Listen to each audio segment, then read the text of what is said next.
70 bits. Oh boy. Oh boy. Oh boy. Oh boy. Oh boy. Oh boy. Oh boy. Oh boy. Oh boy. Oh boy. Oh boy, baby, Canada.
Hello, everybody.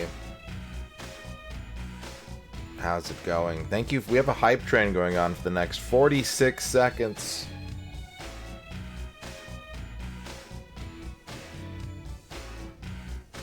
Thank you for the 15-month sub slap-ups. Thank you, Magnus Prada for the 30 bits, Space Hopper Copter for the 100 bits, Tracheus 144 for the 70 bits. Hi, everybody. Hi, hi, hi. Hi, hi, hi, hi. 70 bits. Oh boy. Night Sprites, thank you for the 70 bits. Magnus, thank you for the 100 bits. Boop, boop, boop, boop, boop, boop, boop, boop. Where is it? There it is. There it is. Scam train complete. MisterRadon was streaming retro, and hadn't been seen in almost 2 years. Not complete. That's how many years he'd been there. She was just the kind of woman who might be able to do him in, but the idea was not to be believed, and her words seemed to be making him all too nervous. It was going to be a busy night, and he was sure he would be spending it trying to find an open phone booth. Thank you for the 100 noir bits, Magnus Prada. Scam train complete, 54%, 1 sub, 370 bits, oh boy.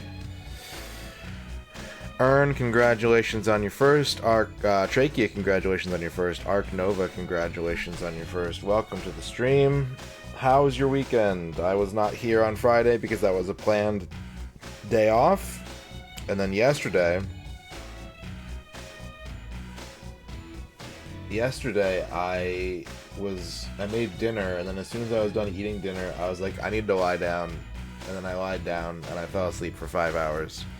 Which means that we are once again traveling through the wilderness of sleep. Who knows when I will be awake? Who knows when I will be asleep? Who knows what anything means? Not me. So streams may be happening at some odd times over the next week or so. Might be doing a bit later than what people are accustomed to for a few days. Might have some odd morning or afternoon streams popping up. you gotta stay on your toes. What's up, Quicks? What's up, Noman, Mixie the Orca, Night Sprites, Rachel Retro, Puffy, Dorky, Schemo. How's it going, everybody? Boo, boo, boo, boo, boo, boo. Fuse Deluxe is here. Fuse Deluxe is here. Thank you. I receive your blessings, and I send them in your direction as well.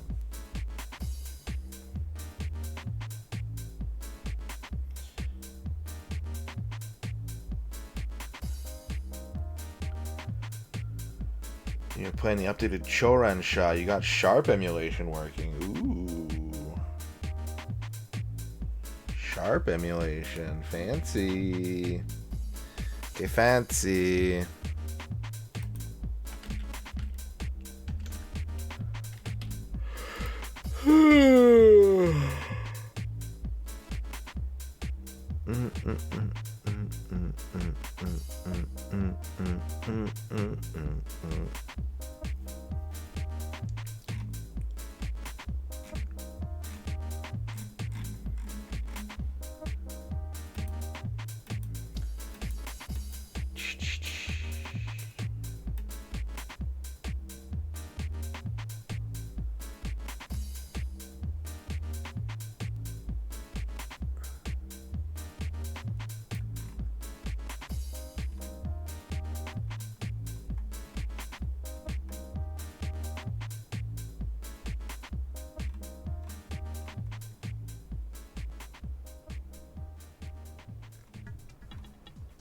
Yes.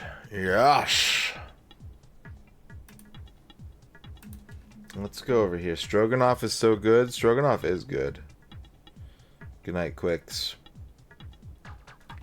Yeah, I've got Winamp set to shuffle, but I think Winamp's shuffle is like weighted to where songs that get played a lot, even if they get pulled up through shuffle, just get played more. Because like we've got 508 songs in this playlist right now, and I think 5 songs have played tonight and 3 of them have been Neil Voss, even though there are like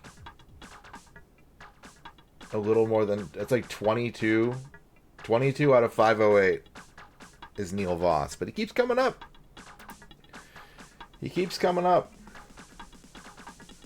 I'm not complaining. I just think it's weird. Stroganoff is done. Oh, it's Stroganoff time, baby. Let's read the Winamp white paper. Is that a thing?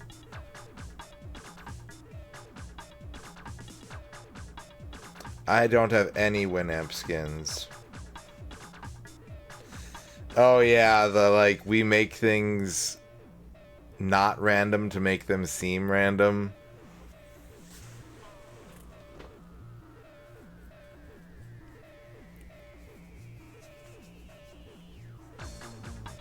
No. It's whatever.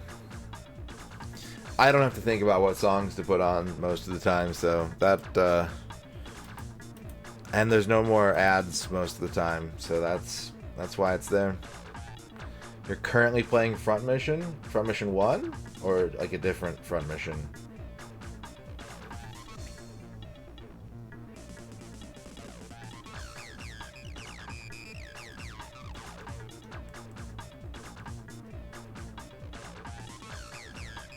For which platform?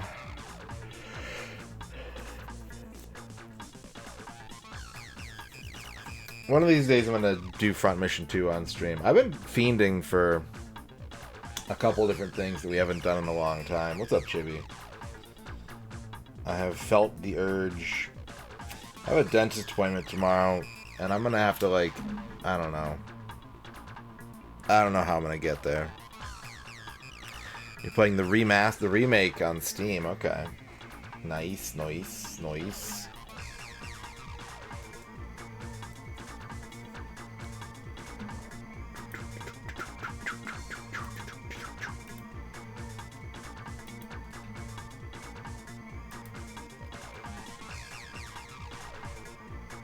I played through the Raw Thrills Ninja Turtles arcade game on Steam this weekend. Thank you to Kydrian, Noman, and Sho for helping me get the co-op achievement. Because in their infinite wisdom, they included a co-op achievement for 4-player, beating a level in 4-player mode. But there's no online, so it's strictly a local co-op achievement. But because it's Steam, you can do the remote play thing. Let me tell you, I don't have a very high opinion of Raw Thrills. I wasn't expecting to like that game, and I was right. But it's Eugene Jarvis is such a lifelong master of lying to the player in ways that feel good. And I find that really despicable. I dislike, the NBA Jam rubber band, all that shit. I really hate it because on the one hand, it's cool that it's so meticulously crafted to make your brain be oh, I'm doing so good. But how is that different than the shit that we blame gacha games for? And you know what I mean? Any mobile game, really. It's just that he's been doing it for so long, and he's done it on some classic games, that he has a pedigree, and we give him a pass. What's up, Spudbugs? Let me tell you about this Turtles game. I mean, there's a lot that I could say about it, but here's the main takeaway. Here's the thing that made me just, really upset at this game, after being really happy about it. So, you have a super meter in the game, and when it fills up, you can fill it up with, getting pickups, or just doing damage. And when it fills up, you push a button, and you do a screen clearing attack, right? It defeats every enemy on the screen unless you're fighting a boss, and it just does a chunk of damage. And every time you use it, I noticed pretty early on that what it was doing was actually pulling in off-screen enemies for them to also die. So every time you do it within the normal part of the stage, you're killing on average about 5 enemies. Sometimes it's a little bit more. Occasionally it's as low as 3, but on average you're killing 5 enemies every time you do this special attack, which is great because you never feel like you're wasting it. You never I have full meter and there's this one guy on the screen and I just want to kill him, so I'm going to pop my super. But it sucks that I'm only using it against one guy. No. You get extra guys pulled in from the next wave of attackers or whatever. Except, as you can probably guess by how I've prefaced this story, that is not the case. What this game does is it creates fodder enemies from nothing to make you feel like you're not wasting your super. I counted, because I had to replay the game a bunch of times to get all the achievements. I counted. And if there was 3 enemies on the screen, it would just make 2 more enemies appear and kill them. The same is true for the power-ups. You know the spin attack power-up they added in Turtles in Time? They just start popping popcorn enemies all over the screen for you to kill. They're not part of the wave. The waves, if you just do normal combat, it's the same number of enemies every time. But if you pick up, one of the spin power-ups, one of the, ice cream cat power-ups, it just makes more enemies appear for you to destroy so that you feel oh my god, I picked up this power-up and I took out 12 dudes. That was sick. They were fake. They were fake dudes. They wouldn't have showed up if you hadn't picked up the power-up. And it's shit like that, again, when you don't catch wise to it, your brain is oh, that's satisfying. Once you start paying attention, once you know the kind of shit that Eugene Jarvis gets up to since the 80s, you're oh, yeah, no, that sucks. It's better and faster to just normally fight everything. We're talking about Teenage Mutant Ninja Turtles Wrath of the Mutants, the 2017 Raw Thrills arcade beat 'em up. And there's a lot more I can say about that game, because man, It is disappointing on so many levels. And it only makes up for it by having these like brain tricks, right? That's the only thing. There are these moments where there are psychological tricks that make you feel like, oh, that was a satisfying thing I just did. It was all part of the game's plan. So, I don't recommend it. I didn't recommend it in the first place, but I bought it on Steam on sale because because I'm a Ninja Turtles fan and I'm an achievement fan, and I wanted to actually like play it, and like really kind of get a feel for it. And yeah, I don't recommend it at all. There's just no reason to get that when you could get, like, if you needed a Ninja Turtles beat 'em up, you have so many options. You have so many options. You don't need this crappy one. You don't. Yep, exactly, Bavork. Exactly. I think if they didn't tweak the arcade port, and I kind of doubt that they did because it shows that they used very little effort. I think that it is possible to actually 1cc this Turtles game. But it is very hard to do so because of some choice. I mean, I'll just keep talking about it. Fuck it. There are choices in this game that are either bad game design choices or are done specifically to collect more money from the player. So the first thing that gave me the biggest amount of trouble is they changed... You know, Turtles beat-em-ups have like the dive kick, right? You jump, you attack, your dude goes down at a 45-degree angle. It's good for like attacking from a long distance, and it's good for getting away from shit. Like if you're in the middle of a clump, you can kind of jump and dive kick out really quickly before anyone hits you. Well, they made the dive kick home in this game. It tracks enemies. So if you are in a clump and you jump out and try to dive kick, you go right back into the clump. Because it just locks onto the closest enemy and hits them. So like it's a worthless move. It's so fucking terrible. Hi, Ragadam. I'm mid-rant right now, but hi. Throws have iframes, as a beat-em-up throw ought to have, right? But there are enemies with long-range attacks that last longer than the iframes do. So if you're, like, throwing a guy, you do the whole, like, wham, wham, wham. Again, they've ripped so much shit out of the old beat-em-ups, and none of it feels good. So you do the 3 wham throw, and it's got iframes, but there's someone shooting like an electricity beam across the entire screen, and it lasts longer than the entire animation of that throw. And let me tell you, it's really hard not to accidentally throw stuff in this game. It's really hard. So you'll like throw a guy, and then an attack will come out, and you're like, well, I'm eating that. I'm eating that. I can't do anything about it. There are 13 boss fights in the game, and they are all almost entirely the same. Every boss has a dash attack, a regular attack, an attack that a prompt will come on the screen that says jump, because it's like a ground pound that sends a shockwave.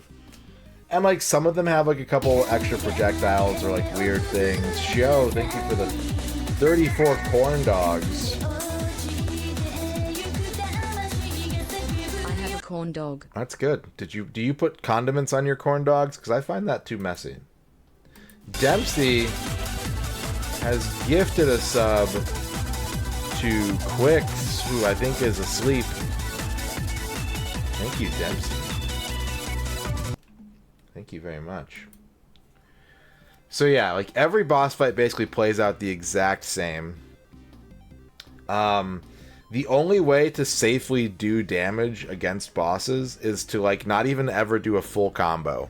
Like I found that the best way to preserve your health and maybe 1cc the game is to like dive kick in and do one hit and maybe a second hit of your basic combo if you're feeling extra spicy, and then run away.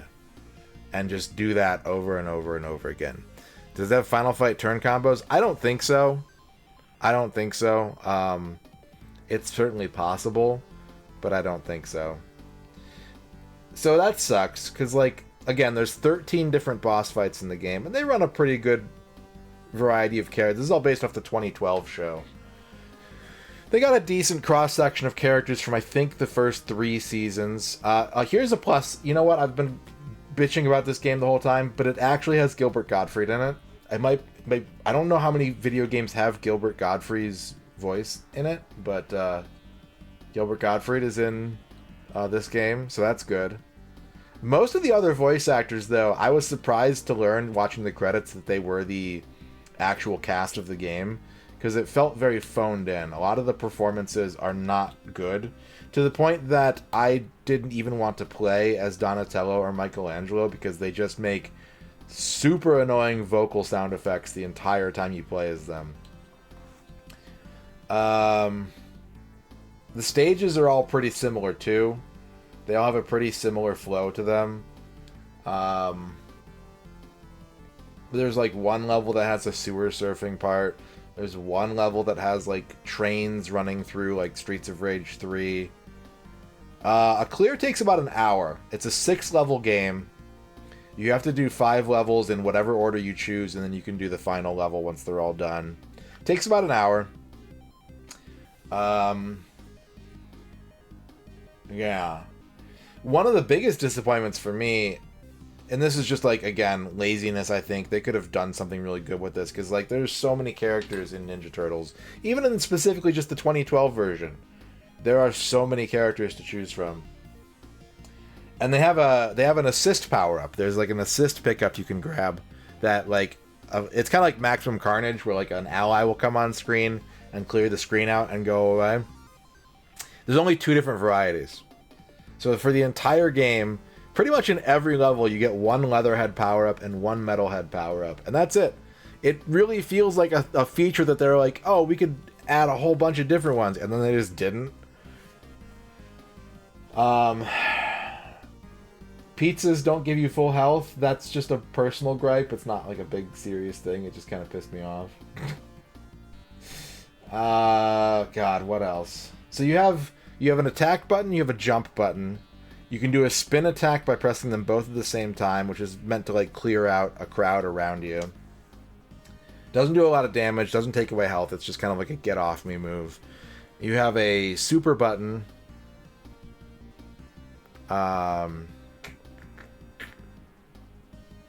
There's a combo system in the game that encourages you to like stay in combat for a big score, but score doesn't do anything. It gets you 2 achievements in the game, and that's it.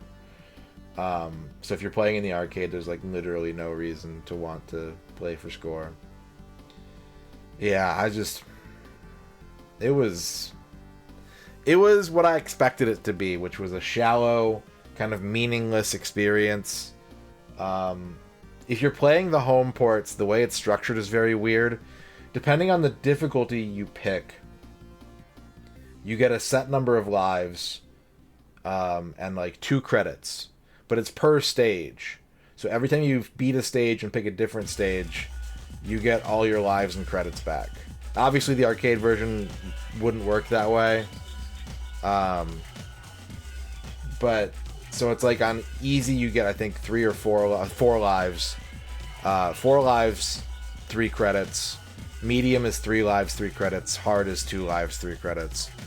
And hard was the only mode where I had to like actually kind of play it like a video game.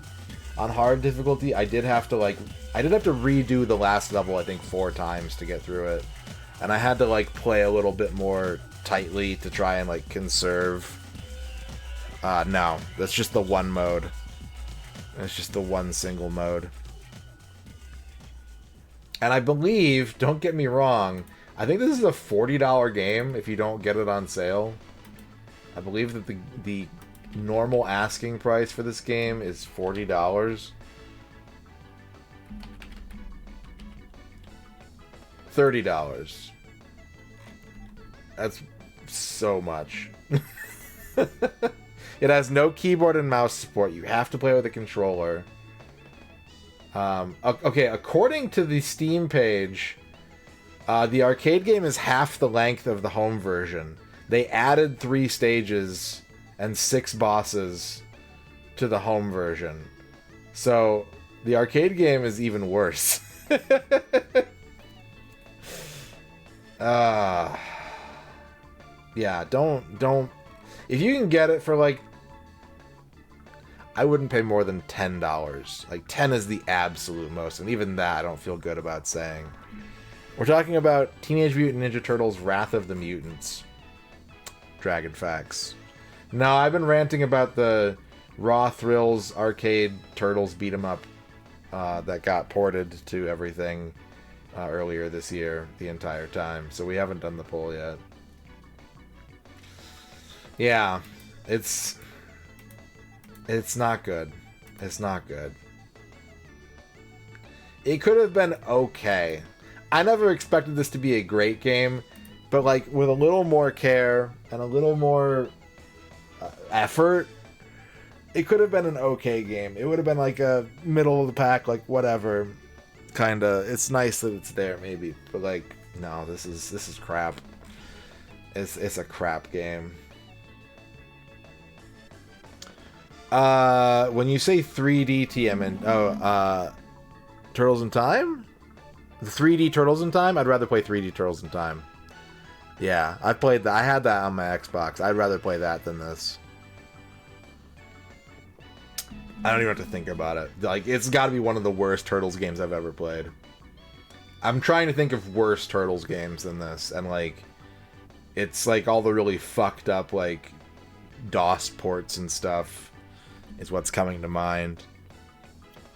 Because it's just a big ass nothing burger, man. Especially if you're not trying to do it. Like, I ended up playing it for a few hours because I wanted to get all the achievements. It took me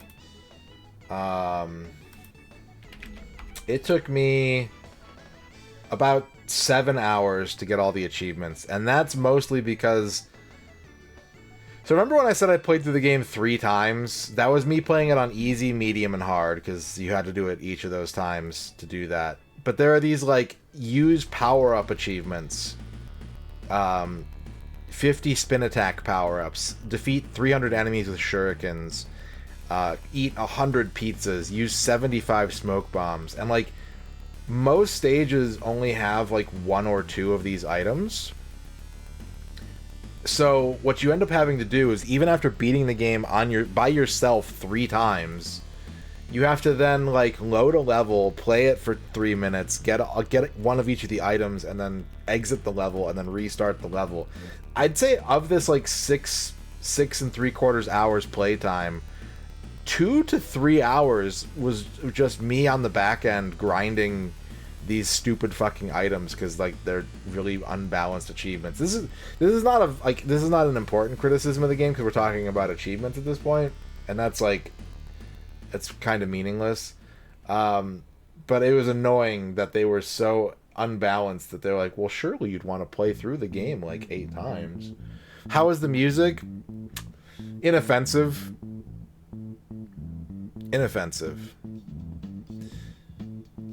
Was there a place to farm pizzas? Yeah, basically what I was doing, like I said, you start a level, you play through it long enough to get one of each of the items you still need achievements for, and then you quit and you restart.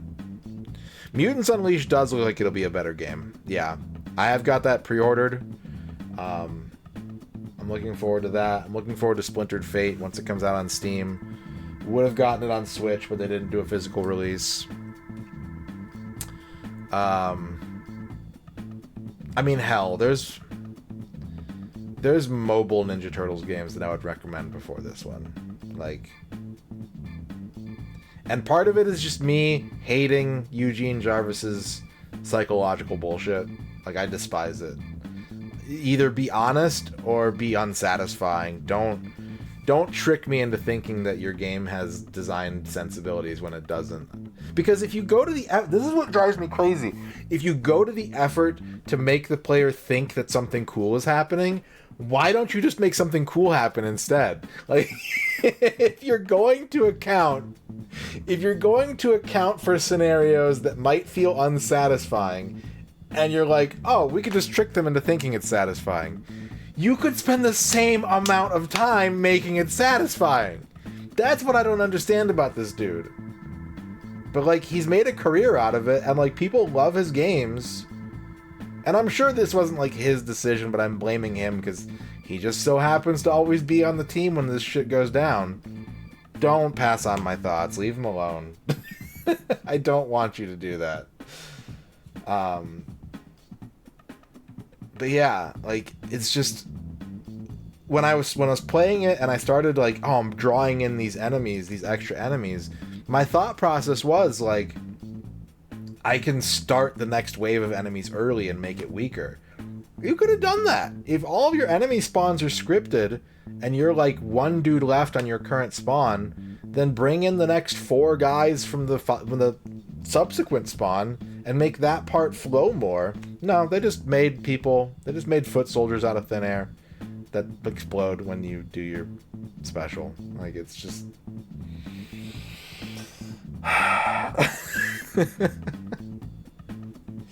You don't have to trick me into thinking that your game is cool.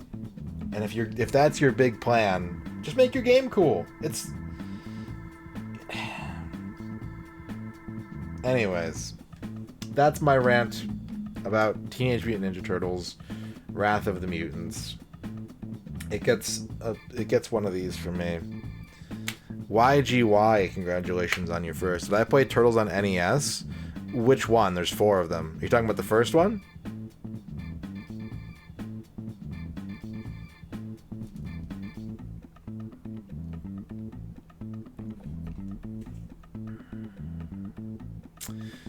I'd recommend it more than this game. Turtles on NES is a mess. Which Tournament Fighters game? There's 3 of them, and they're all different. There's a competitive scene for Tournament Fighters. You can do some really sick shit in that game. On NES? Yeah, the NES one is rough. It's got really great production values, though. The music is really good, and if you want a fighting game on your NES, you don't have a lot of options. I would say that. Of the options that you do have, it's probably one of the better ones, but that's not saying much.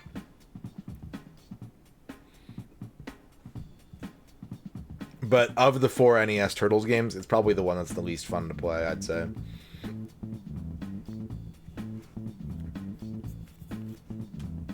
So,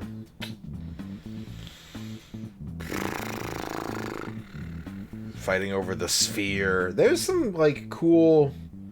I was playing it like a month or 2 ago, and I was like getting the computer in like throw loops and stuff, and so like there's a little bit of sauce to it. But if you're going to play a Tournament Fighters game, it's I think the Super Nintendo one is the one that everyone agrees has the best mechanics. I think that the Genesis one might have the better character roster.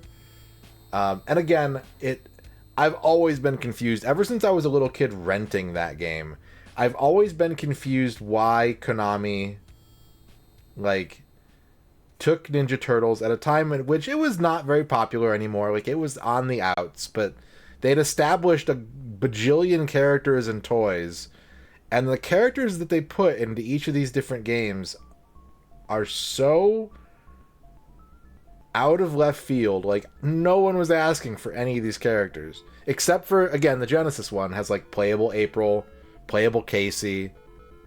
That's cool. I think NES has playable Casey Jones, too. The Super Nintendo one, like, as a Turtles fan, I'm like, I don't want to play any of these characters. Like, there's like 10 or 12 characters in that game, and I'm just like, I don't want these characters. Can I have a different character? Yeah. I remember I had a friend who had the Wingnut action figure, but like War from the comics, and like Armagon is cool, but like that could have been Leatherhead and it would have been even cooler. Konami just fucking made up Asuka.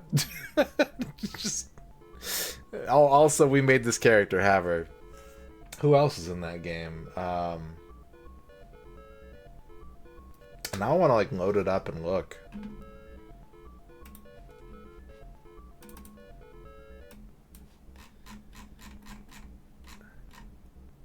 Ray was in... Yeah, Sisyphus was in the Genesis one, right? Ray and Sisyphus?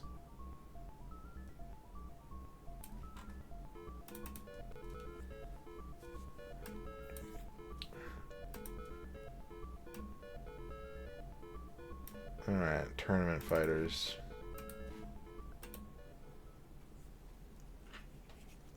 So this is the one that I rented as a kid.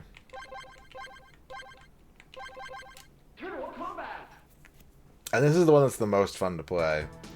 So, okay, you got the 4 turtles, you've got Shredder. Okay, I'm on board with those 5, right? Wingnut and Chrome Dome. I don't, like, love either of these characters, but they are Turtles characters that show up in a lot of things. So, like, those kind of make sense, but they're not, like, characters I would be excited to see. Armagon looks cool, but again, like, they could have reskinned this to be a different character. And, like, Armagon has shown up in the comics a few times and was in the 2012 show. Like, he's come back. This is an original character, and this is, like, a character who showed up very, very little. And so the maddening thing about this, to me... Wait, do you need 2 controllers to do watch mode? That's fucking weird. Is that other Turtles characters show up in the backgrounds of this game. There's a stage with Bebop and Rocksteady in the background. There's a stage with like... I'm trying to think who else. And then there's also, like, Karai is one of the bosses. So, like, there are a couple other characters in this game, but, like, it's just...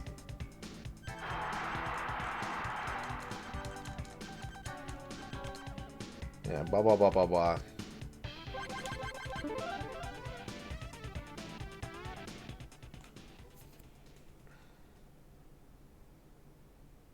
Round 1. Fight!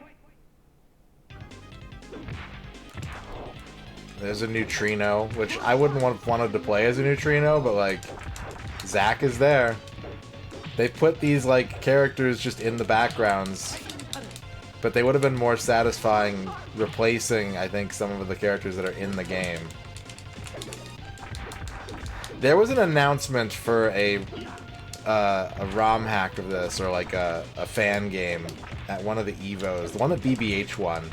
Someone was making a game called Super Tournament Fighters that was supposed to be like an evolution of this with way more Turtles characters, like dozens more. And I was really looking forward to that. And it just got quietly canceled, and instead the TMNT Cross Justice League one came out instead, which is a cool game. It's an extremely, like, well put together game.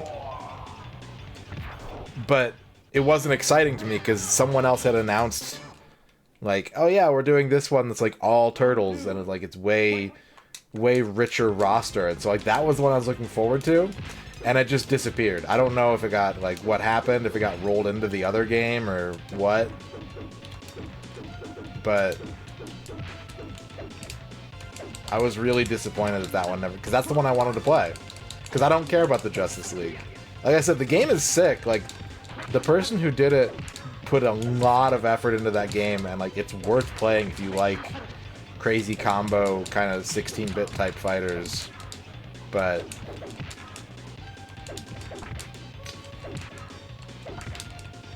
I'm still itching for, like, a good Turtles fighting game experience, and it's weird that I don't have that. After all this time, it's weird that I don't have that. No, you did not miss the poll, Shadrock.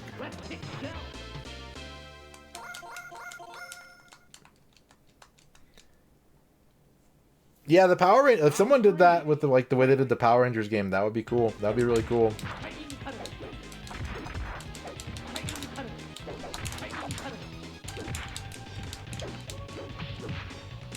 The less said about the Turtles Smash clone, the better.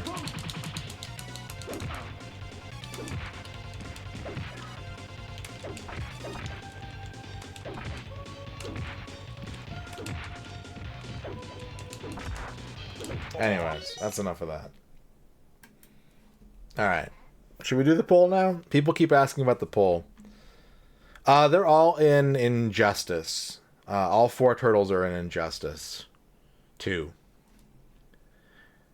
Man, they're showing up in so many games now, and, like, part of me wants to keep up with them to see, but part of me, like, I don't care that they're in Smite. I don't care that they're in State of Survival. Like, it's cool that everyone is just putting the Turtles in their games right now, but, like, at the end of the day, is it really like, does it make a difference? Are they in Fortnite? I think so. Or at least some characters are. TMNT bundle contains, yeah, they are in Fortnite. Yeah.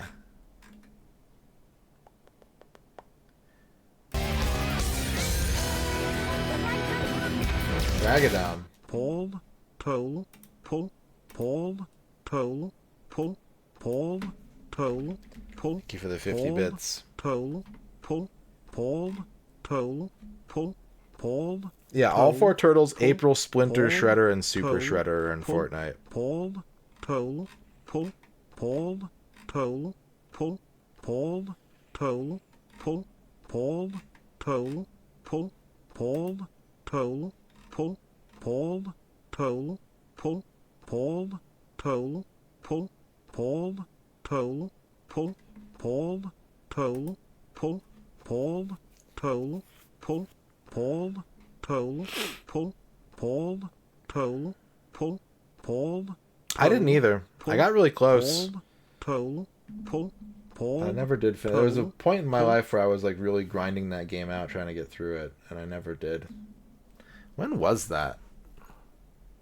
Was that when I was living at home? Like, was that when I was like a wee one? A little guy?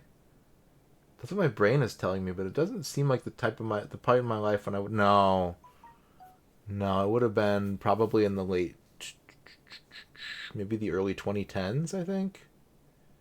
So when I was really trying to grind that game out.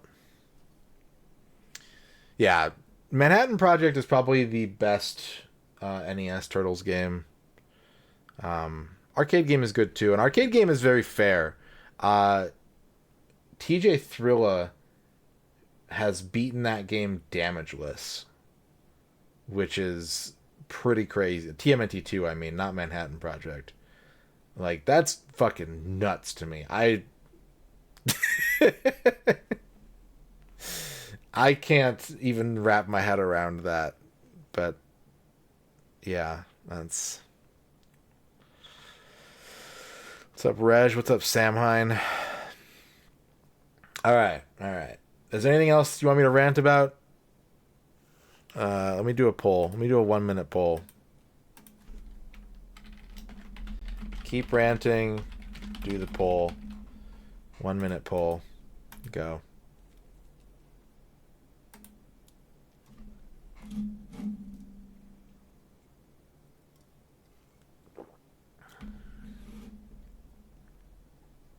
You do throw a lot in Manhattan Project, but it's more satisfying to me than like the regular Turtles. Because like, again, I'm not a big Konami beat 'em up fan.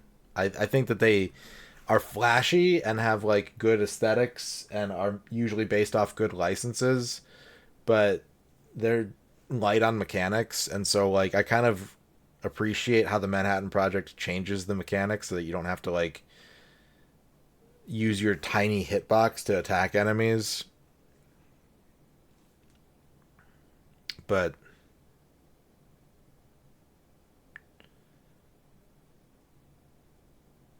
yeah, they probably are more fun in 4. I mean, 4 is kind of more fun than 3 in general, I think. All right, chat says to do the poll. What are we playing tonight, chat? You guys know the deal. We got the same 5 options. We got Micro Machine 64 Turbo. We got Jack and Daxter. We got Robot Alchemic Drive. We got Spelunky. And we got Mech Assault. 5-minute poll starts now.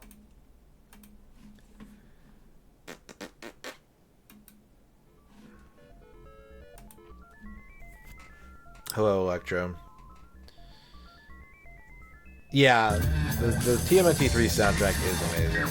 Don't blame me, I would have voted for Tech War. That's why I'm blaming you, Shadrock. Thank you for the 50 bits. I mean, like, that's not a good use of your democratic power.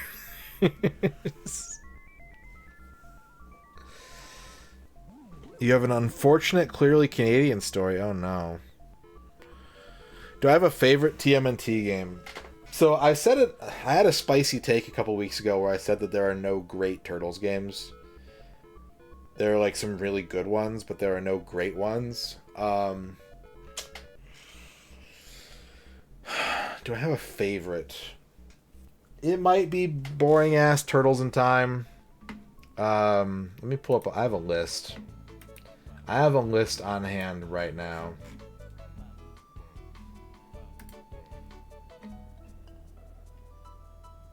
Maybe Turtles in Time, maybe Radical Rescue.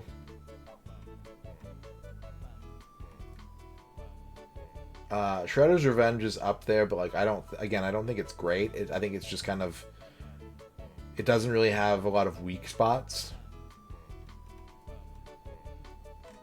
Yeah, that's probably where I'm landing.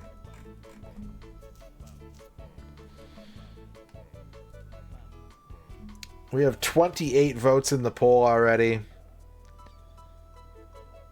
Are your old TMNT VHS tapes worth anything on eBay? Probably not. They sell the entire series on DVD. I have it right here, actually. You can find this at pretty much any Walmart. It's this, like... So they did... Back in the day, they did, like, full DVD releases season by season with, like, bonuses and, like, even, like, little action figures and shit like that. They sell this at, like, every Walmart for, like, $30. And it is a no-frills, huge, like, canister of DVDs. That's the entire 80s cartoon. So, like, anyone who'd want to buy the VHSs would basically just want them as shelf candy.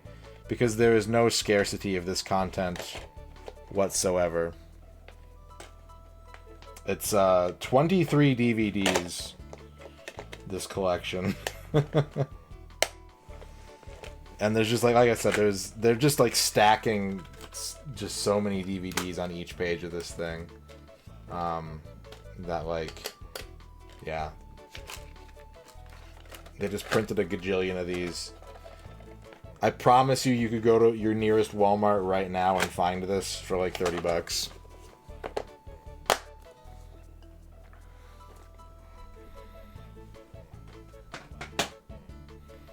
We got about 2 minutes left in the poll. If you haven't voted yet, make sure to vote now.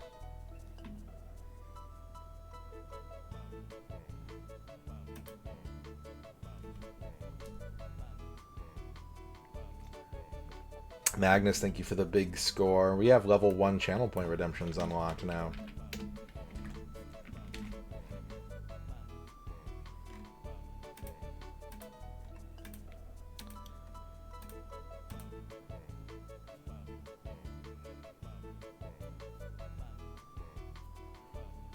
So yeah, probably not worth anything.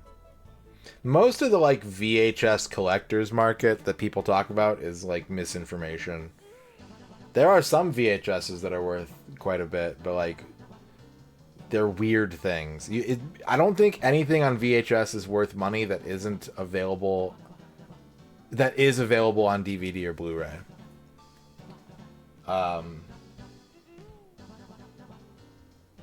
If it's something you can get on DVD or Blu-ray, then yeah, no, I don't think there's any VHS release that's worth a damn.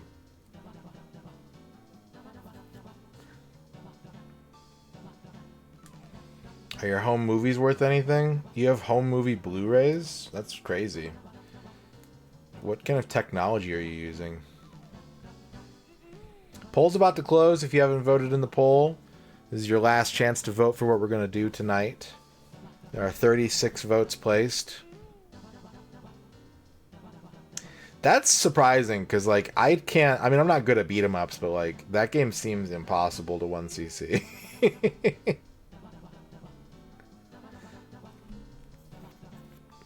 19 votes, 51% of all respondents say they want Micro Machines. Oh, shit. Fuck. I might have to restart the stream, chat.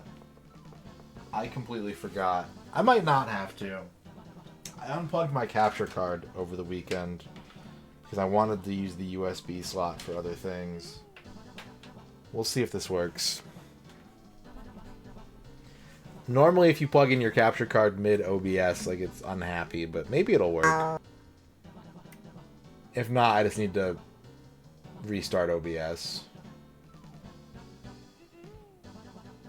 Where are you? There you are. Yeah, it doesn't look like we're getting a signal from it.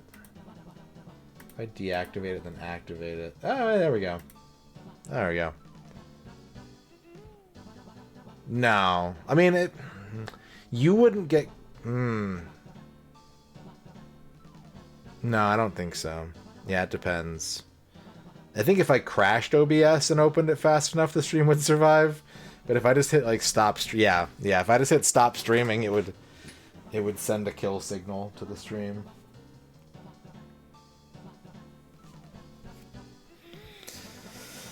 Ugh.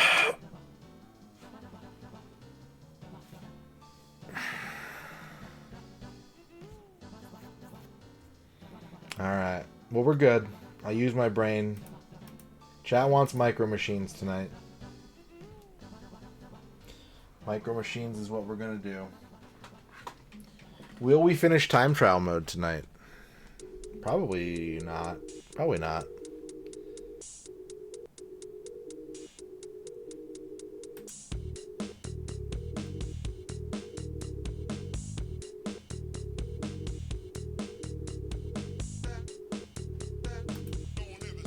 That. Alright. Micro machines, son. Where's my timer at? I didn't mean to do like a Macaw style 1 hour rant at the start of this stream, but here we are. I figured I had to talk about it because Chad has always asked me like, what am I playing off stream? And the answer is like nothing. And so the fact that I actually did play something off stream, I was like, alright, I guess I should talk about it. Also, Liz, I did play another game. I played a demo this weekend. And I don't know if it's a game that you would like or not, but you're the only person I can think of that would like most likely like it. Have you heard of a game called Nova Hearts, Liz?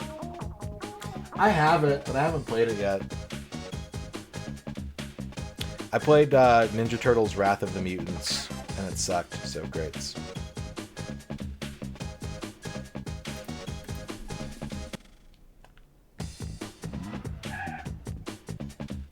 But I've also played, there's a demo of a game called Nova Hearts on Steam right now that is like a JRPG dating sim superhero game. And I came away from the demo unimpressed, but I don't like dating sims. But I played that too. And like it seems like it's got some good effort put into it. I don't think that the mechanics are appealing to me though. I don't know how I'll pick it up.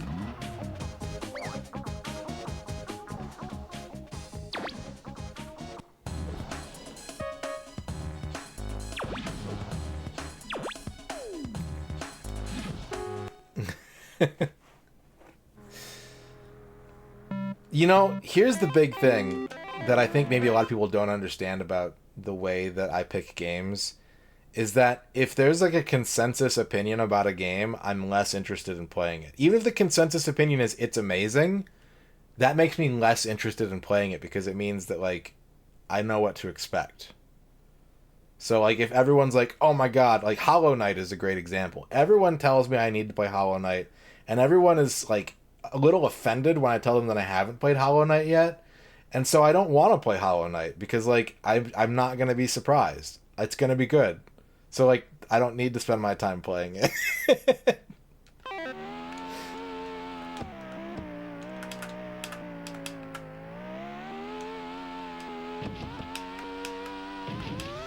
But it's good. I'm like, yeah, but I know that now. Like, so I don't... Like, there's no mystery. It's a good game. What am I gonna do? Play it and be like, oh my god, guys, I played Hollow Knight. It was amazing. And everyone goes, yeah, isn't it? That's not an interesting conversation to me.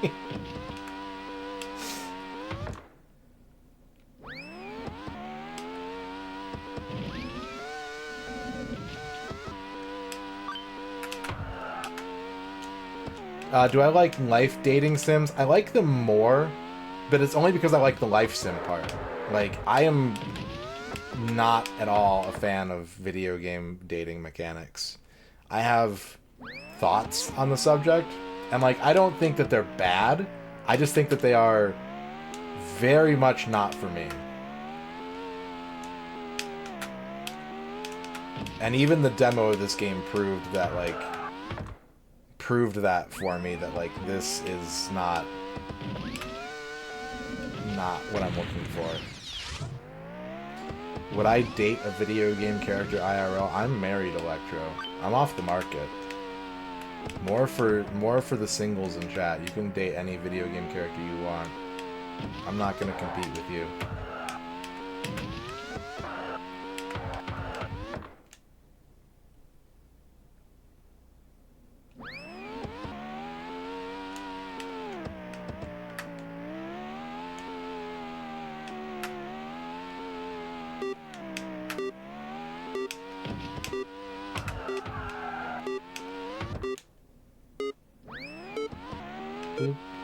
I gotta restart. We're warming up. We're warming up.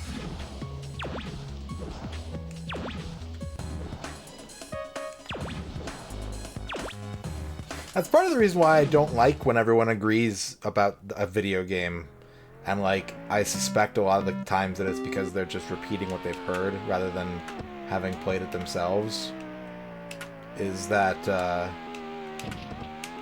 it's not an interesting discussion to me at that point. If everyone's like, yeah, isn't it so cool? Isn't it just neat? Isn't that game great? Like, I want to hear from the people that think otherwise, or from the people... I especially want to hear from the people that like games that everyone says are shit. That's my favorite.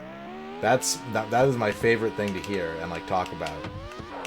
If you're like, everyone likes this game and I don't, like, that's interesting too, but, like, it skews on the negative side, and obviously, if you've been watching this stream, you know that I prefer when people have good things to say about things. Even though I just spent the last hour saying all the things that I don't like.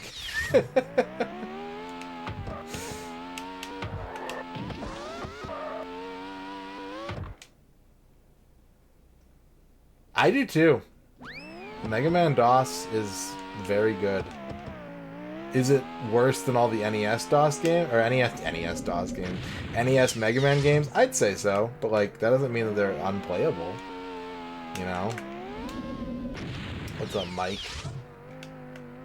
I don't think there is either, Spud Bugs. I always just try and run through them as fast as I can.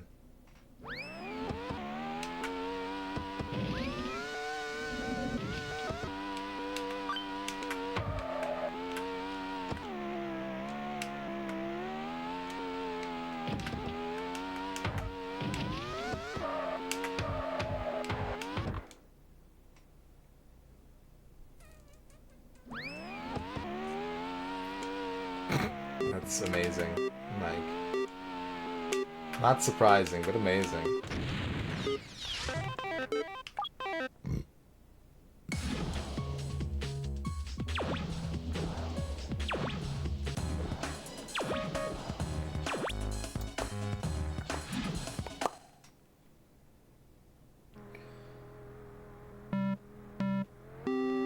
Yeah.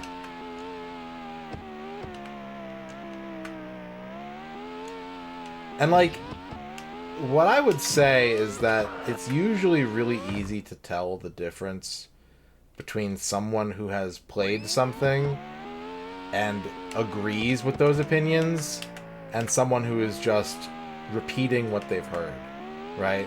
And we all do it. It's like one of the ways that we get information about things. No one has the time to do everything. So, like, oh, I heard that this game is butt. And I have reiterated the talking points that come from this YouTube video. That's usually a dead giveaway. Like, even if you've never seen the video, you can kind of tell there's a formula to it. Whereas if someone's played the game, like, they will latch on to the weirdest little detail and be like, fucking stupid game, level 4 boss is so bad.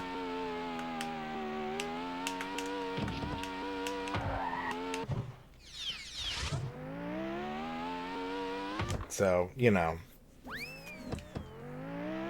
My issue isn't with people, like, saying that they don't like a game. It's when they have the same grievances. Because, like, I've been around people who play video games all my life, and I am also, might surprise you, one of those people. And, like, people can all agree that a game is not good, but they will do it for different reasons, usually.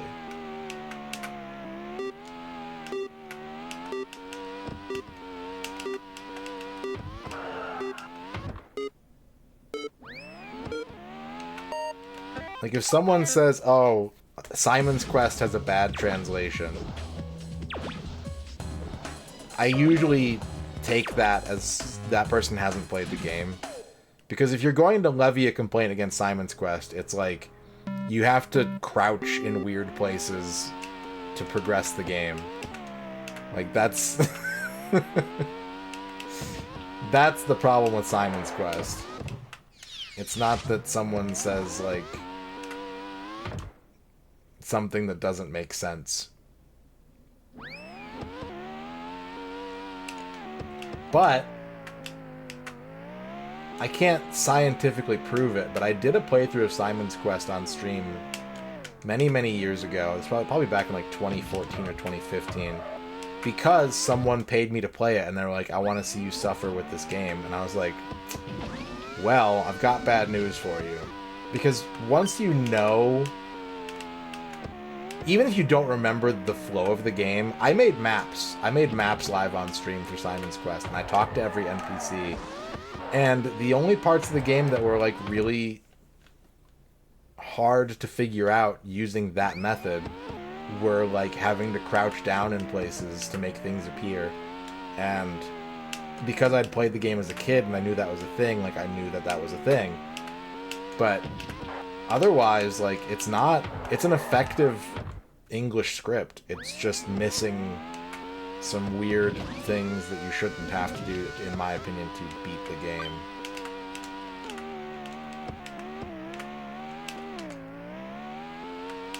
But also, like, if you want to get an extra level deeper, like, that's largely not a translation issue.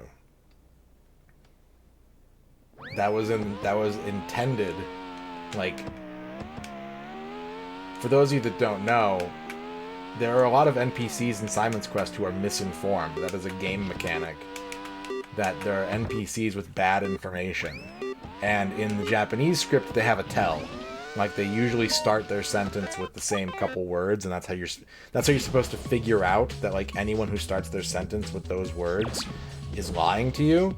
And that's missing in the English script, and that's the one, like, real failing of the English script, is losing that context. But, like, that's an intended game mechanic, and it makes sense to me. Like, it's not maybe good game design, but it's thematically appropriate.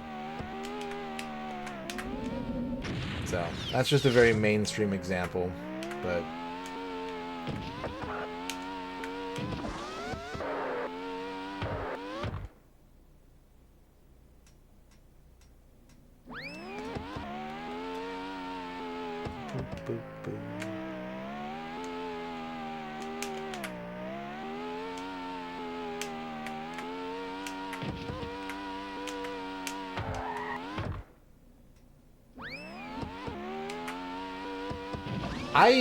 Quality of life patches are absolutely fine. I don't like using them, but my mindset is very similar to Macaw's about video games. Anyone who's been watching him play through Wolverine Adamantium Rage the past couple of days, and there were people in his chat that were just like, just use the turbo button to speed up the healing, like, who cares? And he's like, no, you have, like, I have to do it the way that it was made. Like, I'm the same way. My brain works the same way. Like, it's why I don't play a lot of ROM hacks and randomizers and stuff like that, is that I'm way more interested in the game as it was released than I am with even sensible, you know, community-made fixes to make the game more entertaining or things like that. I personally prefer the original experience because it's just more interesting to me.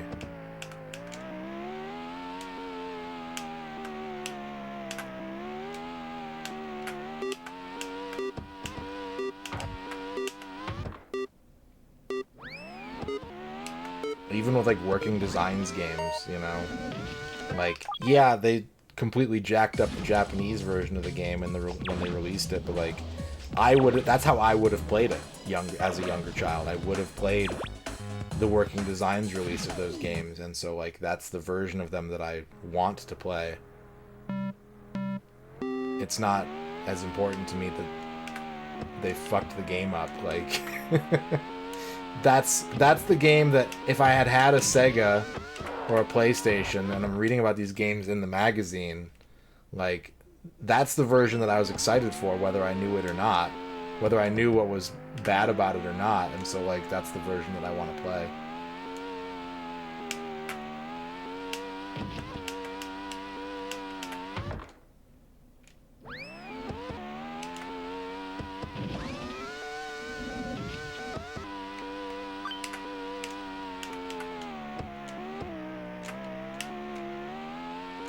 I miss out on a lot of stuff. Like I do. I miss out on a lot of cool ROM hacks and remixes, and it's not that I don't think they're cool projects, and I wouldn't be interested in playing some of them, but it's a tough sell for me when I could just play a different game out of the gigantic pile of games that I've wanted to play through.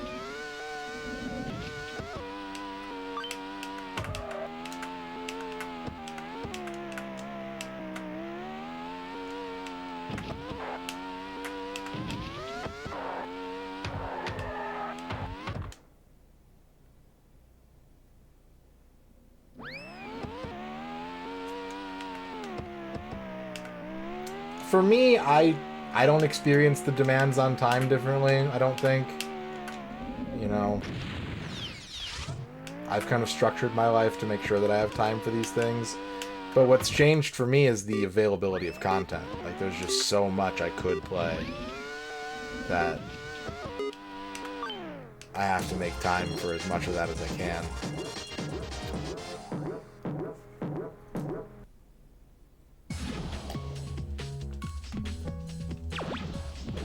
Other people, their lives are not structured the same as mine, and I understand completely. Like, I would not...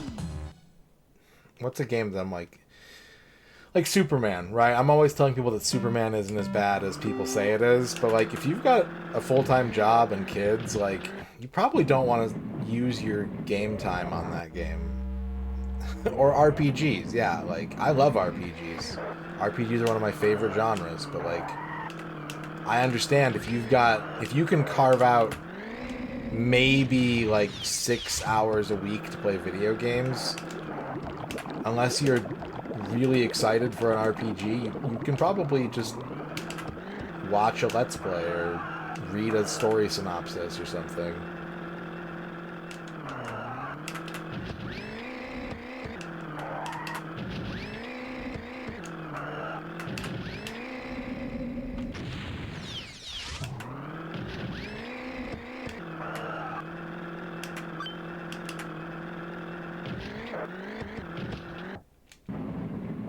But video games that's what I love, and that's what I want to spend the majority of my time doing. I personally don't think I spend enough time doing it, but I also most people would say I spend too much time doing it.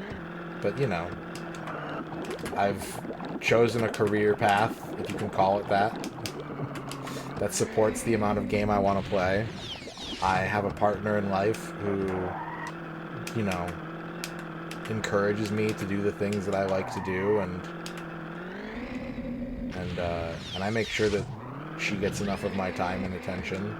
But, you know, I found someone who understands the way I feel about this and even encourages me to spend more time playing games sometimes.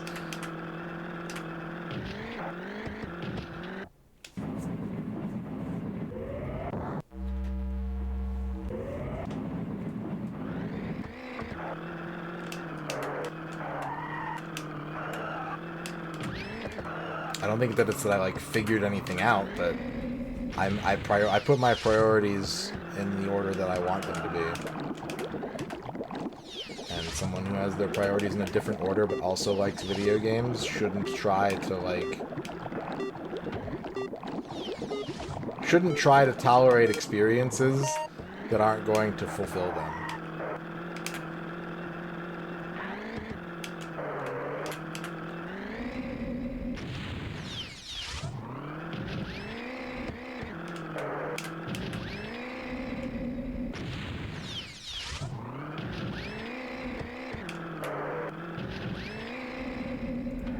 Alright, we're back to this bullshit.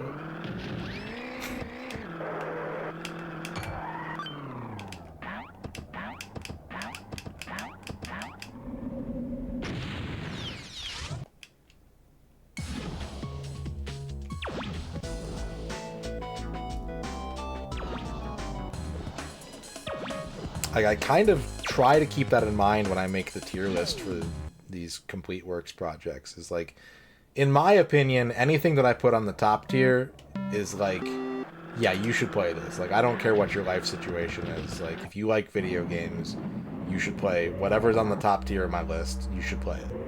And then as you go down row by row, it's like, how much time do you have to enjoy a video game?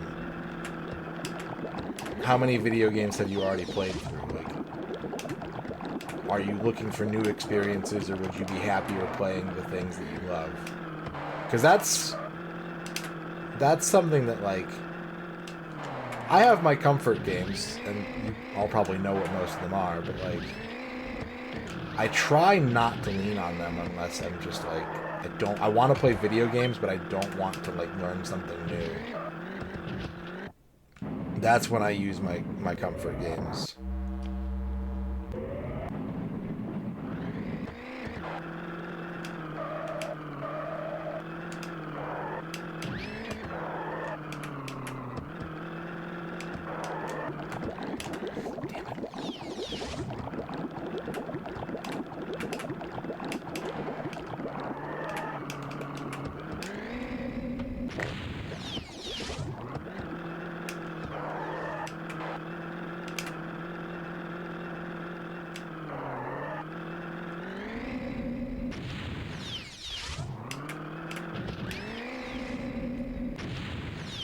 Fucking up in my micro, and I'm driving off the disc. That almost worked.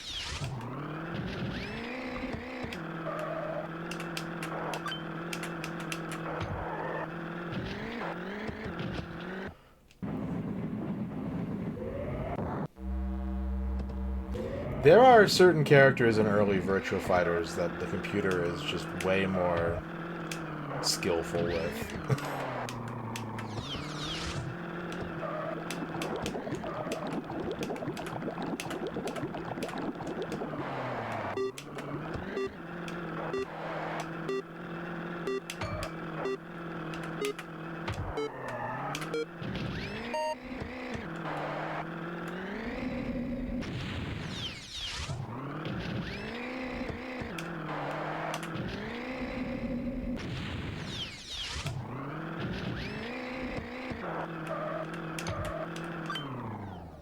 What's my favorite mode of this game? Probably the head-to-head mode. I think it's the most interesting. I think it's the most unique. It's where this game stands out and feels special. The other two modes, it's just like you could play better racing games that maybe aren't as charming in terms of their environments, but the mechanics are too simple, the camera is too hard to deal with. Like, you could just play Diddy Kong Racing, you know? It's hard to recommend this game for reasons other than... I mean, there's three primary reasons. The head-to-head mode is interesting. The environments are cute and cool and charming. And it supports 8 players simultaneous. Those are the 3 bullet points I would give this game.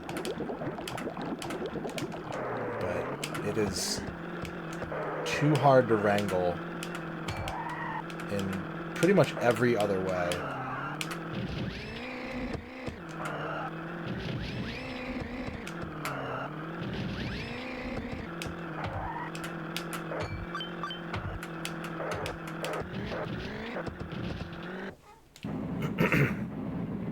And of course, that's the first mode we finished, so we don't get to play that anymore. I'm doing the modes in order of how much I like them, I think. Because the challenge mode where you're racing against the 4 other CPU players is pretty bland in my opinion, and kind of frustrating.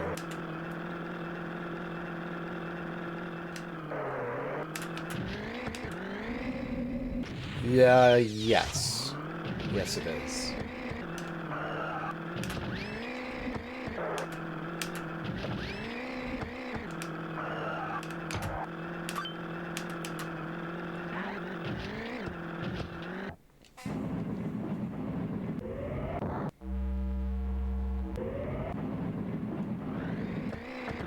At least the same company. I think the development team might be different, but it is the same brand.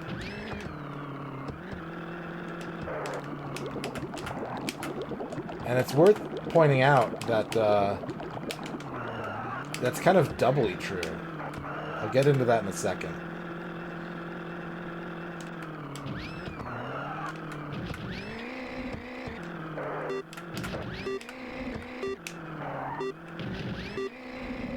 God damn it. I hate this jump. If I had put in the effort to try and bounce off the end of that, I would have qualified. So, the Game Genie and the Micro Machines games are made by Codemasters. But the Game Genie and the Micro Machines toys are published by Galoob. So, the answer to your question is yes in 2 different ways.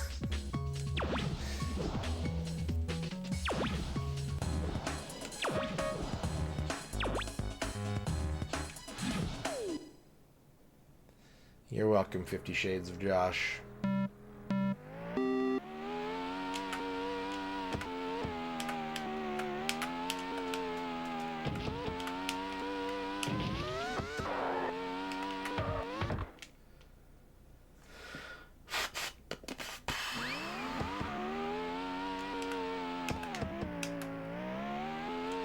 I think, you know, if you didn't keep up with their later output, which is mostly racing games, like, if you knew them from back in the day, that's what you would know them for. And you weren't... If you were an American and you knew them from back in the day, you would know them for Game Genie. Specifically.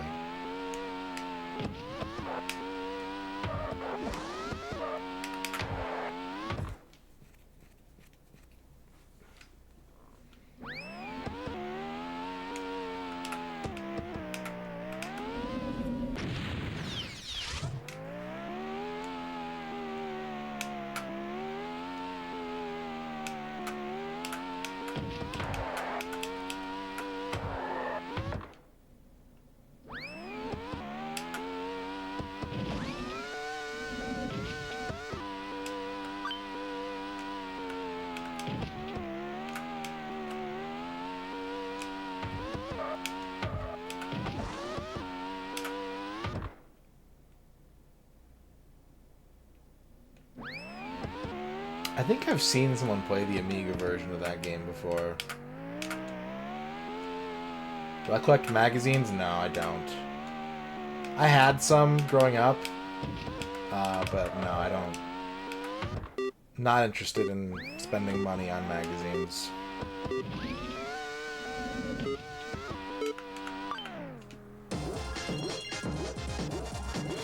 Especially when a lot of them you can just look at scans of. Which, I mean, you can make the same argument for retro games, but... I mean, like, I don't even collect, like, boxes and manuals for a lot of this shit. Like, I just want the game.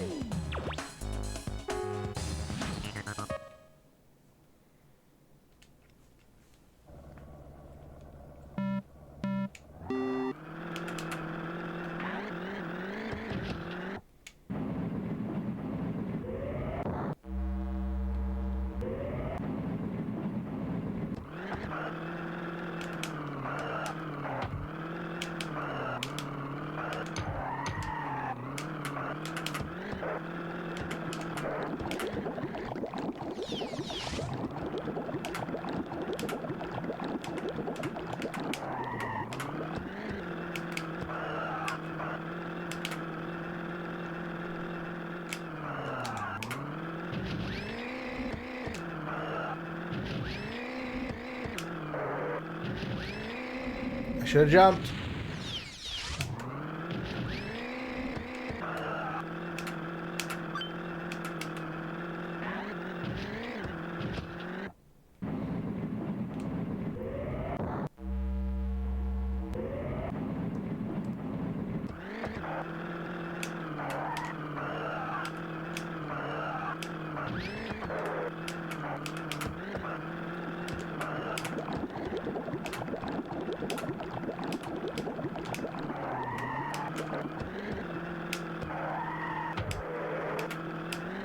How you liking it? I never played it, and I think a big reason is because I have mixed feelings about the anime. But it is a Suda game. I should get it.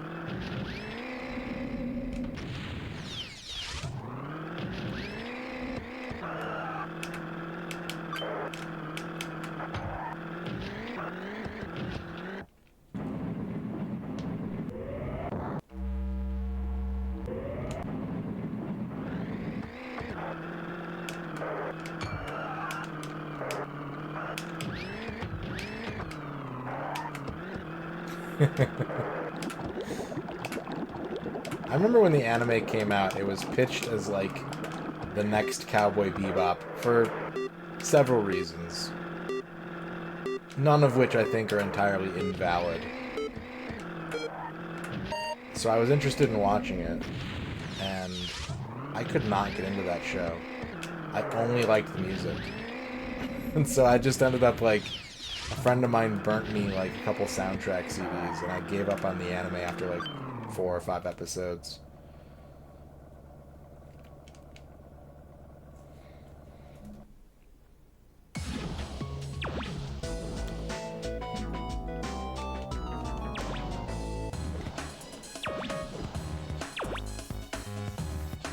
Every once in a while, like the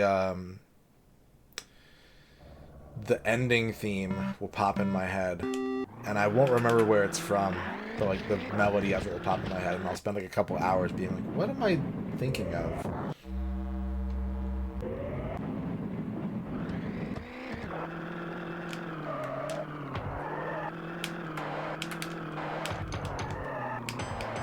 Scissors.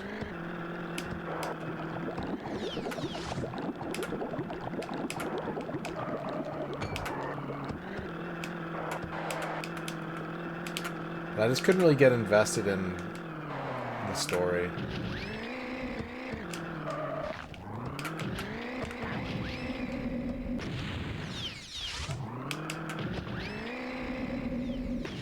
Or the characters.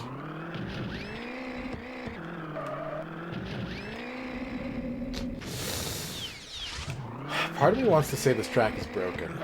Like, I've beaten it, but I don't think it functions the way it's supposed to. I think they messed up making that card jump segment. Either that, or you're supposed to do it in some way that is just not intuitive to me.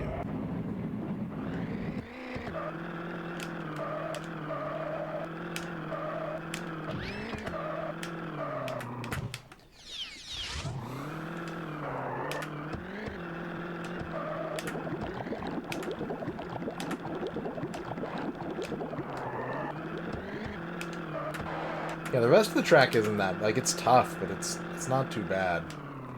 It's this part. This part is just all kinds of jacked up. And, like, that, it just always feels wrong. Whatever angle you're supposed to be hitting this at, it just feels wrong. I don't know.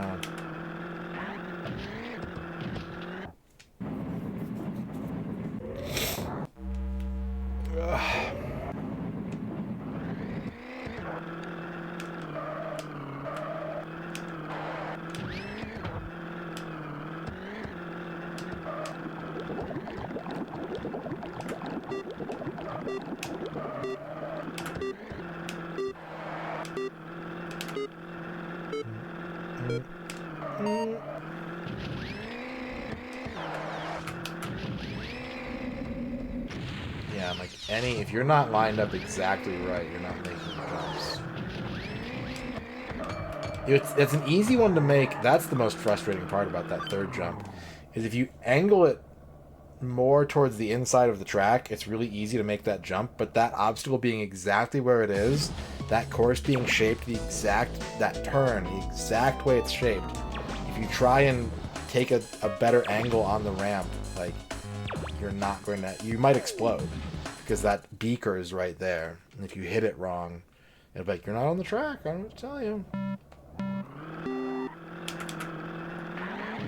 This video game. Yeah, you can push the jump button if you time it right and not use the ramps, but like, again, the obstacle detection on them is, I've messed around with it a bit. The obstacle detection on them is extremely finicky. And I've done clean jumps within the boundaries of the obstacle, and I think that the ramps themselves have obstacle detection on them, because if you just completely ignore the cards, sometimes you just explode when you touch the other desk. Like, this game really does not encourage you to go looking for shortcuts, because you're probably going to explode, and if you don't, it's not super communicated why you didn't.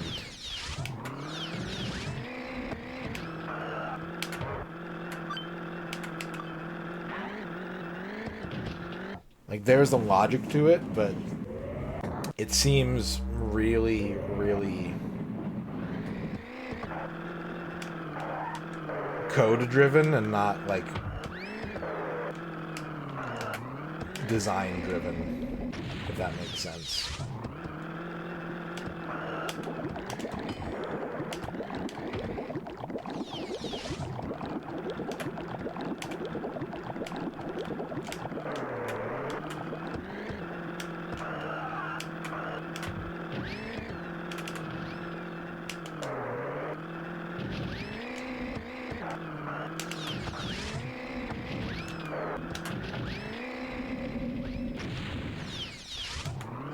Friend currently watching every Alien to prepare for the new one. Nice. That's the kind of way I like to consume media, so I get it. I get it. Oh no. That's interesting.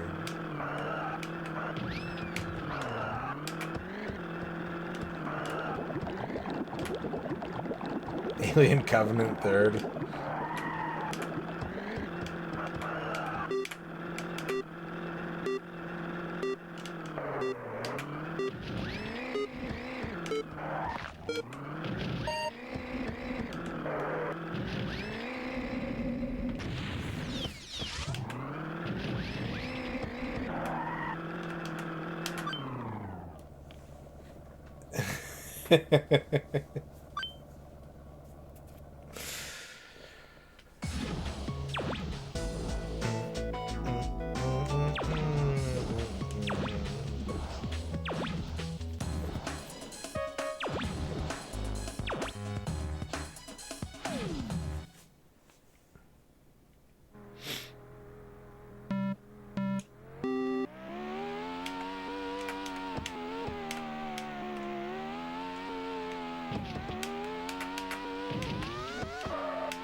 Alien 3 is the first Alien movie that I remember coming out.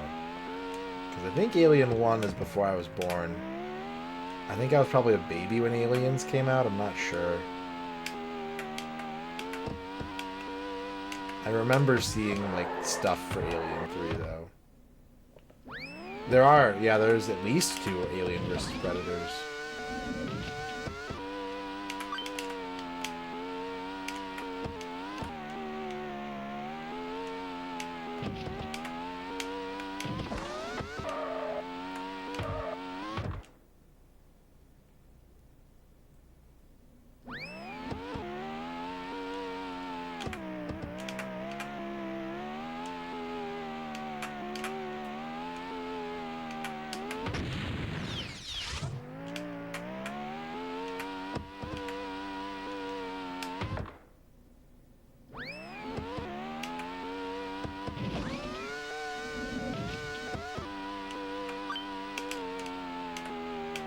We had a name for the Predator in the first Alien vs. Predator. I think his name was Tim, the Friendly Predator. Or like Jeff or something like that.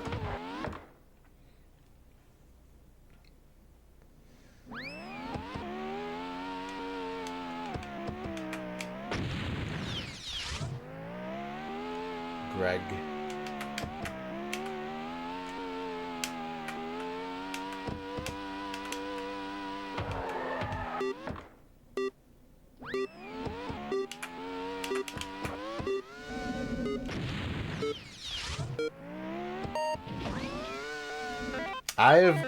The only Predator movie I've ever seen part of is the Adrian Brody one.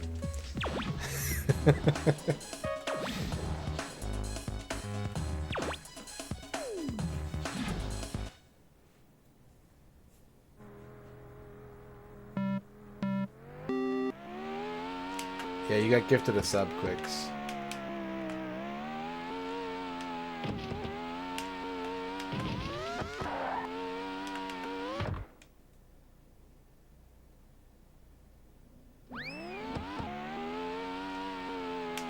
I thought she went to sleep.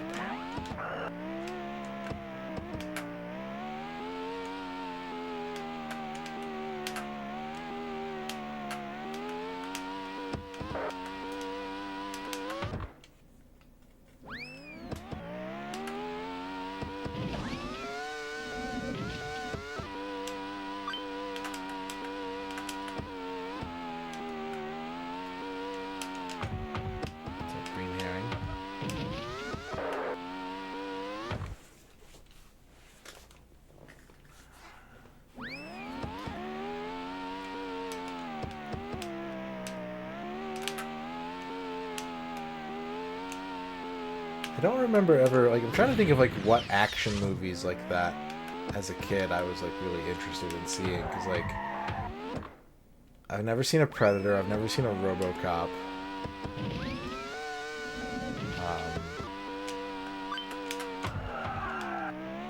I didn't see Jurassic Park until, like, the late 90s. Even as a kid, I really liked just to watch comedy movies more than anything.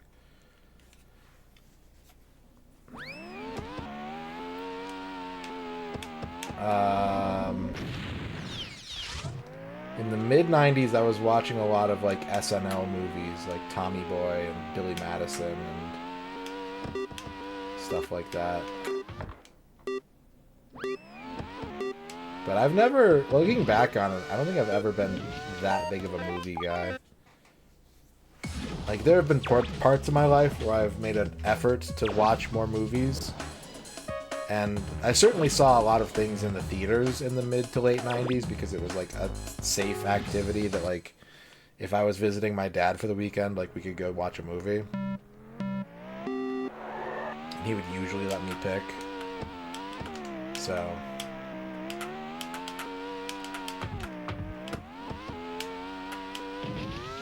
But I think the only Arnold movie I saw, like, in its time, and not even in theaters, but, like, I think Kindergarten Cop was the only one that I, like, watched regularly. I did see Terminator 2 not too long after its release. I remember seeing it.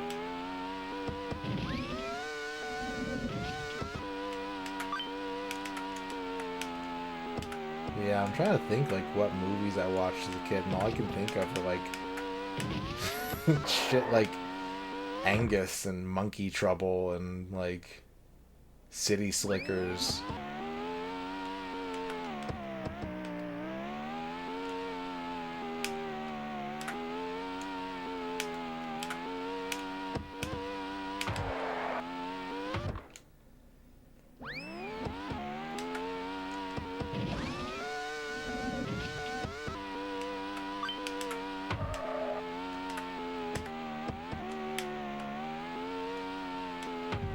Saw Freddy Got Fingered with your dad. I think my dad would have probably laughed harder at Freddy Got Fingered than I would have. No, I never watched Hudson Hawk. I did watch Death Becomes Her, though. If we're talking about Bruce Willis movies that I watched as a kid, Death Becomes Her was very high on my list.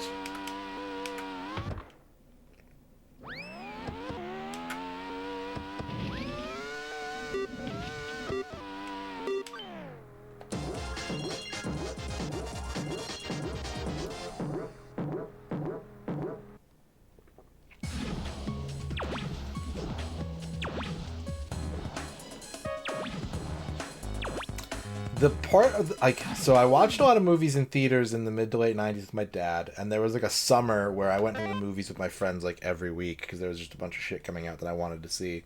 Most of it I didn't like, but I wanted to see it. This was the summer where I watched like The Matrix, Resident Evil 1, Final Fantasy The Spirits Within, like, and then I stopped watching movies for a long time. But I did a really fun project that I would recommend if people want to experience new stuff. If you just want to like consume new media, you can do this with books, movies, video games, music. I used to go around my office to like people that I liked to talk to, and I'd be like, make me a list of like the 10 movies you think I need to see. And I would strike off any of the ones that I'd already seen, and I would compile all the results, and I would watch them in order of like what got most requested to what got least requested. So at the time I was living like literally less than 1,000 yards away from a video store, and so I got like 20 or 30 responses from people, 10 movies each, and I would every night I would go to the video store after work and like rent whatever movie they recommended and watch it. And that was really fun. I didn't make it all the way through because eventually I got to like movies that the video store didn't have. One of them they only had to buy, and so I ended up buying a movie, but there was like one or two that like I just couldn't find them. And this is really like way before like Netflix was probably a thing at this point, but it would have been the only streaming service that was a thing. So like finding a lot of this stuff was hard. I think 7 was on that list, because I've seen 7, and I can't think of any reason I would have watched it other than that. So I'm pretty sure it was on that list. I'm trying to remember what... I watched Brazil. What all was on that list? Blade Runner, Brazil, Natural Born Killers, 7, Requiem for a Dream... there was a movie called Liolo, which I've never forgotten, which is like I think a French-Canadian film. Very weird. Jacob's Ladder, I think, was on that list.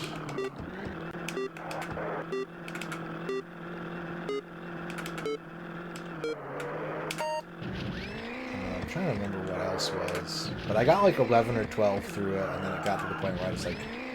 I couldn't find a couple of the movies, and I just kind of gave up. But it was fun, and like, I don't watch a lot of movies, so it was a good excuse to say like, oh yeah, I've seen that, you know, and check it off the list. Stop motion Alice in Wonderland.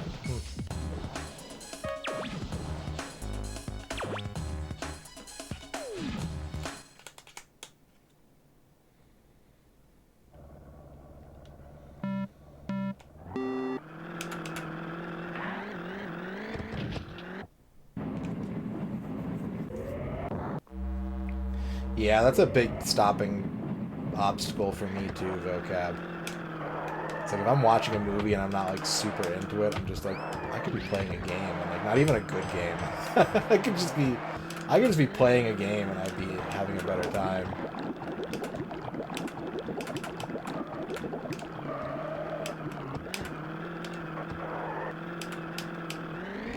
That was pointless. No reason for me to do that. Yeah, exactly.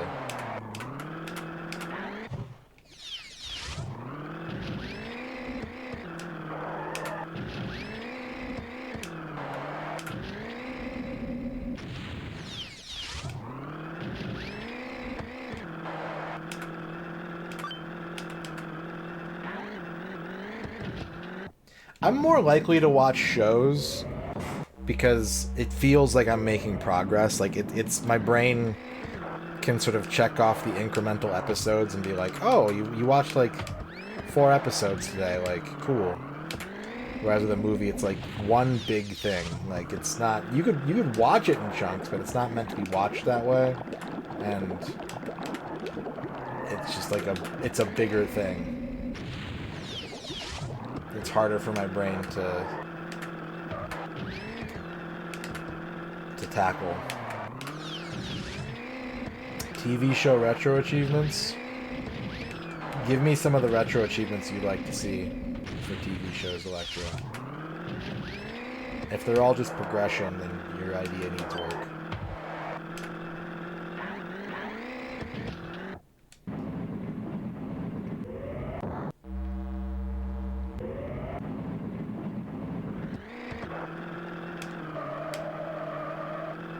Watch X movie without laughing. Okay, alright.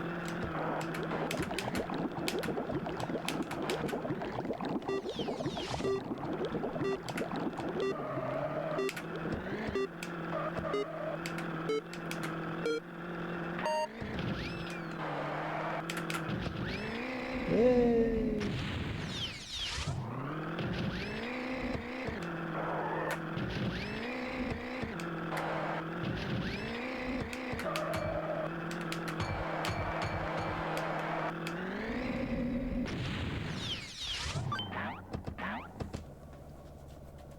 I never watched Entourage.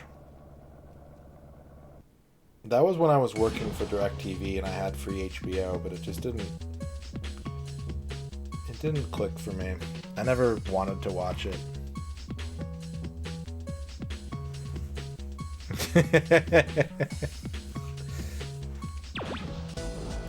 Oh no, drinking games, I think a lot of times people get them, like, if it starts out and that character is almost always wearing a hat, then it works. I've seen a lot of drinking games where it's like, this isn't meant to be, like, played. This is meant for you to get blackout drunk. I remember there was an Iron Chef, the Japanese Iron Chef. There was a Japanese Iron Chef drinking game, and, like, the first rule is that anytime the floor reporter says Fukui-san, take a drink, and it's like, bro, that is literally dozens of times within like a 40-minute episode. Like, that's not okay unless you're drinking like wine coolers.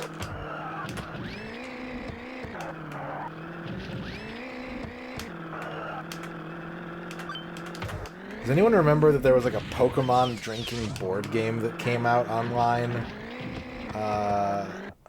Probably in like the late 2000s. That was the same thing. It was like a Pokemon themed drinking board game that was like a PDF that was circulated pretty heavily. And again, way too much drinking. I'll see if I can find it real quick after this race, because I bet I can. It was pretty popular.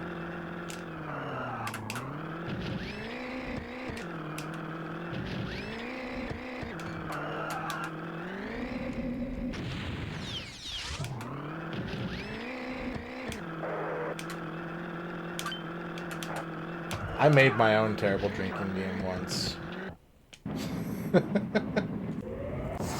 We used to play like drinking Super Nintendo Family Feud. And it was like every time you got a strike, take a drink. But then I would like host it. I would be the person like typing in all the answers and stuff. And I would just take a bunch of drinks for other people's teams. This is back when I drank a lot. I don't do that anymore.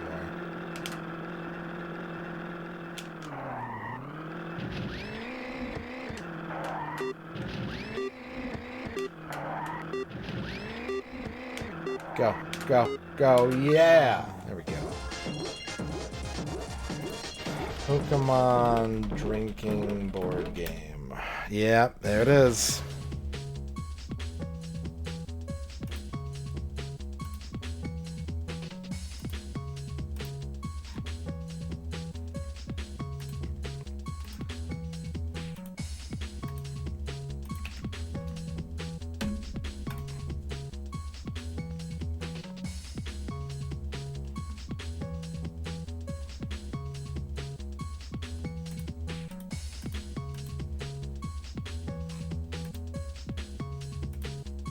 Well, that link is kind of shit because you can't zoom it in close enough to read it.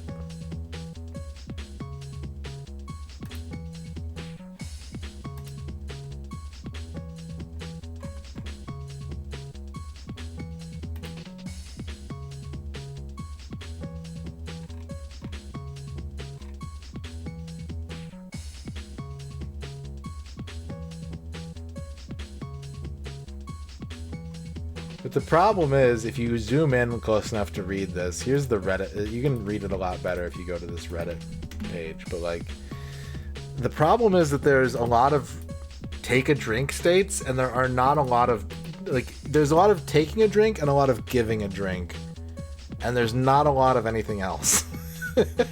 So it's like, almost every time someone rolls the die, you take a drink. Someone takes a drink.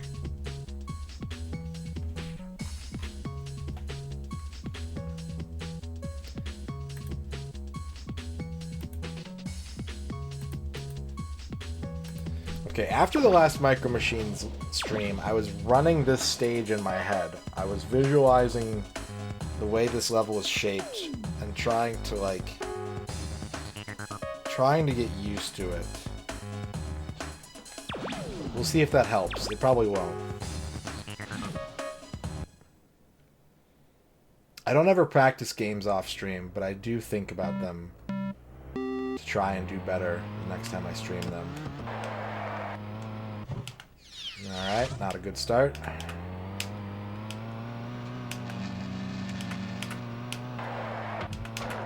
Snail.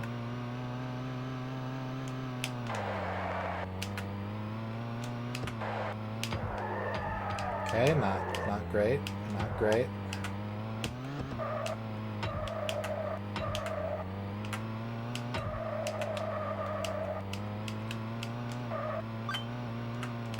I got the shape of it right, but I forgot where all the like rocks and bricks and shit are. That's what I didn't account for. But I'm surprised that I could memorize the map. The shape of the map.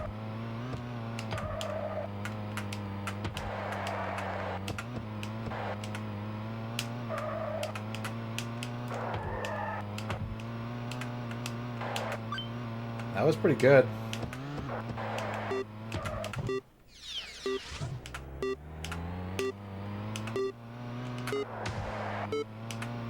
I had one decent lap.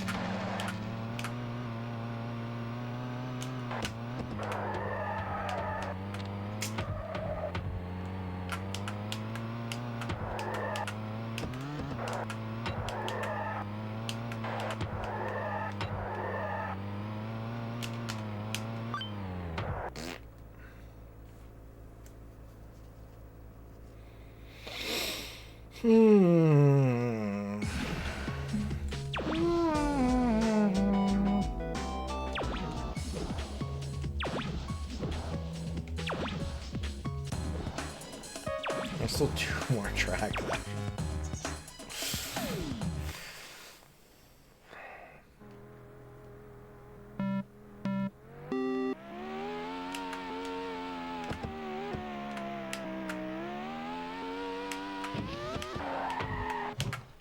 I'll be fine. I don't want to be fine, but I'll be fine.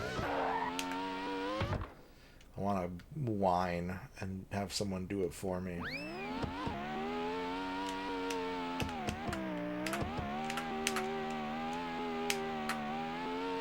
Kydrian wants a horoscope.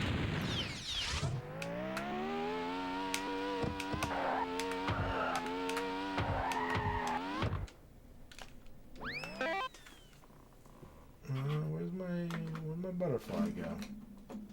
Where's the butterfly? Butterfly. There it is. Ugh.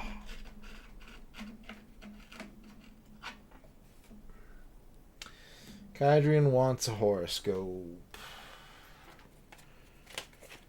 Kydrian, your horoscope is the Medical Supply Center. It's time to do an audit and make sure that you have enough bandages, painkillers,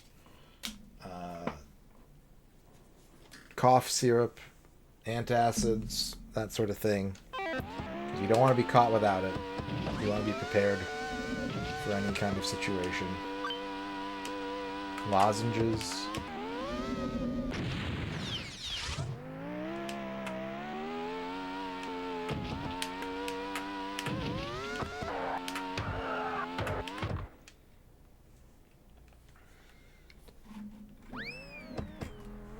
That was weird. I was holding the gas button down.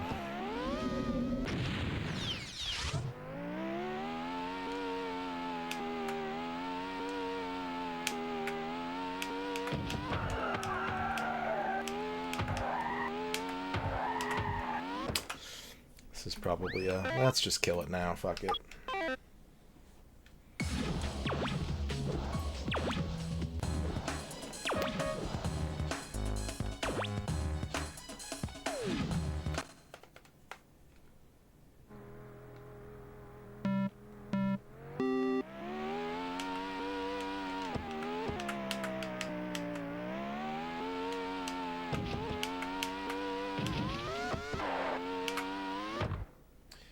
Why do I choose Spider? Asks Chelsea. Welcome to the chat, Chelsea. I think most of the characters in this game look kind of weird and unappealing. And Spider is one of the only ones that at least kind of looks cool. So I've always picked Spider in Micro Machines games. Do you pick a different character? And who and why?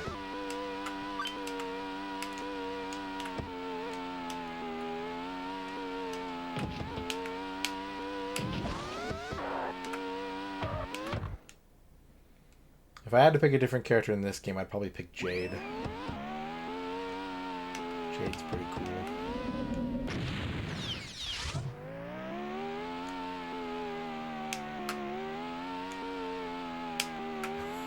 You're welcome.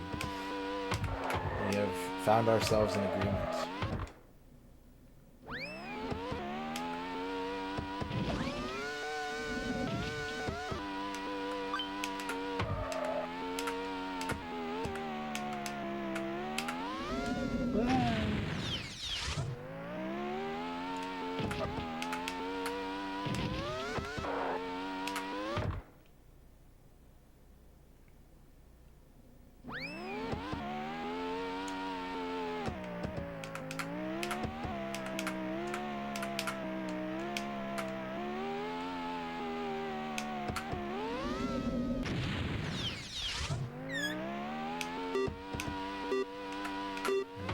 I'll lose this one.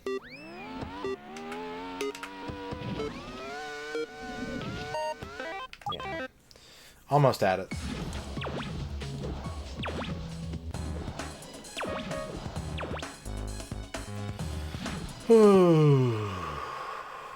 Boy, this game is hard.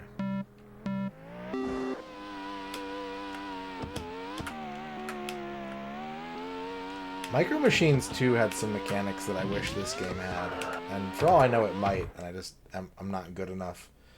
Micro Machines 2 had a thing where if you did your first lap without like touching any walls, you would just instantly win the course.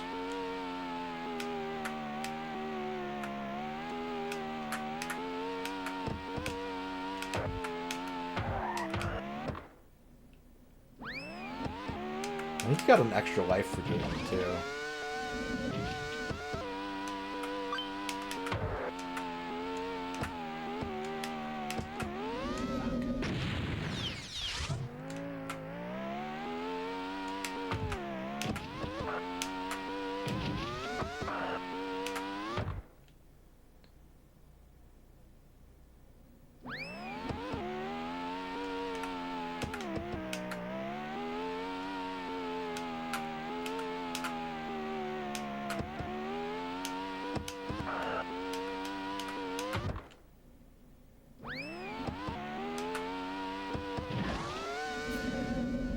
I was fucking around. That's entirely my fault.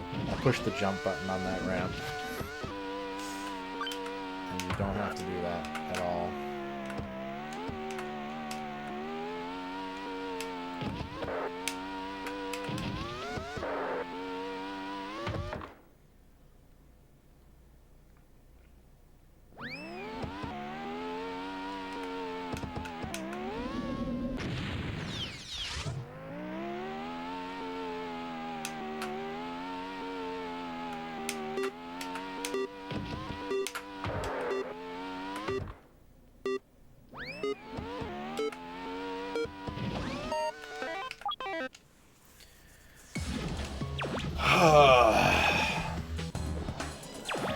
Man, this game is hard.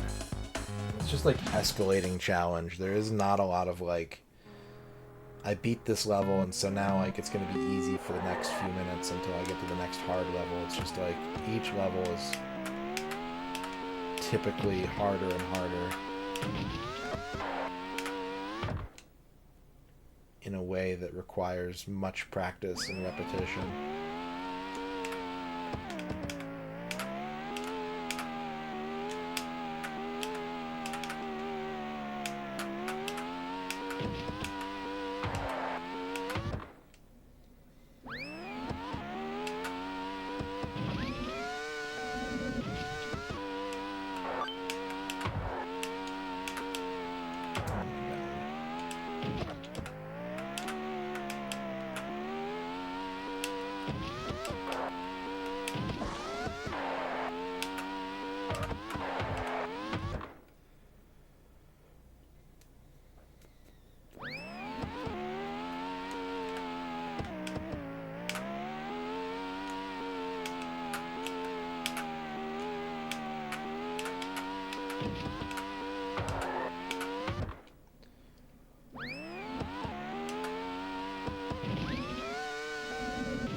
Come to like a dead stop to do that, and I got stuck on that receptacle, but that was still a good lap. I wish I wasn't invisible right now, but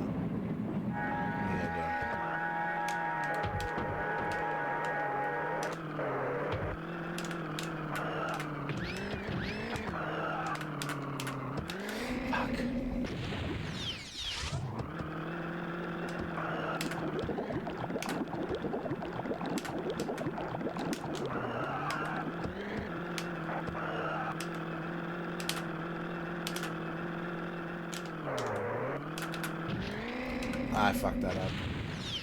I think I was lined up and I tried to fix it. I didn't have to.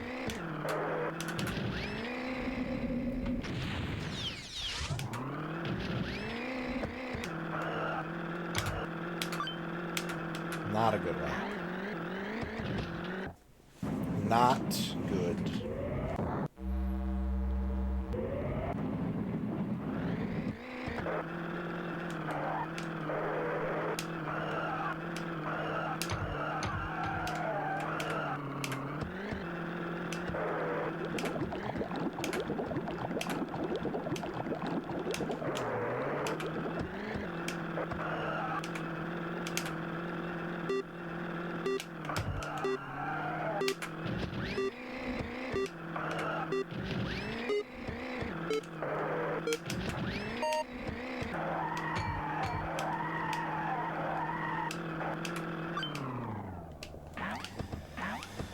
Oh, God.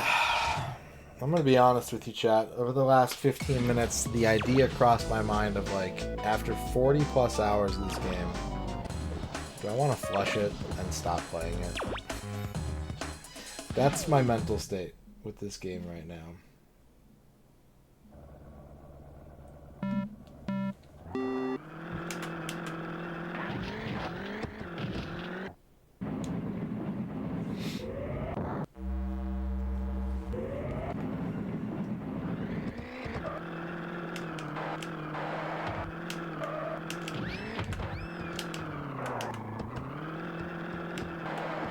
It just takes so long to do anything in this game. Like,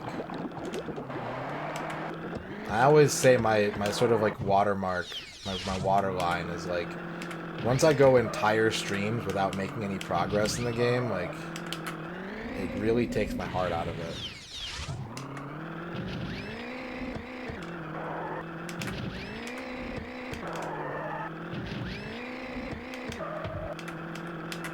That's where we're at in this game, unfortunately.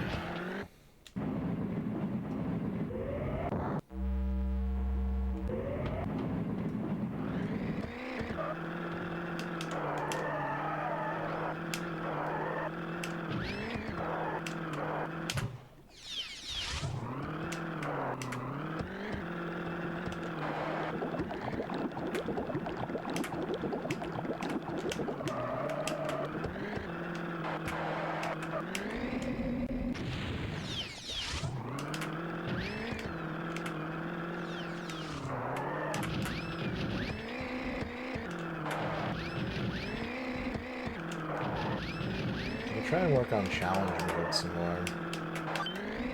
Just ignore this for now. I don't know. It's not the smart decision, but I don't want to do challenge mode either. If I were a normal person, this is definitely the point where I'd be like, I don't want to play this anymore, and I'm not going to do it.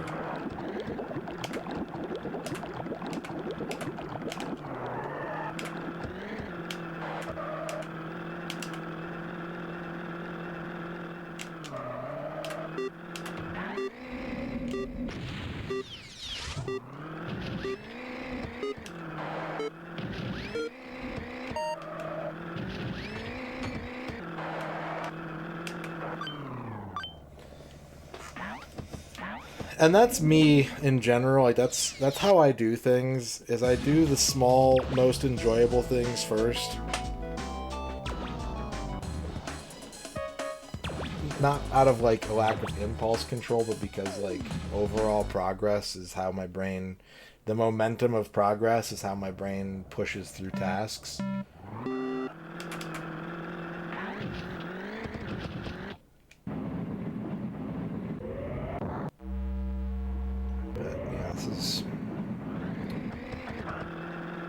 I'm telling myself I'm not going to quit. I'm telling myself that we're at a point where flushing games doesn't really make sense anymore. But damn, am I not having fun. Damn, am I over this game. And I wish that the game was over too.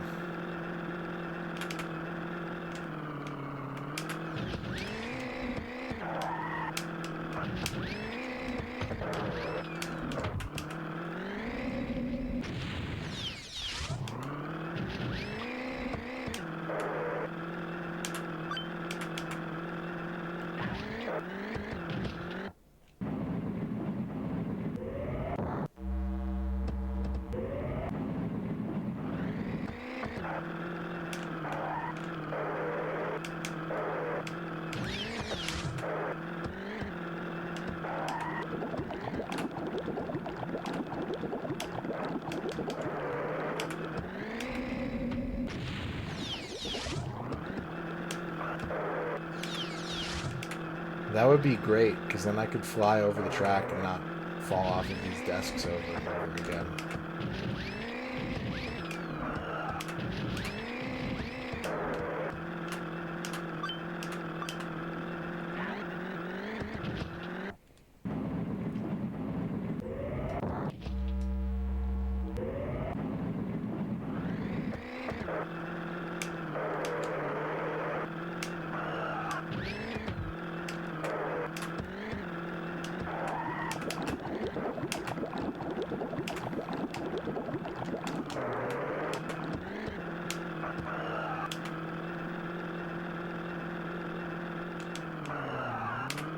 Probably because most people don't have teleporters.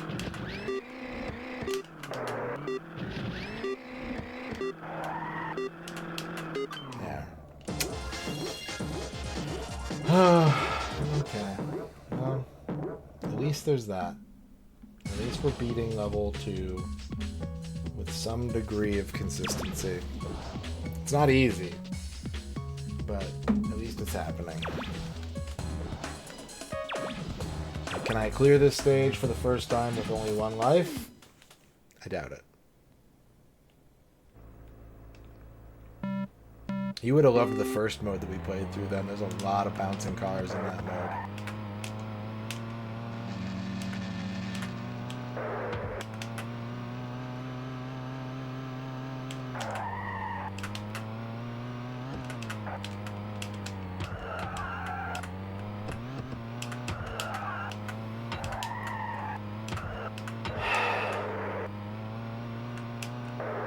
Clean up your garden, people.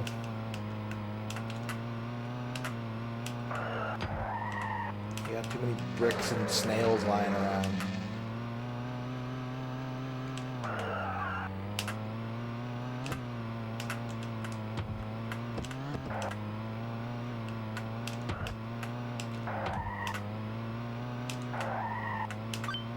Almost a qualifying lap. That was the best lap I've ever had on this track.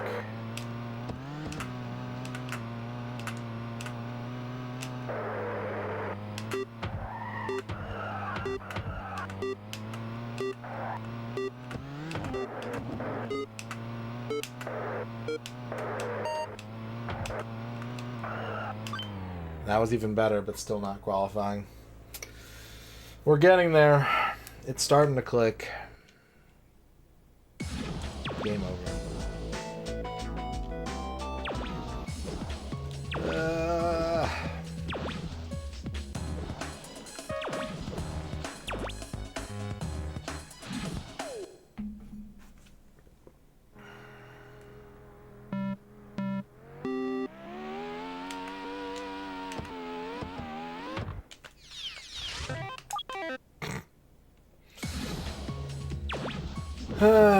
Well, you know, I'm coming off of a 2-day break, and then the last time we streamed, we didn't even play this, so like I can handle this. I can handle this. I just wish it was easier. I'm tired of trying to make it work, but I'm in no great stressful situation.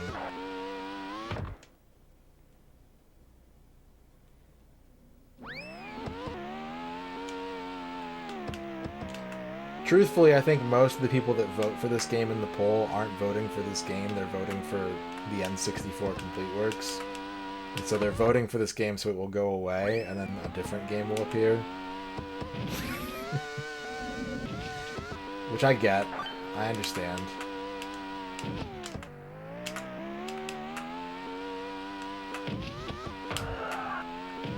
And I don't mind that as long as they're still here watching. But if they're like, I'm voting for Micro Machines and then I'm leaving because I want to watch Micro Machines, well, damn, bro. Like, help me out. At least make it worth my time.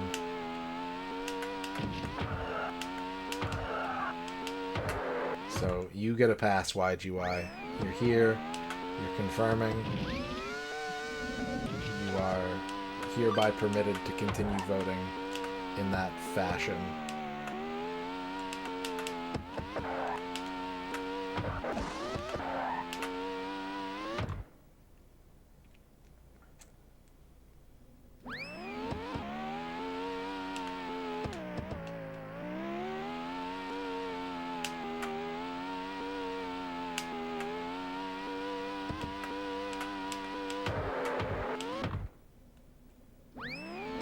I appreciate everyone who's here. Thank you for being here. And everyone who's not here, I appreciate you too. Even if you did vote for Micro Machines.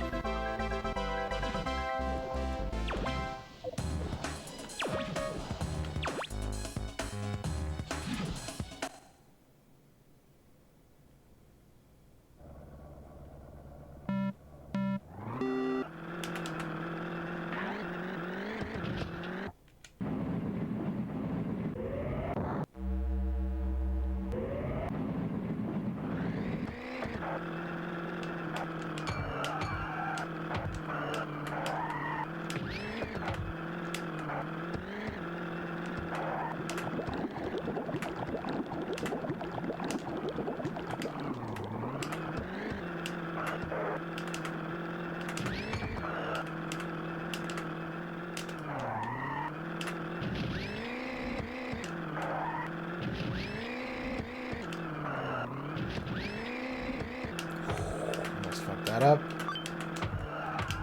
There we go. Now I fucked it up. Hell yeah.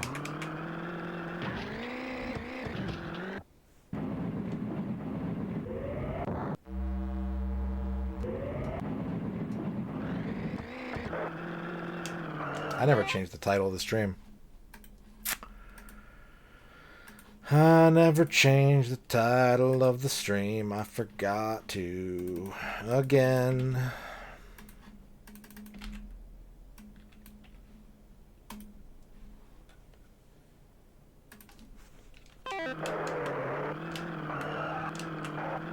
I think it's a Toy Story situation. I think if Dad showed up, the race would immediately end.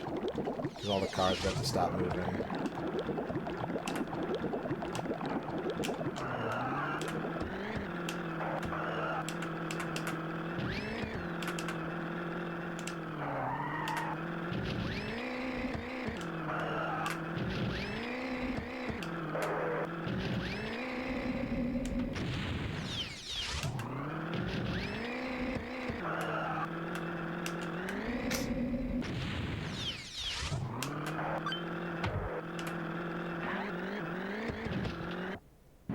If I have a perfect speed lap, I can win this.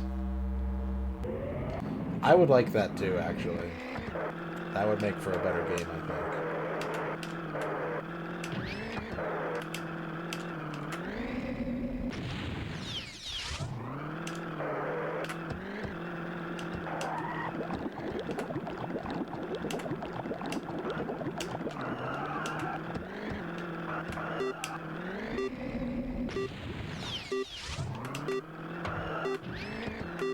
Some will die in hot pursuit and fiery auto crashes.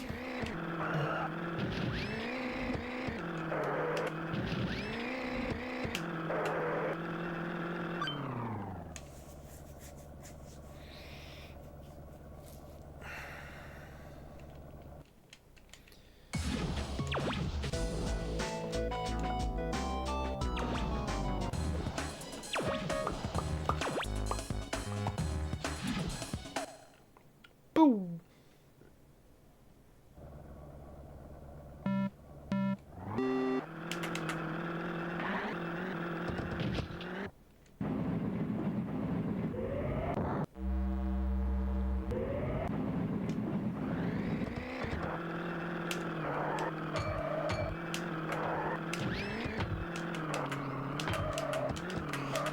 God! I could not line that up.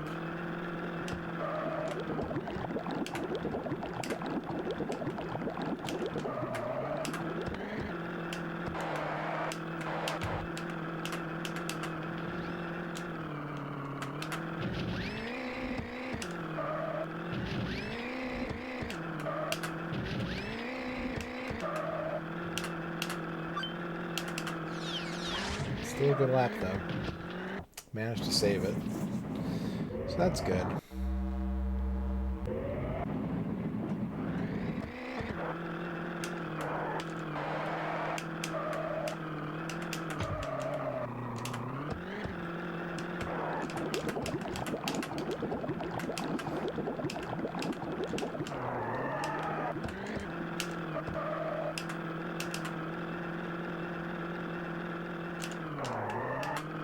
Yeah, the problem with this course basically is that it's got a lot of places where you can die. Like, it is an easier course than the Toaster course, but every death takes like 3 to 4 seconds, and so like the more times your car explodes, it's worse than like bumping into shit and like making bad turns and stuff. It's like, even bumping into the Toaster and driving around it for a second, it takes less time than watching your car explode and respawn. And so that's the problem, is that there's just a lot of death points on this course that eat up time. And you really can't afford to have more than, like, 2 at most per lap, and even that's pushing it.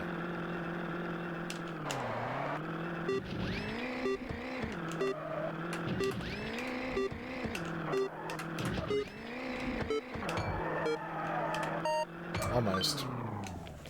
Less than a second.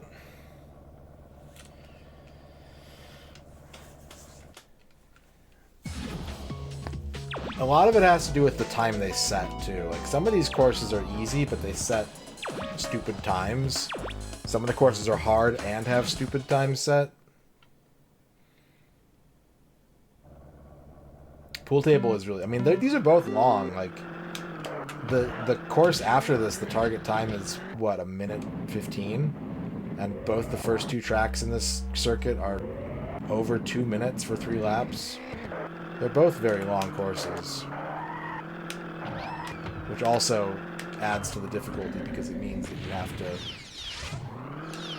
you have to be active for longer, not making mistakes, right? If it's a short course, you can memorize it faster. There's, like, less... You're in the race for less time, so you don't need to make mistakes. Or, you know, you have... You know what I'm trying... I don't know what I'm trying to say, but I know what I'm trying to say. It's like survive for 1.5 minutes versus survive for 2.5 minutes.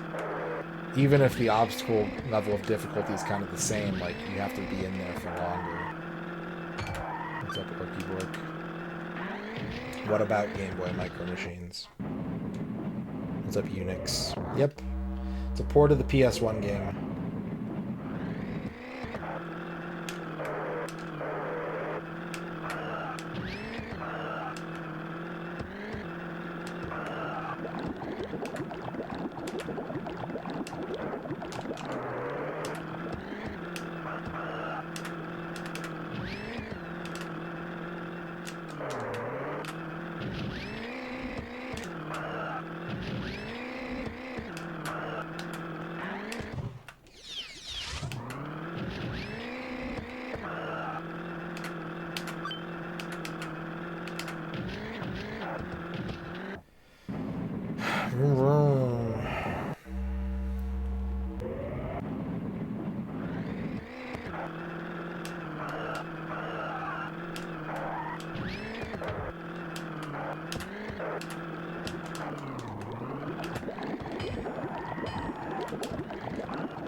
What do the beeps mean?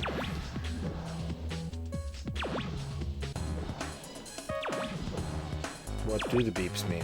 What beeps? Oh, it means I'm running out of time. See in the bottom left, there's a record time that I'm trying to beat.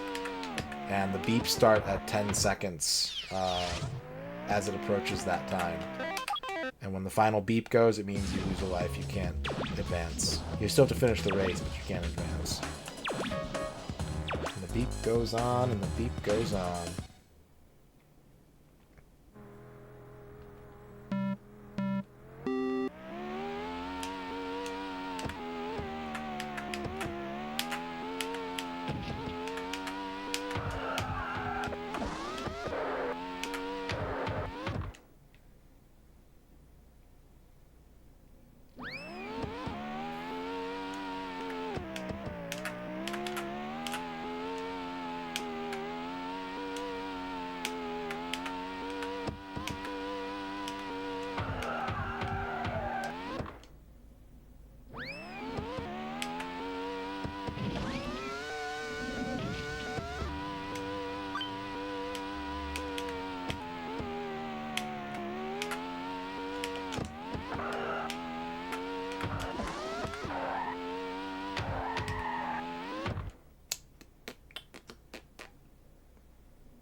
Oh, forgot I was doing for a second there. That's not good.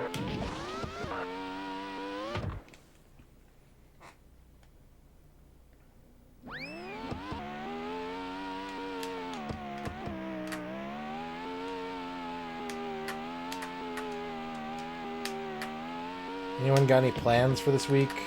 Anything you're hoping to get done or have a fun time doing?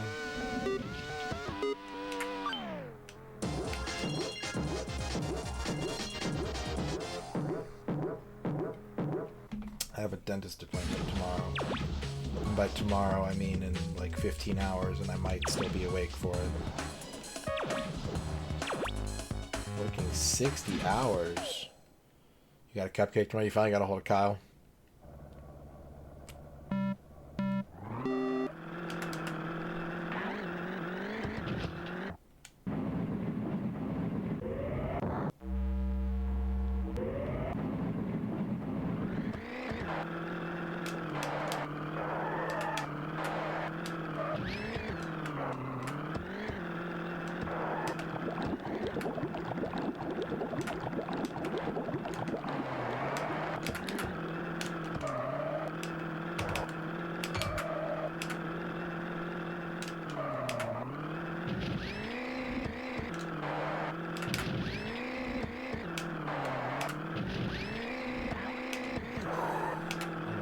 That.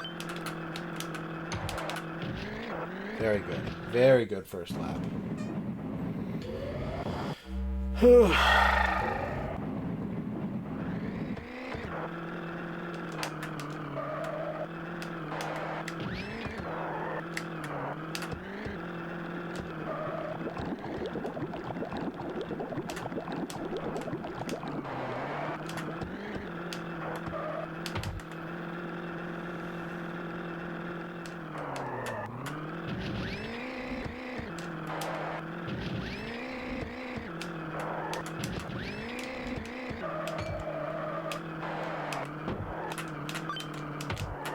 Damn, even a good second lap. This third lap is not starting out great, but we saved it from a disaster. I've got a lot of wiggle room on this third lap. I can make some mistakes if I need to.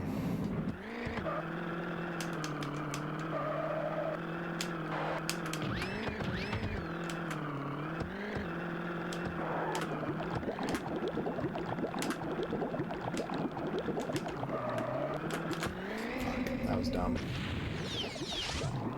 Pointless mistake there.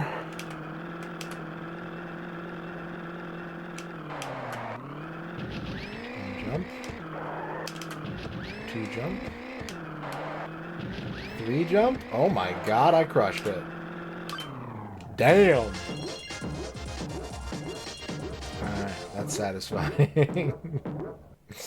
That one's satisfying.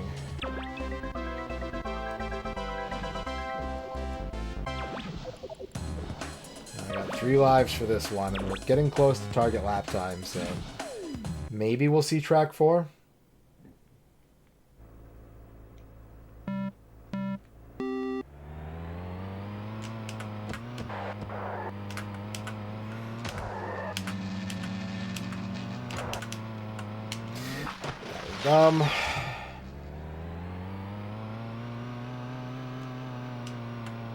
That was... Alright. Just shoot myself in the leg a few more times just to make sure.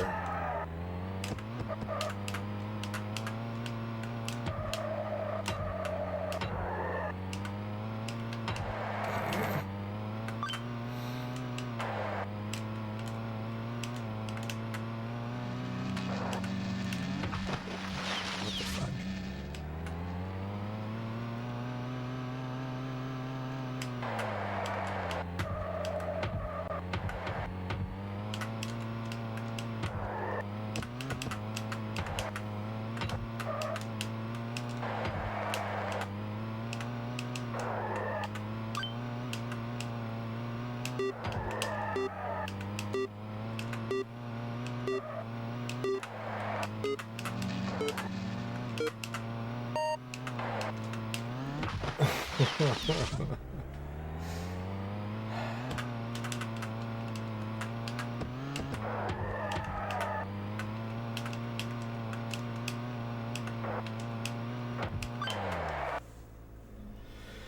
Okay, not a good first run.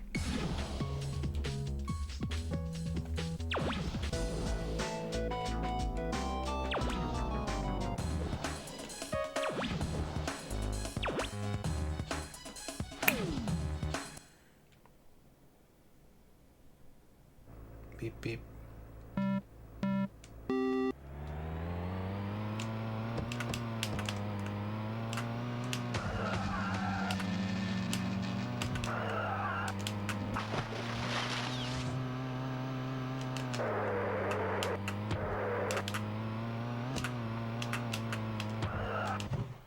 God damn it.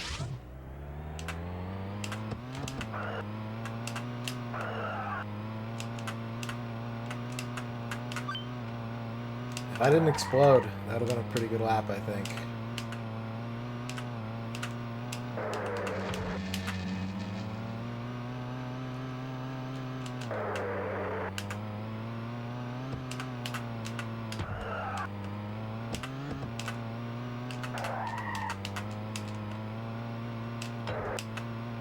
Ooh, let's go. My first ever qualifying lap on this course. And now I fuck it up.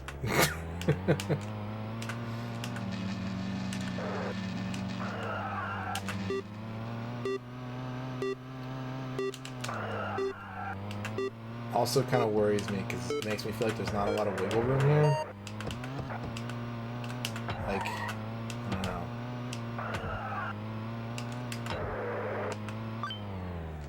Really makes me think that blowing up once on this track might be too much. But maybe not. I did make quite a few mistakes there, and I was less than 10 seconds off, so...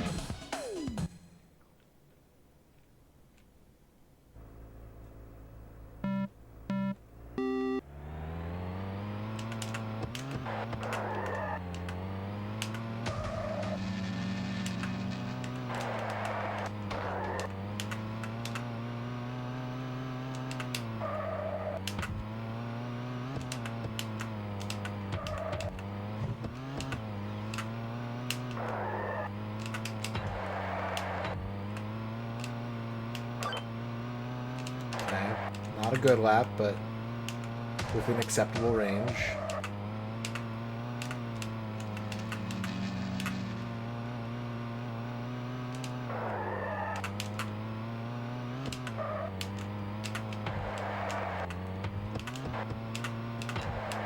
No.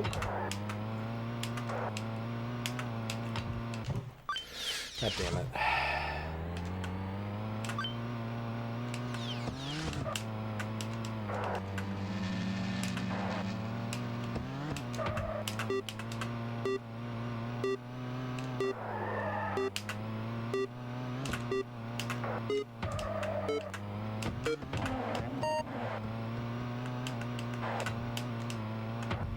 Well, it's a game over, but I feel like 24:03 that was a good lap.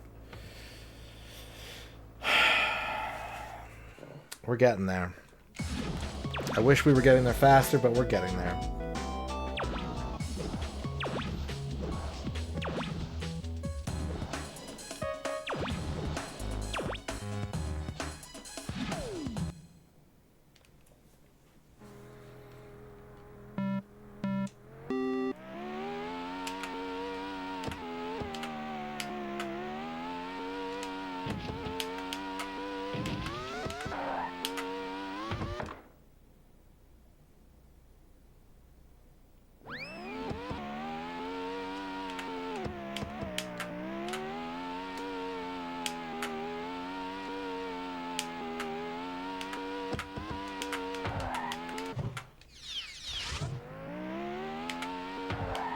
Yeah.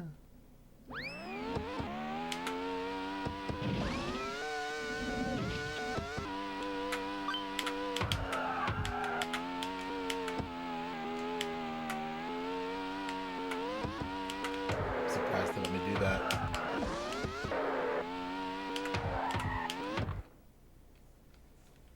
Yeah, they all go to subspace, and the ball is allowed to pop out of any pocket that. It wants to. It's just that most pool balls are not very ambitious creatures.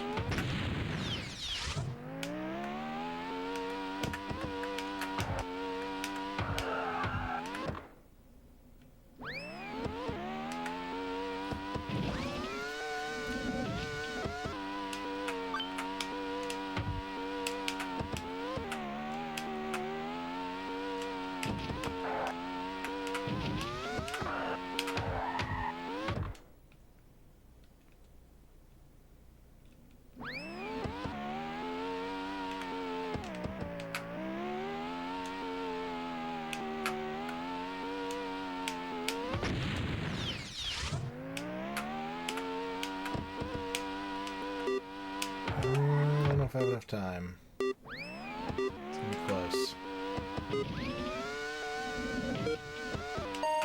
Yep. Yep, I fucked up too much on that last lap. I should take a break. One more run, and then I'm gonna take a break.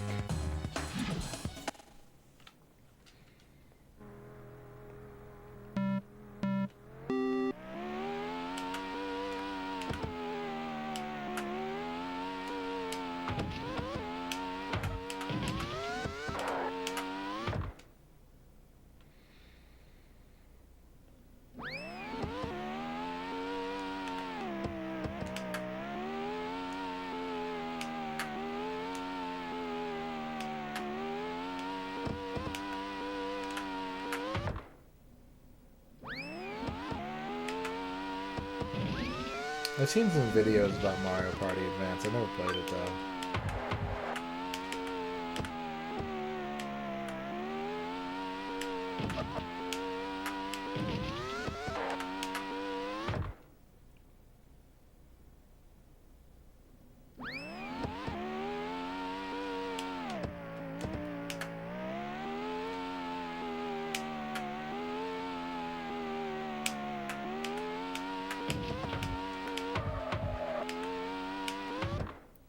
Sunbro Jade. I'm not even staying up for music like this.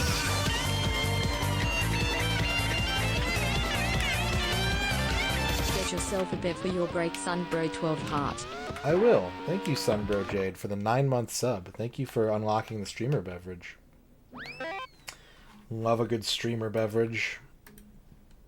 Thank you very much, Sunbro Jade. Hope you're doing well.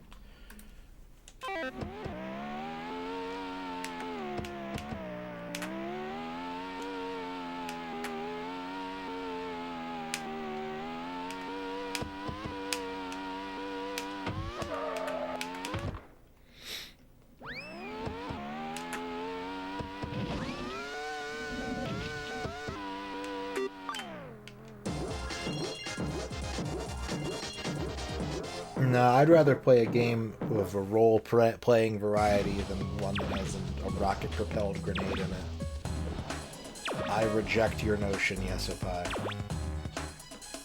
On this, we are in disagreement.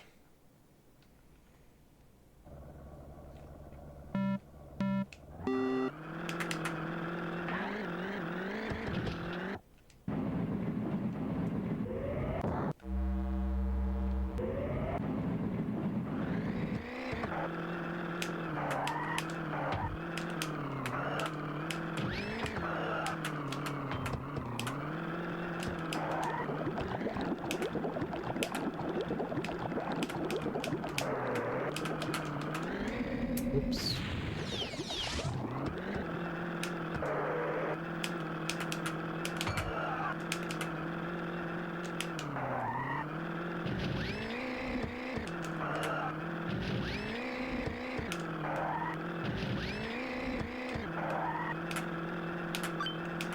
Save the lap by doing some real clean badge jumps.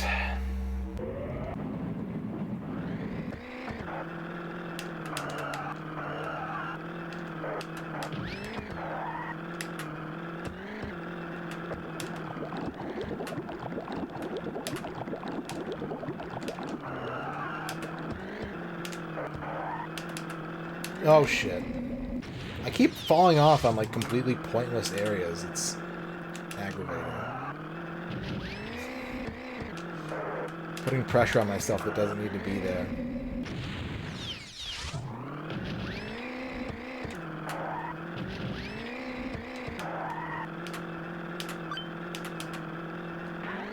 Okay. This is going to be pretty close. We basically need to have like a qualifying lap here to win. My good lap was only barely good. My bad lap was only barely bad. Fuck!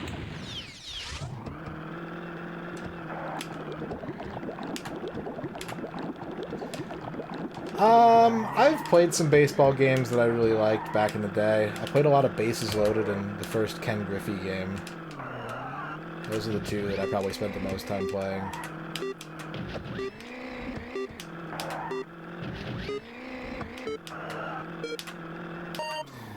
Four hundredths of a second. Ugh.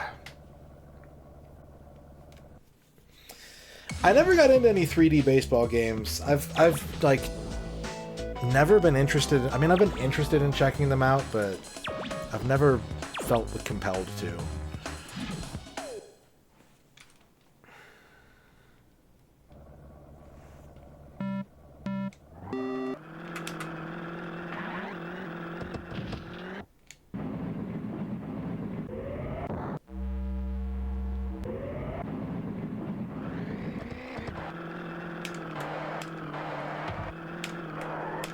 But I'm also like, of all the big four American sports, we can throw soccer in the mix too if you want. Like, baseball is the one I'm the least interested in.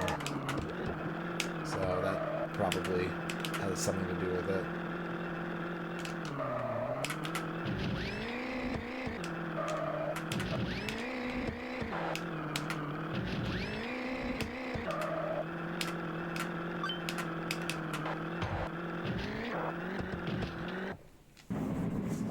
I also put golf over that and tennis. I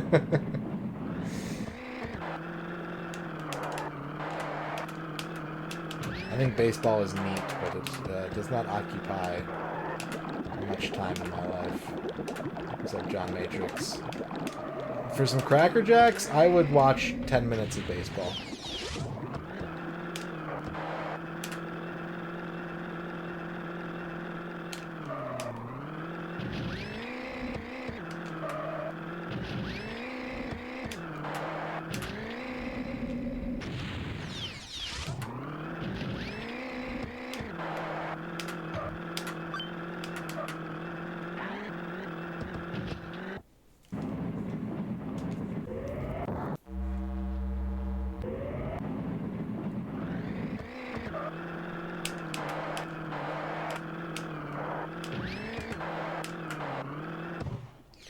Fuck you. Oh my god.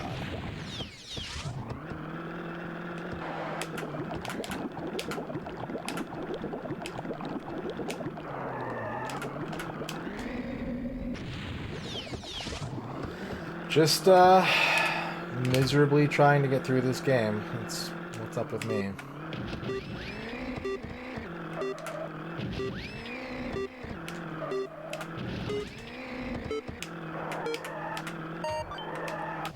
Fucked up the last lap. There's a Winter Olympics game and there's a Summer Olympics game, Markomoto. They're both pretty fun. The winter one's better, though.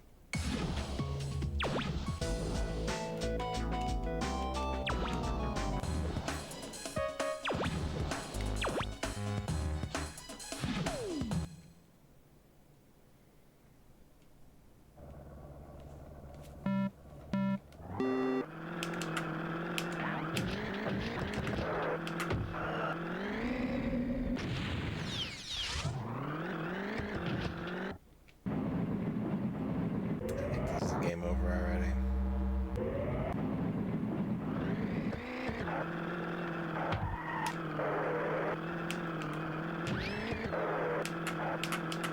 Yeah, this is fun.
I mean, if a 12-year age scotch is high quality, then, you know, something 12 years old should be vintage too.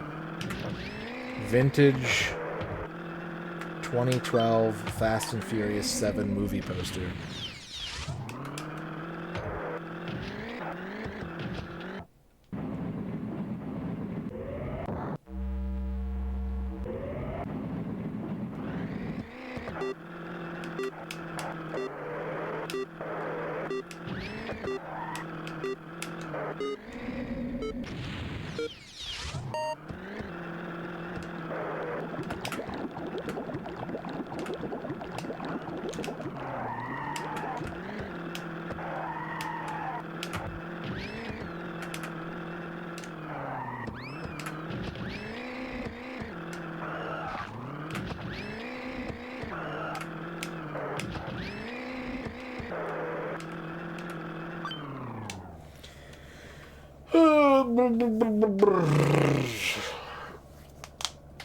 Alright, I'm taking a break.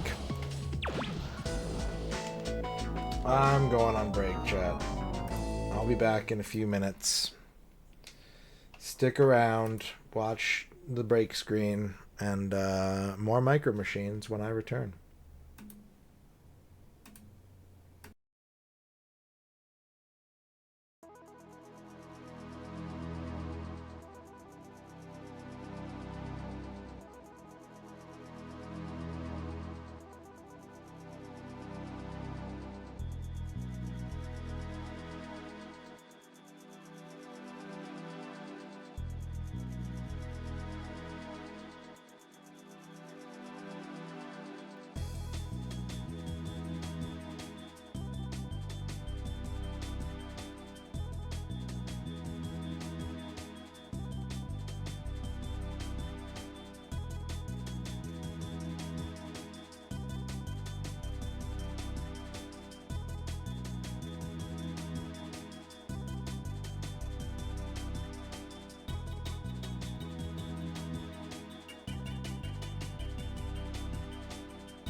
Alright, I'm back. Thank you for waiting.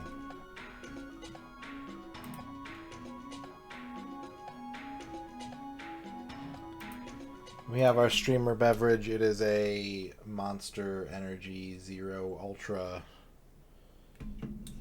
which hopefully the caffeine will activate my latent gamer abilities.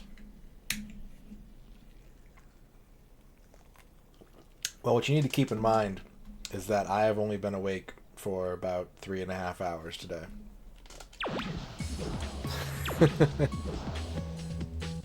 I'm out. I'm out of Fagos and Clearly Canadians. We went through all those on stream. Otherwise, I would have gotten one of those. I have a sleep disorder, so I wake up at random hours of the day. Not entirely random, but to what most people would consider random. Normally I would not have a monster at this time of the day, but I woke up at 9:30 p.m., so...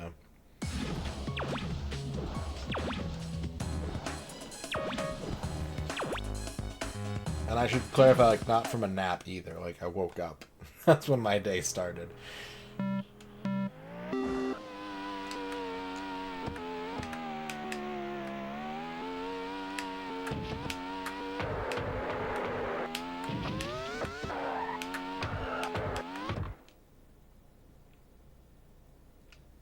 Are they requesting 60 hours, though? That seems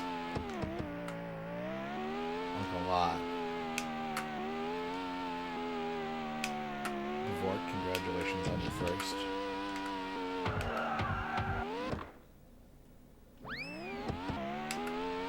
Are you getting overtime pay for that?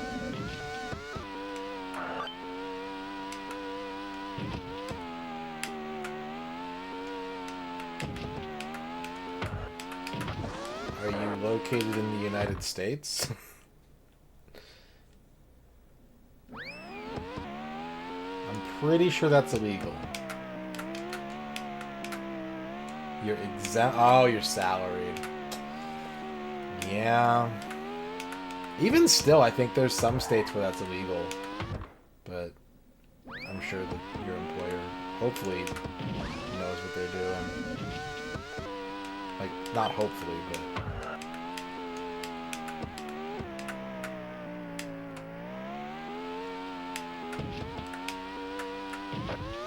I don't ever want to be salaried ever again.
A lot of jobs can be done remotely these days. There's no reason why many of them need to be in person.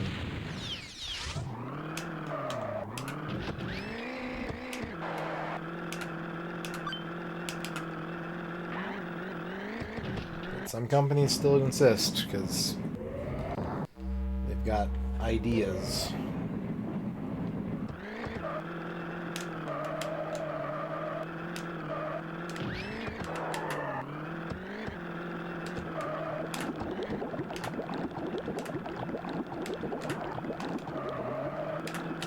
Damn it. Oh, I saved it. Well, so much for saving it. Stupid spawn point.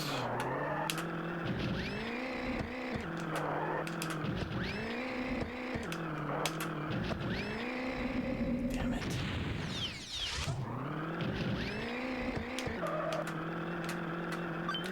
Damn it! I'm not making this easy on myself.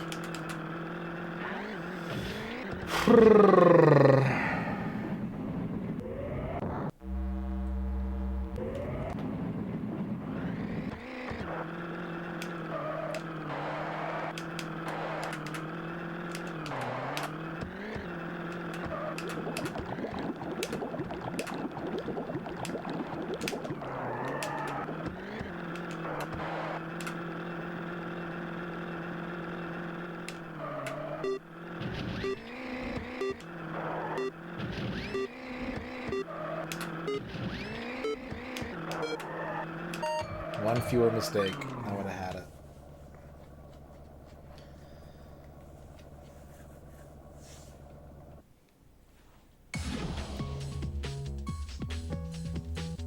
Yeah, there was no way I could have done my job remotely at the time. But, like, it was a big problem for Earn, because their whole office went remote for COVID, and they were like, no, everyone has to come back. Everyone has to work in the office. And there was just, like, no reason for most of the employees. Yeah, Cha-Cha was remote. You really love the fact that I worked at Cha-Cha, Electro.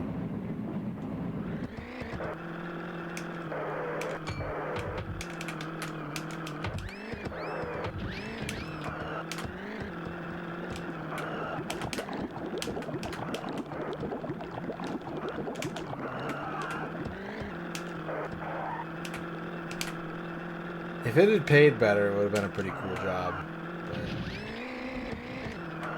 it was just side work.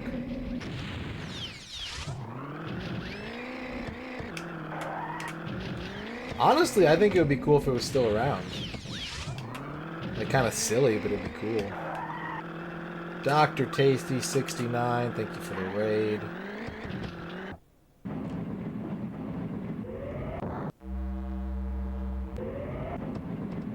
Like, think of all the times people ask questions that they could just look up themselves, but they don't.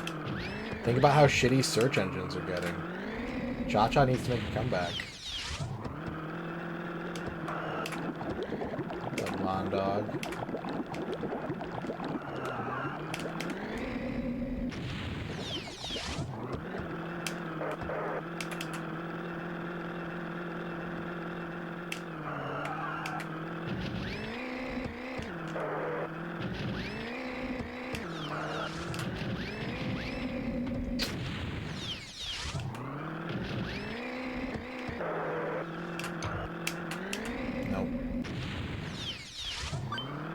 Nope, this one's toast.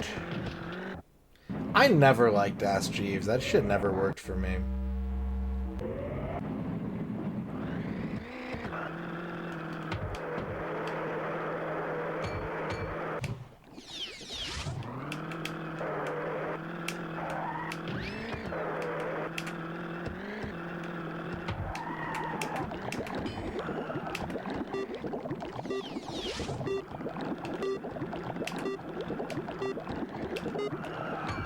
I think Ask Jeeves just became Ask.com. I couldn't really ever get Alta Vista to work for me aside from Babelfish. I was very much a Yahoo guy until Google came around. Like, I remember using Yahoo before they had the search function.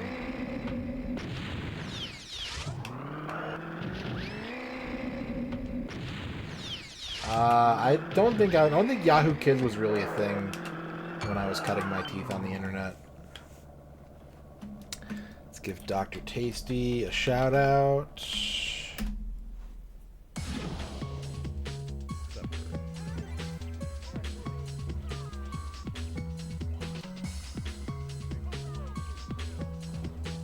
Oh, I did it. I fucking did it. It worked.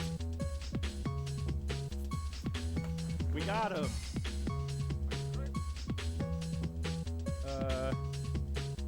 Fuck yeah.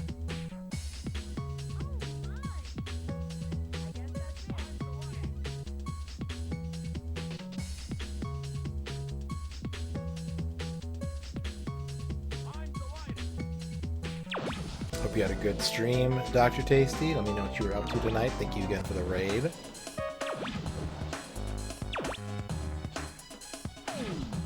I did play some Yahoo Pool. I played Yahoo Towers.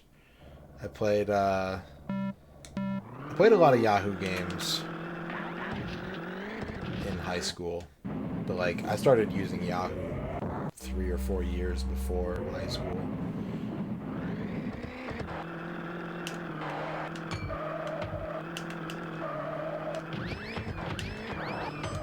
I never had AOL. Our family had it, but they didn't tell me that we had it. They didn't tell me we had the internet until we had our own, like, local ISP. So, I never got to experience AOL.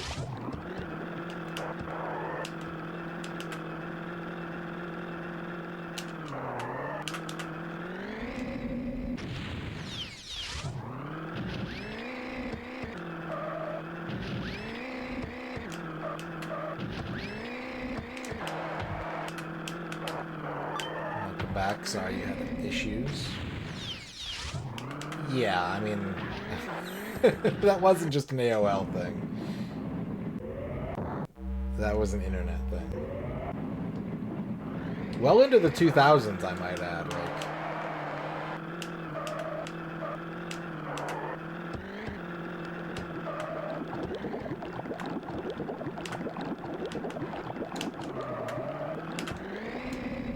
pretty sure people were using ASL on MSN Messenger.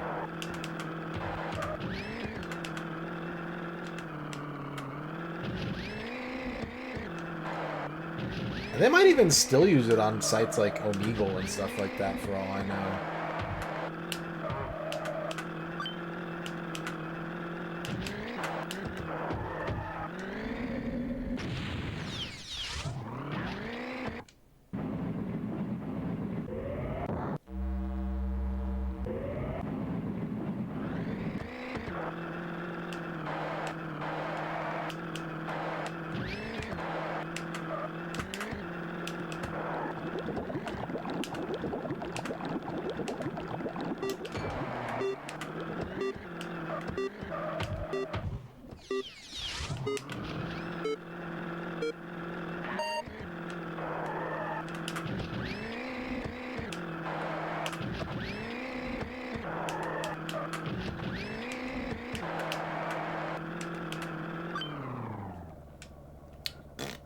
Yeah, no worries.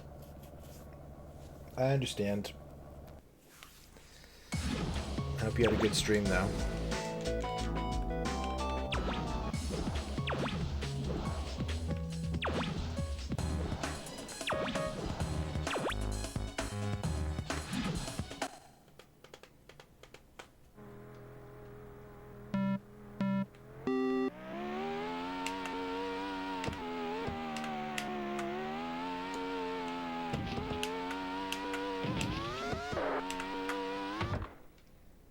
Nearing the end of Summoner? Nice. I never played those games.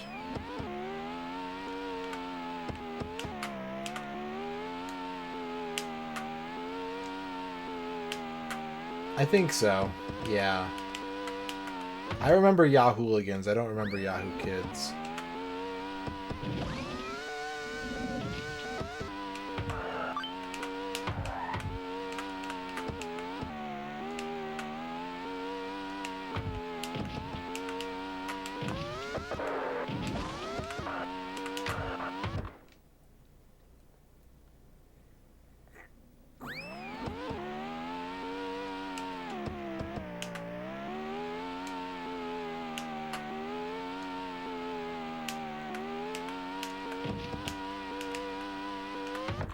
I mean, I remember Yahoo Kids, but I don't really remember using it. I remember using Yahoo Kids. Yeah, I used Yahoo Chat sometimes. It's the first time I ever heard the word fuckwit. Yahoo voice chat.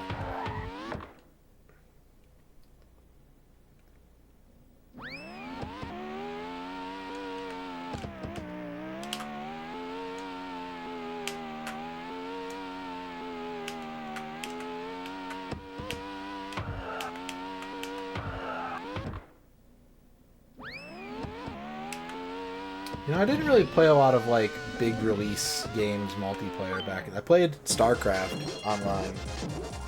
But, like, most things I just had a hard time getting to work. Or, like, didn't have a unified kind of, like, matchmaking system. Anything that used, like, 10 or Zone or GameSpy, I could just never get to work. So I mostly just played, like, online games. Like, games that were web-driven or, like, had a launcher of their own.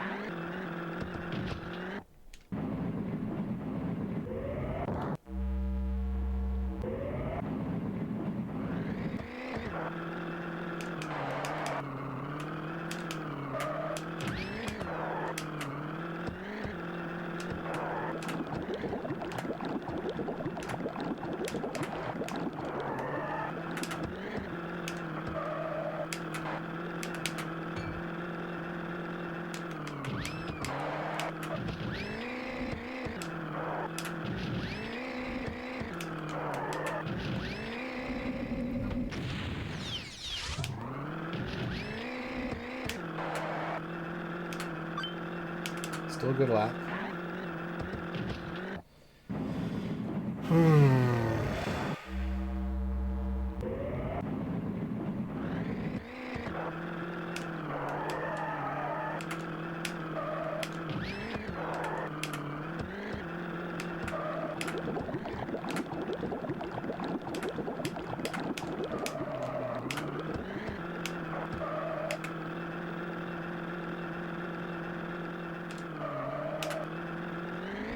Damn it.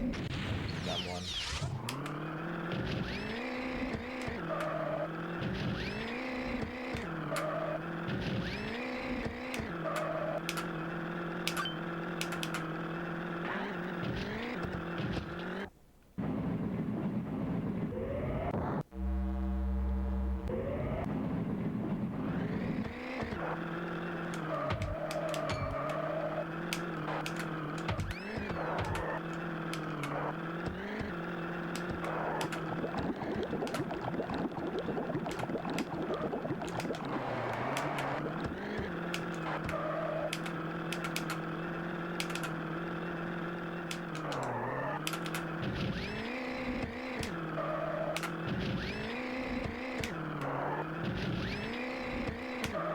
There we go.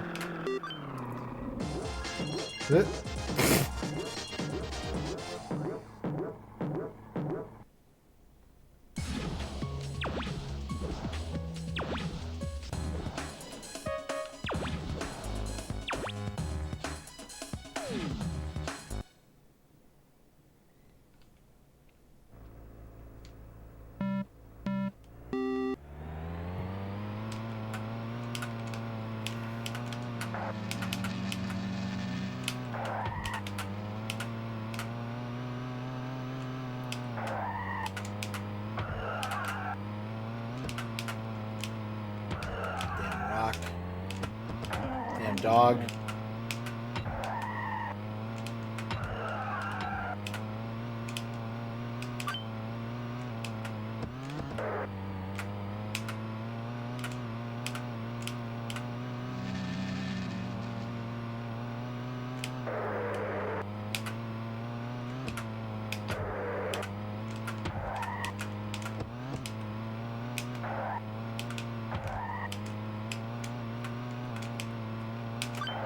Ooh, that was a great lap.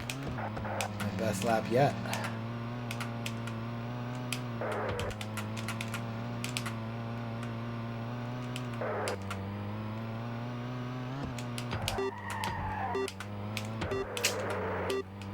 Not quite there yet.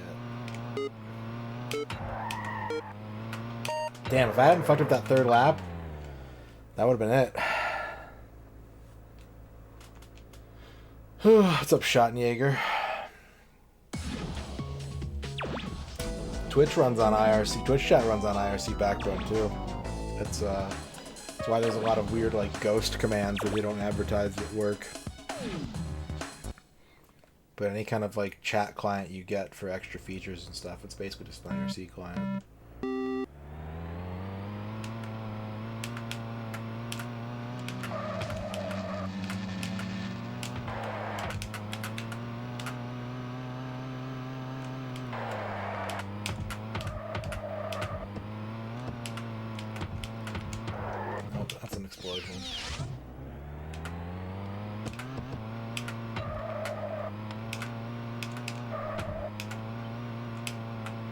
Yeah, I think you're right about that fork.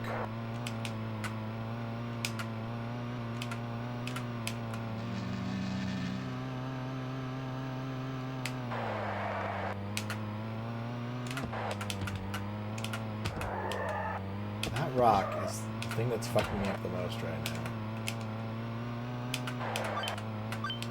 Ooh. Ooh, very good lap.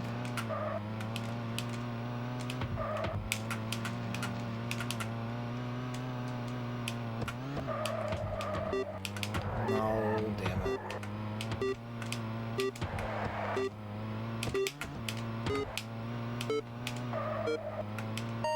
Nope. I sure didn't.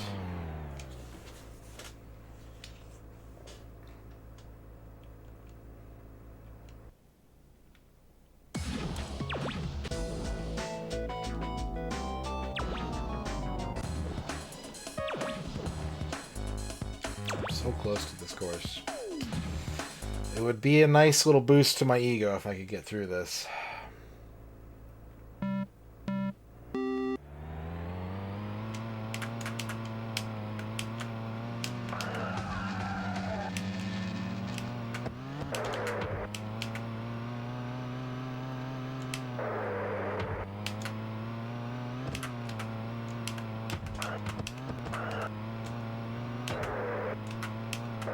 Although I never really used IRC to chat until like the mid-2000s. It was purely a file server thing for me. Outside of like web-based clients. Things that use IRC.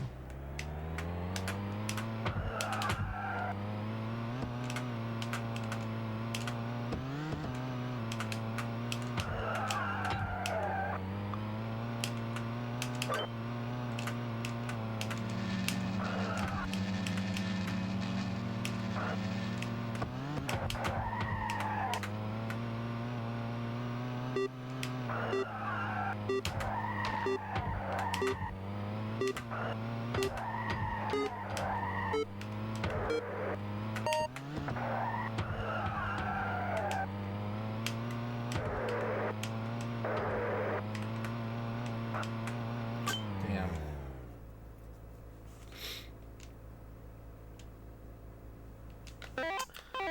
I didn't meet BBH on IRC, but that's one of the first places that, well, I think that's when we started interacting. Like, I knew who BBH was, but the first time we started talking was on IRC, and then we followed each other on LiveJournal.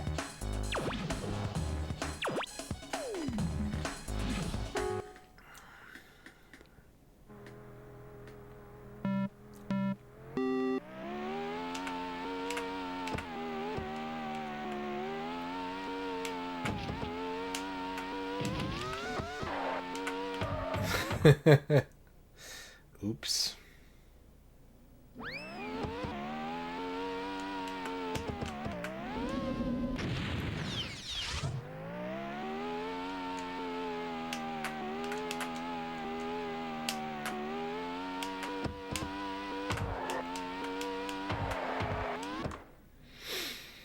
I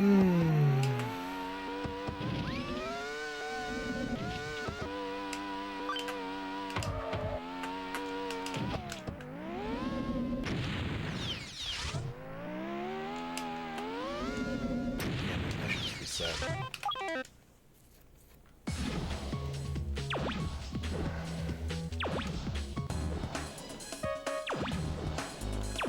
Apparently I dropped some frames at some point tonight.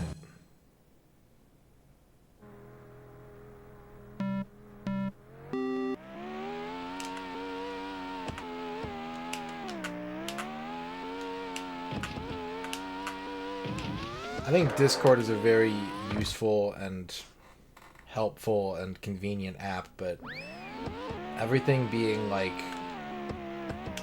tucked away to anyone who's not on the server, like if there were like searchable Discords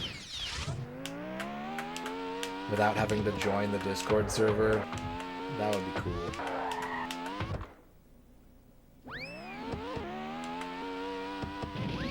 You think that's crazy? You should look up Usenet, like... you should look up old Usenet archives, Spudbugs.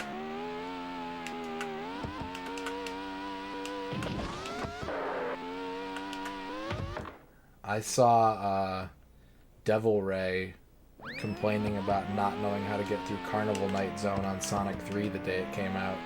That's just a thing you can look at on the internet.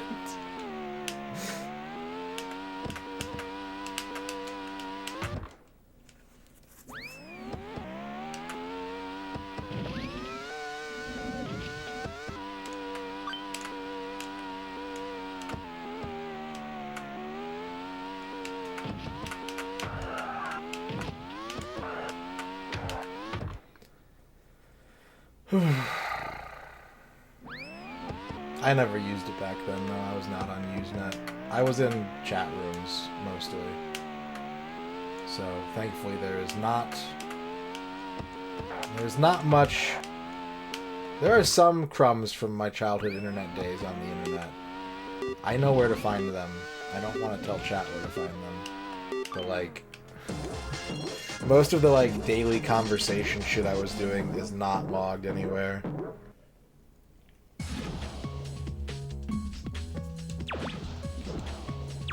That's pretty cool, Shadrock. Yeah. BBH is probably the one, like, notable person that I knew for a long time on the internet now. It's been over 20 years. I met BBH on VJ Army, which was a Beatmania 2DX score tracking website. And then I was in the IRC for that website, and that's when I talked to BBH for the first time. We followed each other on LiveJournal, and then, like, several years later, I saw him on, like, a leaderboard for some game on Xbox 360, so I friended him there. And then, like, 5 years after that, I was on Twitch, and I was like, oh shit, it says Lord BBH is live, I know that dude.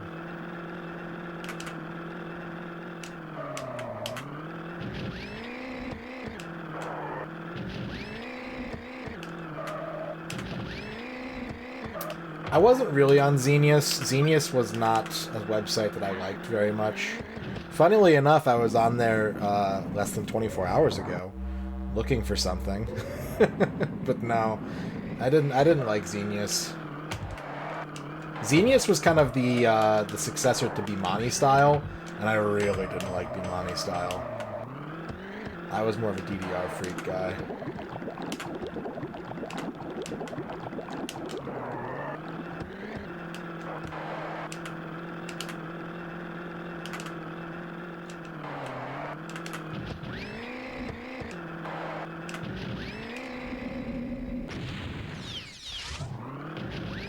That is pretty crazy to think about.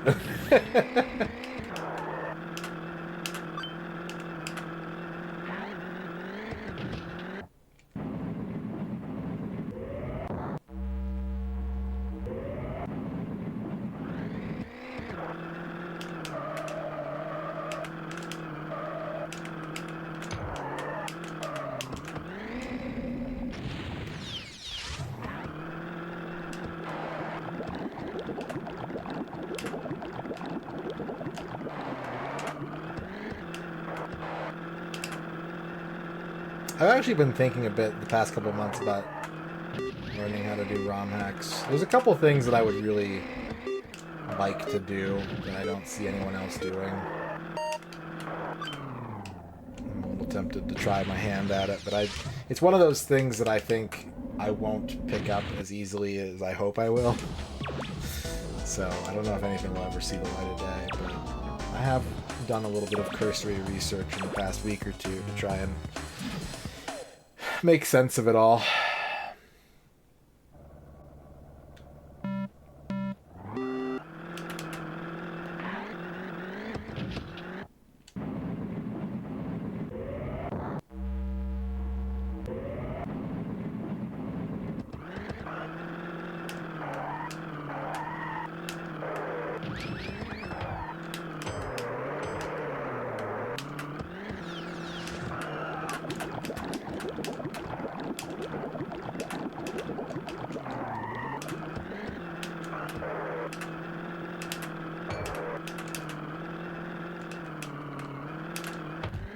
I don't know the last time that I tried like a project that was way over my head.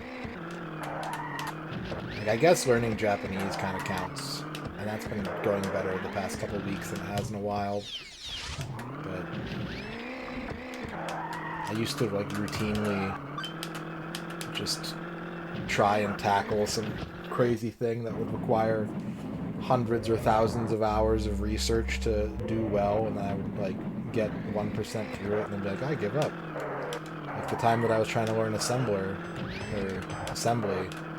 to make NES games.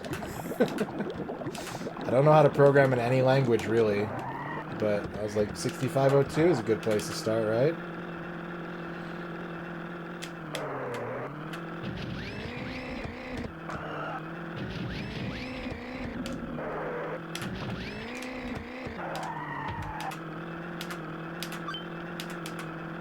Ooh, that was a good lap. Sausage making. There have been things like you know, learning how to cook more and like that don't seem like gigantic. You know, I was the kind of kid, and well into my like 20s and early 30s, where I'd be like, I'm going to learn guitar, right? Like making a lasagna and learning how to play guitar are two different scales of project in my mind.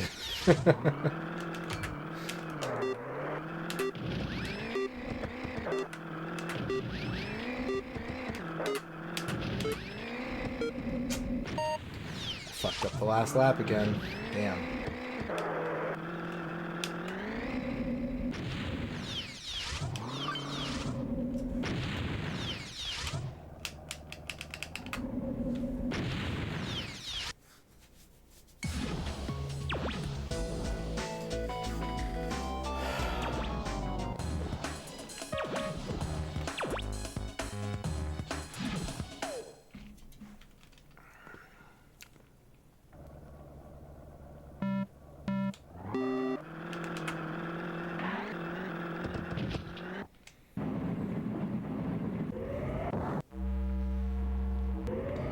I don't think I would ever get that into any kind of food stuff, because like I have a lot of fun making food, but I also experience a lot of frustration and lack of motivation. I think that's the biggest flag for me, is that even when I enjoy cooking, it's I kind of have to drag myself to it, so I know like really kind of dedicating myself to it is going to be more of a chore than like a fun learning project.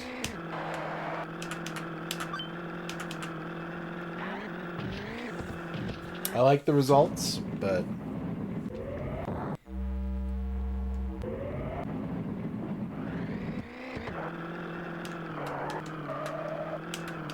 it's rare that I'm like, oh, I get to cook today, hell yeah.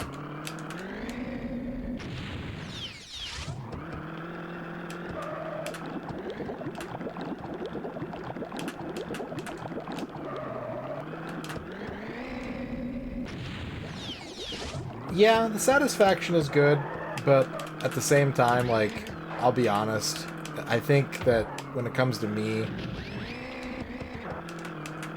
I love good food, but I also love shitty food. So like, it's not enough of a motivation for me. It's like, I could make this delicious thing that I know how to make and like it's exactly what I want. Or I could microwave a ham and cheese Hot Pocket and not have to think about food for a few hours. And it's the same. It's a zero sum for me.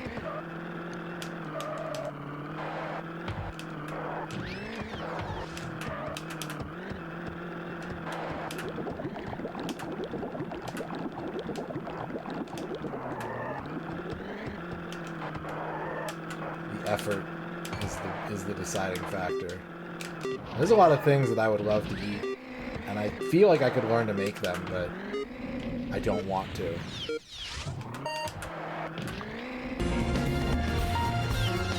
John Matrix. In 2009 I was determined to make sushi. In 2009, I decided I was never going to make sushi on my own, ever. Yeah, sushi is a lot of work. Thank you for the 50 bits. There's a lot of foods. Anything fried for me. Honestly, I just don't want to fry shit. I hate it. I hate bringing oil up to temperature and then be like, am I gonna burn myself? Is this gonna splash everywhere? So whenever I do make something that has like a fried component, I'm always asking Ern for help. I'll do everything else if you do the frying. Air fryers are good for certain things, but like, I don't think they're good for like homemade fried. I could be wrong, but I don't see myself like dipping meat in, flour and egg and breadcrumbs and then tossing that wet slab into the air fryer and having it come out good.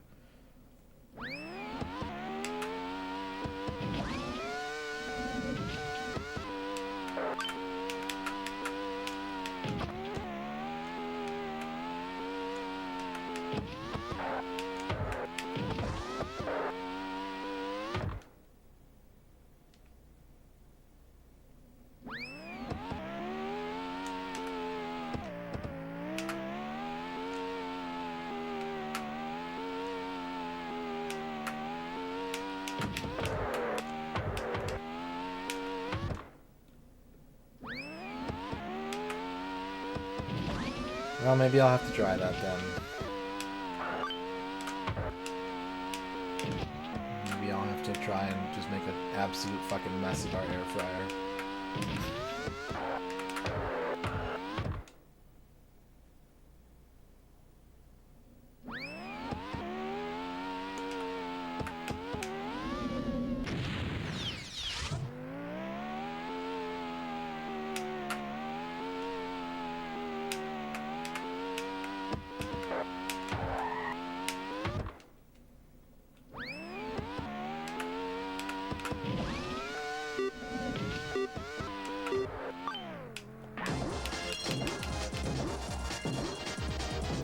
Breaded pork chops.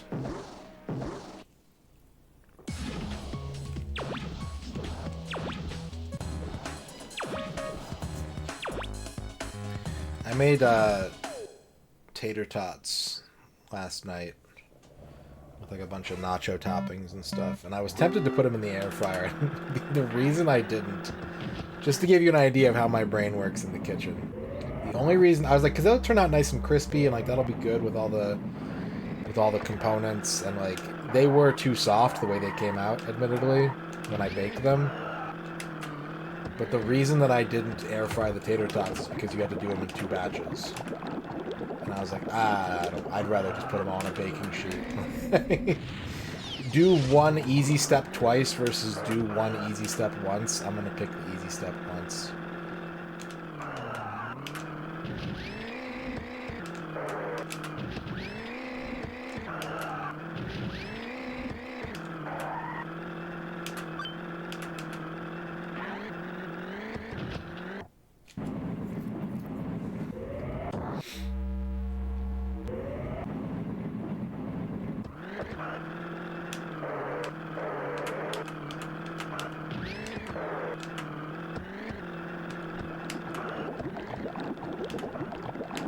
it's something that I've learned about myself, right? Is like goal assessment, and there's things that I want to be and want to do, but if I'm not willing to put in work to do or be that thing, then I know that like my heart isn't really in it.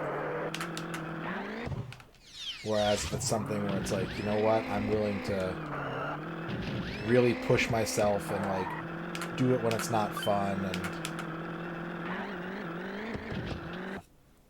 like make an effort, then I know it's something that I really like I have to do.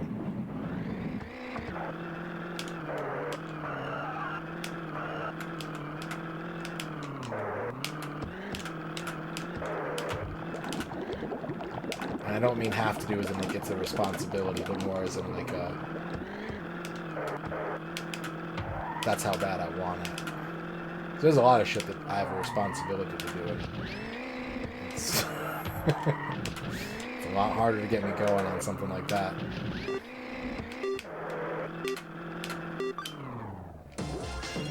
Grilled and chunked salmon on a green salad with a sesame vinaigrette and soup on the side. Miso soup on the side. Damn. Looks pretty good. Salmon is the only kind of fish that I miss. There's a lot of fish that I'd like to try, and I just don't trust my body to digest properly. Salmon was the only kind that I used to eat as a kid that I liked, and I miss it. Tuna, no. No tuna. No whitefish. No, like, cod or whatever.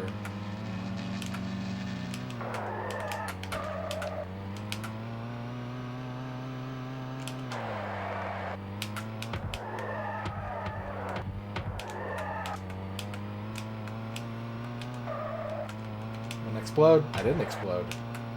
I still didn't explode? This isn't a good lap, but it should be worse than what it was.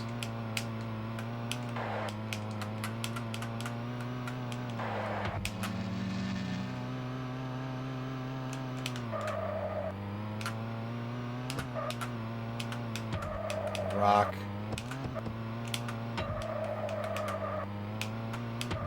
Damn it.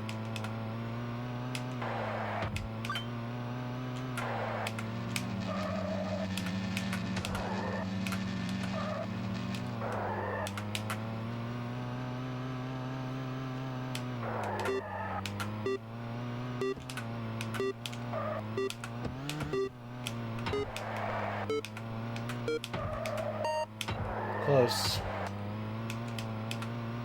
We're almost there. We're almost there on this track. What's up, G-Lax?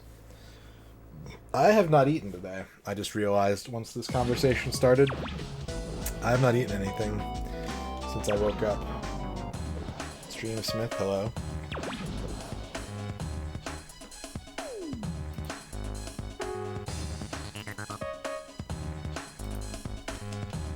Probably figure something out after stream.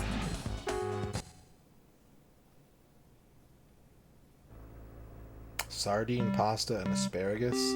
Wait, I had an extra life? Oh shit. I thought I was game over.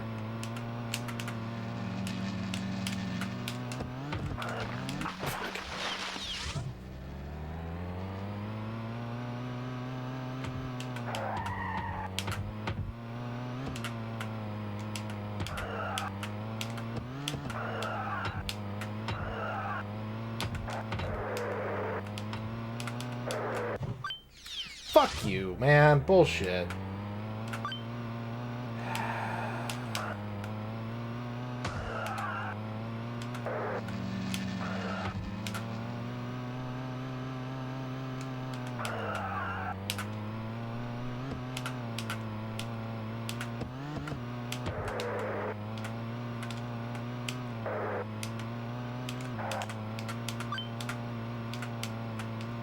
First lap was too slow. There's no coming back from that.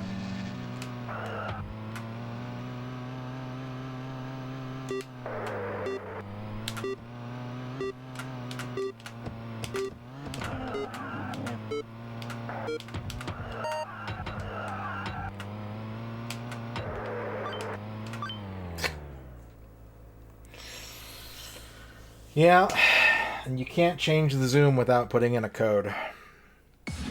cheat if you want a different camera angle. I think your gut might be right. Well, in terms of completion time, it's hard to say. Like, yes, I agree in time. Difficulty, it's a different kind of difficult.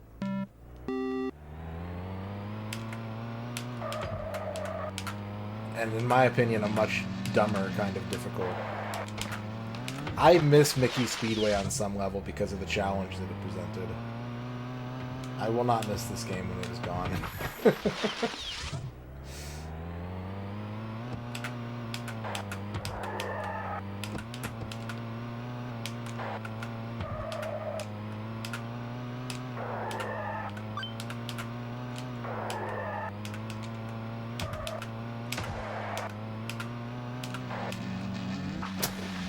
Alright, this is the game over. I got here with 3 lives, which is really cool. Yeah, it's exactly that. Like, was it dumb that I had to learn speedrun tech to 100% Mickey? Yes, that is dumb. Character-specific, like, non-explained speedrun tech. That's dumb. But this is just like... you have to memorize everything or you lose.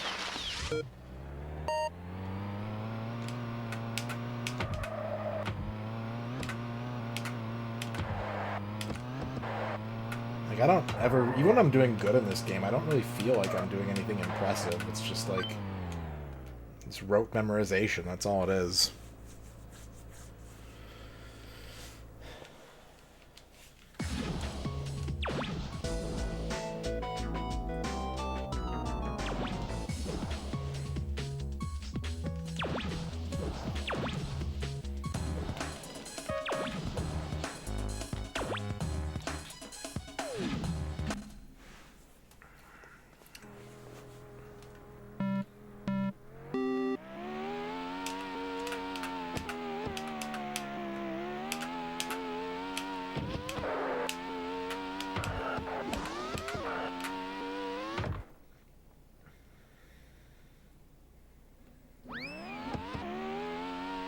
Sometimes I go back and watch the, like, Mickey's clips when I was really close to the end of the game and was, like, super dialed in, and I'm like, damn, that looks really fun. Like, I kind of want to do that again.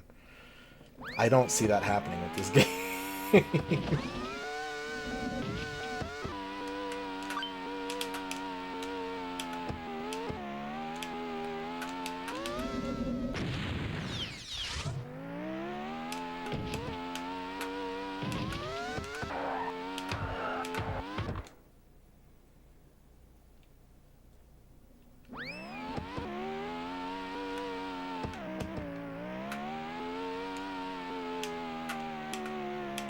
Which is a shame, because I really do, like, I've been attracted to this series for a long time. But it just seems like they embrace the things about it that make it annoying rather than try to fix them. And they're well within their rights to do that, but... if I could get that code where the camera's behind the car, like... I'm tempted to finish the game with that code just because that sounds like way more fun, you know?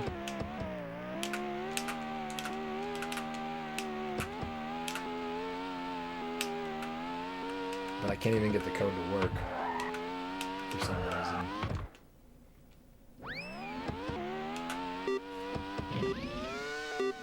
But I think about it. I think about what this game would look like with a behind-the-car camera angle. And I'm just like, yeah, that sounds like a really cool game. Like, I want to do that. Because here's the thing. A lot of people have said in chat that they like games where you're a small object in a regular-sized world, and so everything is just kind of, like, scaled up around you. You don't get that... you don't really get that sense of scale from this game when you're in, like, a bird's-eye camera. But if you're low to the ground and you see, like, the pool tables, pockets, and balls, like, towering around you... you get that sense of, like, this is how small I am. And, like, there's no reason to throw that away.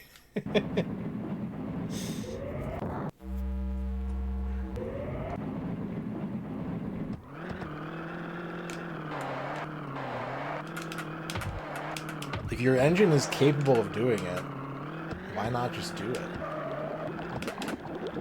Maybe the engine isn't capable of doing it. Maybe the code wasn't working because there's certain tracks where they're like, you know, that one's got the pool table pockets on it. Maybe the engine freaks out if you have to drive into a hole like that, or like go into the microscope or something. Maybe it only works on certain courses. I don't know. I am not, despite 43 hours of effort, an expert.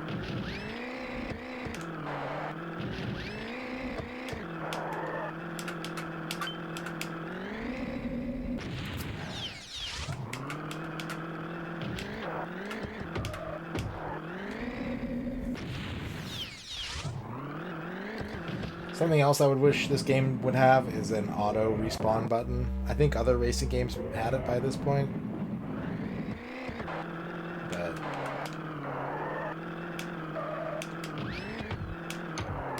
there's certain fuck-ups that cost more time than they need to.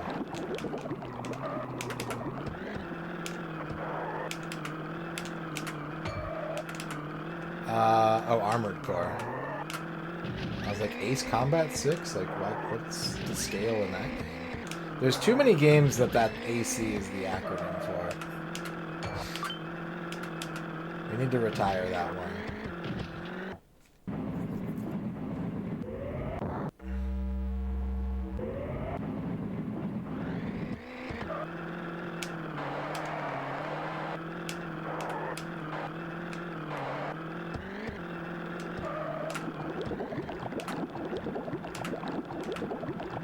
It probably does. Given the frame rate it runs at, like, yeah. There wouldn't really be a way for it to do it otherwise. Ace Combat, Armored Core, Alpha Centauri, Animal Crossing, Assassin's Creed. And, like, that's the thing, too, is that list, with the exception of Alpha Centauri, like, those are all franchise games that have been around for over a decade. Some of them, most of them over 2 or 3 decades.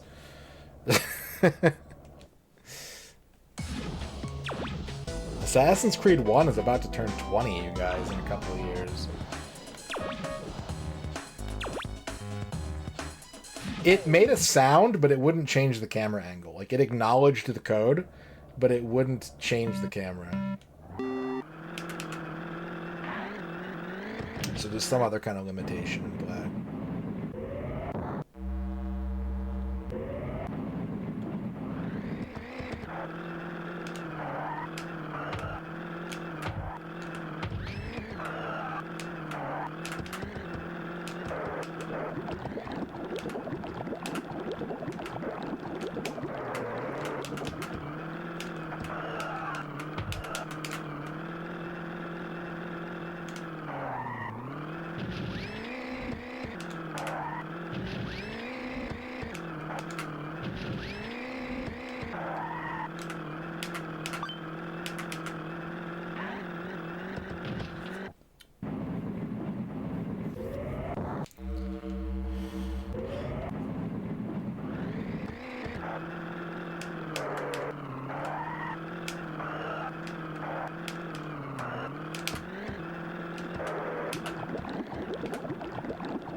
Okay, we're still in a good spot. Even though that lap was pretty fucked.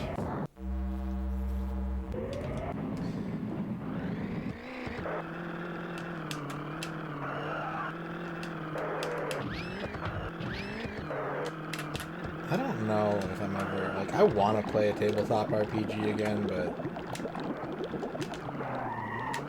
I don't know.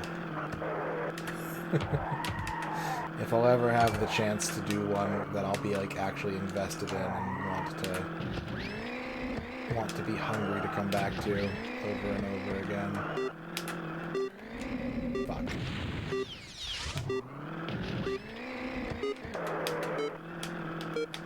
No! If I hadn't gone off the table there, I would have had it. Fuck. I was like a micro turn away from winning that one.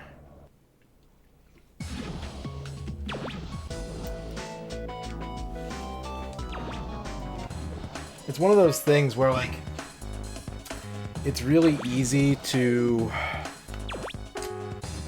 watch something like Critical Role or Dimension 20 and be like, yeah, that's the experience I want. And then, like,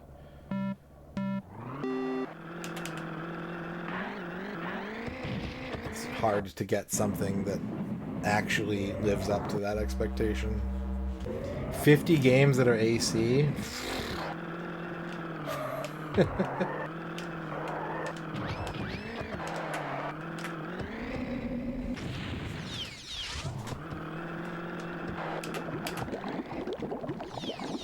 Yep.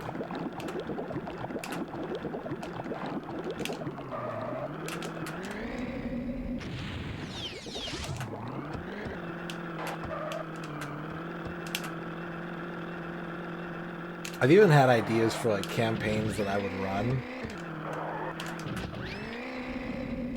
I don't want to look at that, Spudbugs, because it might help me.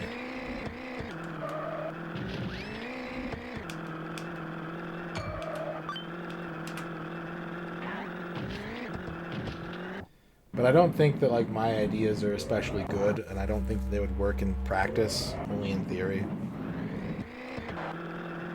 So...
Fuck.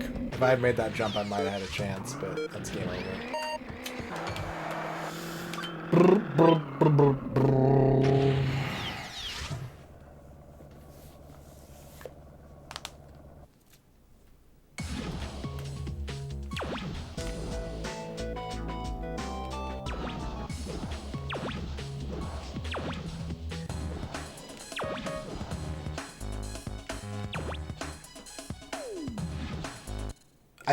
I am the kind of person, though, that, like, if I watch a lot of, like, Dropout or a lot of, like, panel shows,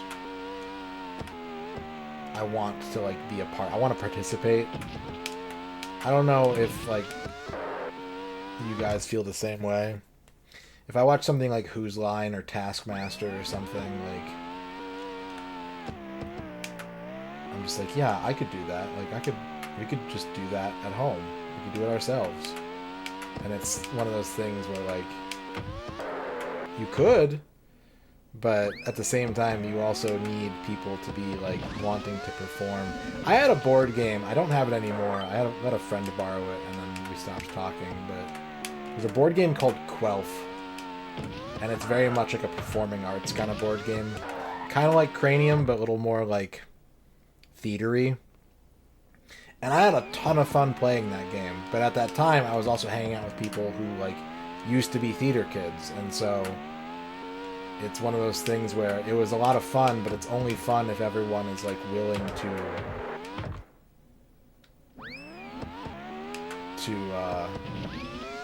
buy in and, like, give it full effort.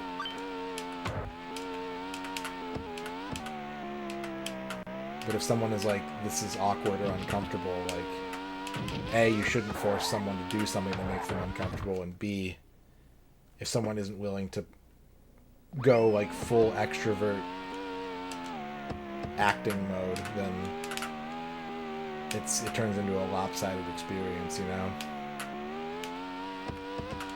We did do a home game of Whose Line once, me and a couple friends, a long time ago, and honestly, I have like very, very fond memories of doing that. Even if it probably wasn't very good, and had it been recorded, I would probably never want to watch it, but like, it was just a fun thing for everyone to be like, okay, we're all gonna buy into this conceit, and we're just gonna give it our best, and whatever happens, happens. Like, I am craving that kind of experience.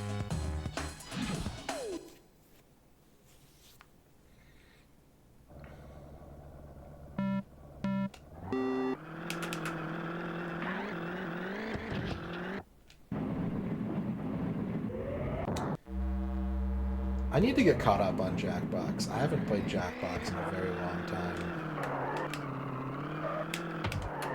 I'm like 4 or 5 packs behind at this point.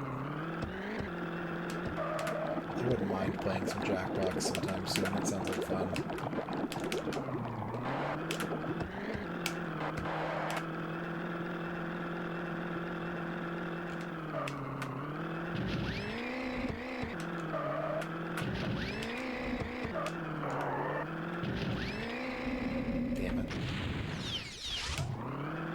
Damn it. Damn it. Oh my god. Alright, well. I think we're fucked. Well, we could maybe bring this back, but it would take...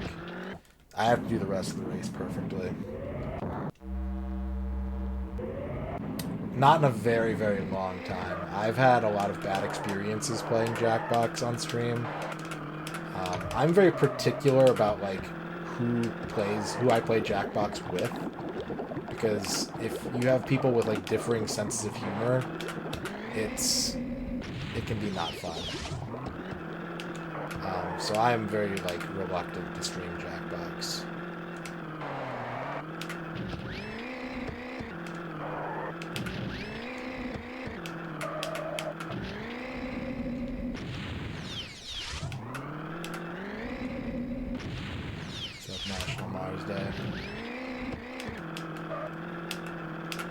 But I have streamed it before, many years ago.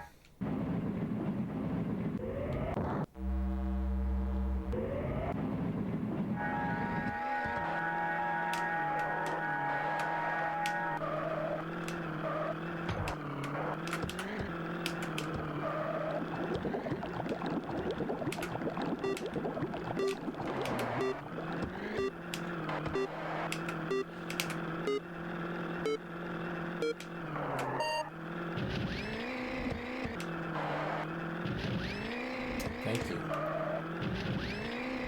This game is taking a lot longer than I would have hoped after Mahjong, but we're here. We're here. You should have seen the first mode we finished, Streamsmith. Sometimes you really couldn't. Or you could, but you couldn't see the track.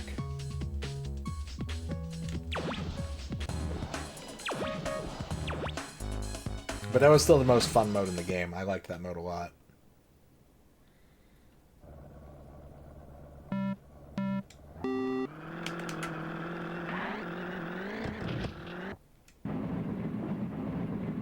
I don't think there's anything that's actually a streamer. I mean, if it's a no-go for you, Dolomane, that's fine, but I think anyone can stream anything, and if people want to watch, cool. And if they don't, but the streamer still has fun doing it, cool.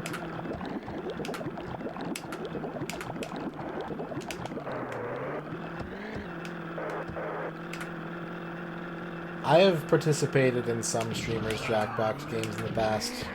There are some streamers that I would definitely do more Jackbox with. But if I ever stream Jackbox, like, you should be warned now that it will not be an open invitation. I will choose who I'm playing with in advance.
panic. We're fine. We're doing okay. Just keep driving.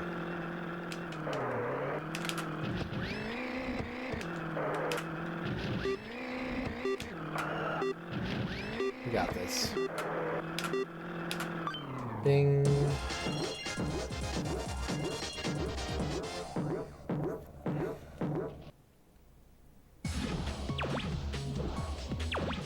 I will say, though, like, if you're ever bored on Twitch, like, because I agree with you, Kydrian, I wouldn't, like, join a stream for... If there was a certain streamer, I would maybe be like, oh, they're doing Jackbox, that sounds like fun, but, like, if you're ever bored on Twitch, and you're not a piece of shit, you can totally just category search for Jackbox, and find, like, games to join, and, like, that's cool.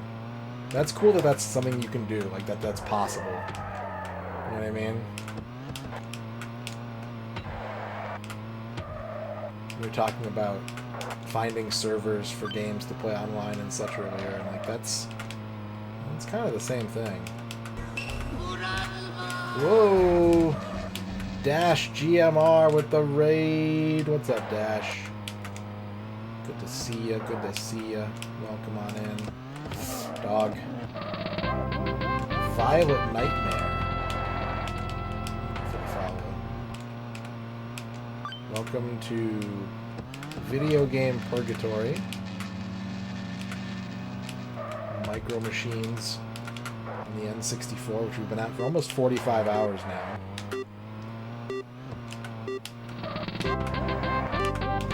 Vitium Mage, thank you for the follow.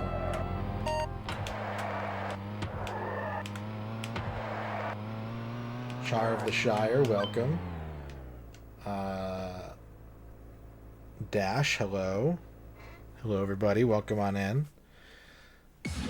Playing Axiom Verge tonight. How are you liking that?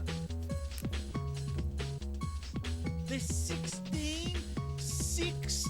There are 16 puzzles that I've got to sort in this whole thing?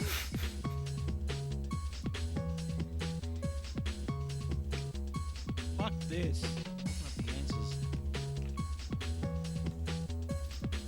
Fuck this. Look at the things on the left. Oh my god, what is wrong with them?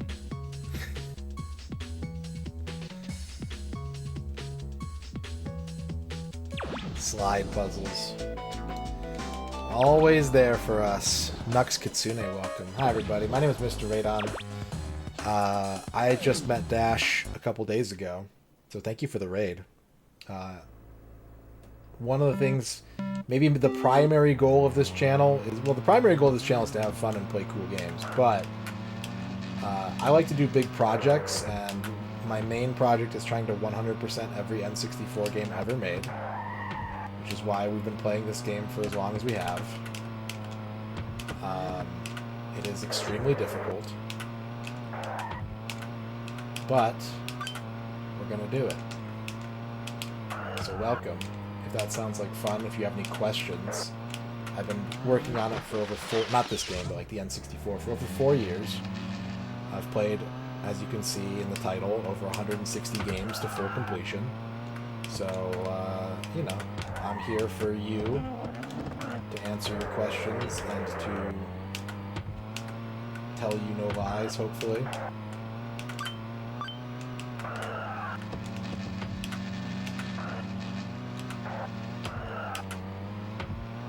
Here's the challenge doc. Thank you, Kydrian.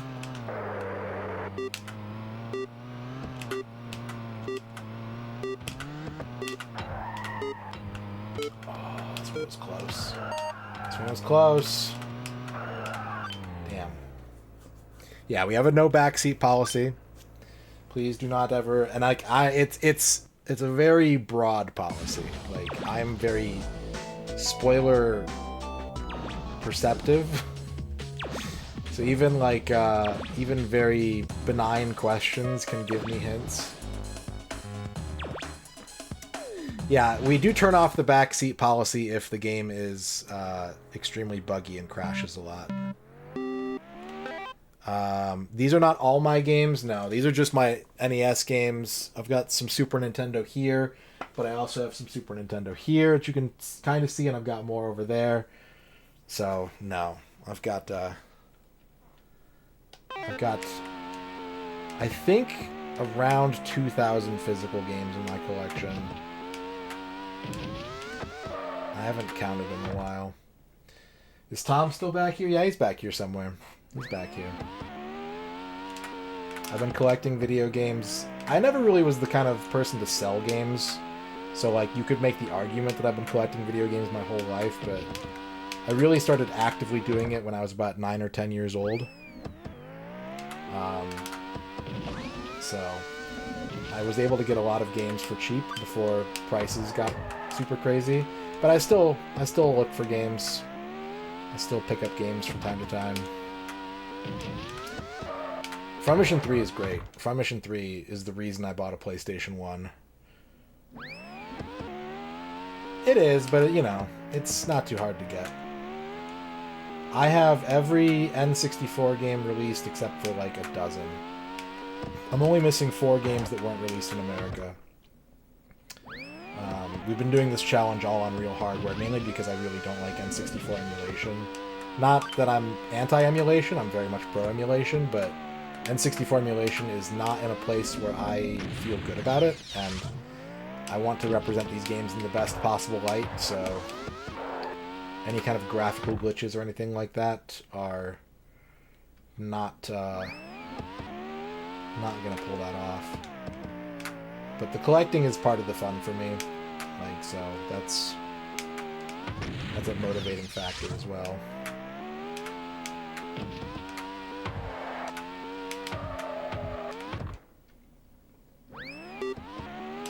Oh, you're right, Ark Nova. You fix that. There we go. I have the first Clay Fighter game. I don't have the super rare one, which is probably the one you're asking about. I have Clay Fighter 63 and a third. I do not have Sculptor's Cut, which is the most valuable regular release American N64 game. It's one of the 4 that I'm missing out of the American library. The N64 core just got updated, and Rachel said that everything works now, except you may have to patch a couple of games. But I guess it works now. There are more Blockbuster exclusives than just Sculptor's Cut. They're not all worth that much. They tend to be more expensive, but like Beast Wars for the N64 was a Blockbuster exclusive. And I don't know what that game sells for nowadays, but for the longest time it was like $40 to $60 US. So it just depends. Sculptor's Cut gets a lot of, like, it's one of those games where because everyone knows that it's valuable, it's going to keep climbing in price. Unfortunately, that's how the hobby works, is, you know, the things that people know are worth money will always go up in price because everyone talks about how they're worth money. Whereas, like, some games can be rare or valuable for the same reasons and just won't be worth as much because it doesn't get mentioned on YouTube, you know? The only wrestling game I've done is WWF No Mercy, and I hated it, and it took me longer than any other game on the N64 so far. So I have not played a wrestling game since, even though that was like 3.5 years ago.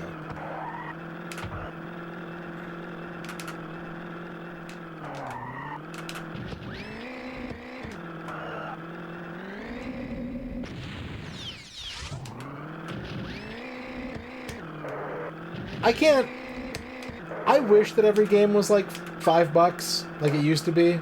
Don't get me wrong, but collecting is fun for me, so I can't complain. And I used to sell games for a living. I can't complain, you know? It's part of the fun for me, so I wish it was cheaper, I wish it was more cost effective, but I agree that games are meant to be played.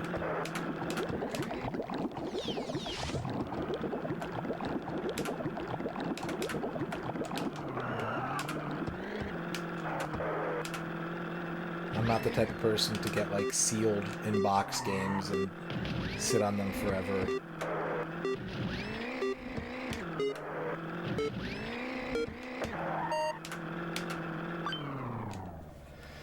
I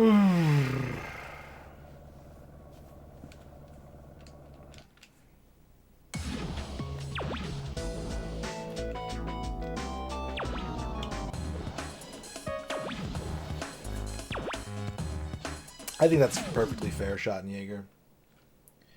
Yeah, it's good to have limits. I don't really collect with limits, but I also don't like to use all my money on video games. All right, have a good dinner. Thank you again for the raid.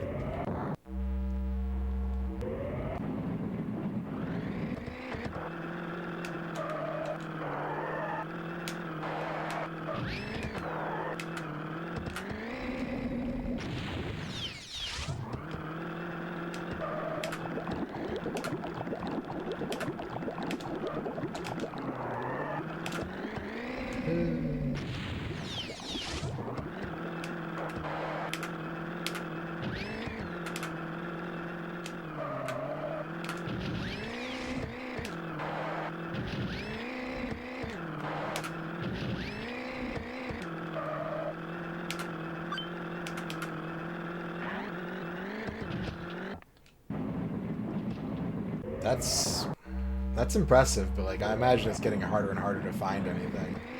Well, yes and no, right? Like that's the other thing too is I think what turns a lot of people off from game collecting with prices being what they are is that people have very specific games in mind that they want to get. And like I do too, don't get me wrong, but like if I can go to a store and buy a copy of like America's Test Kitchen for the DS for $3, I'm like, hell yeah, I don't have that. Like, my interest in collecting is so broad that, like, finding shit like shovelware for cheap is also exciting to me.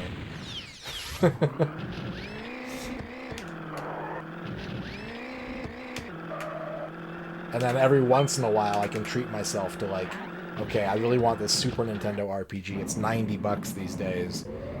And, like, I'm gonna budget for that.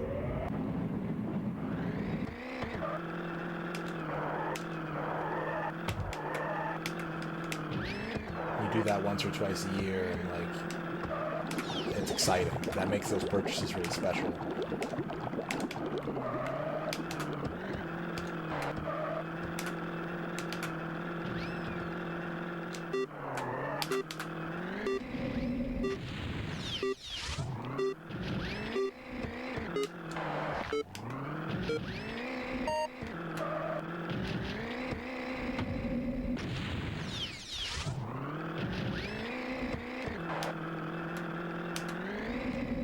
Coburn 64, thank you for the follow.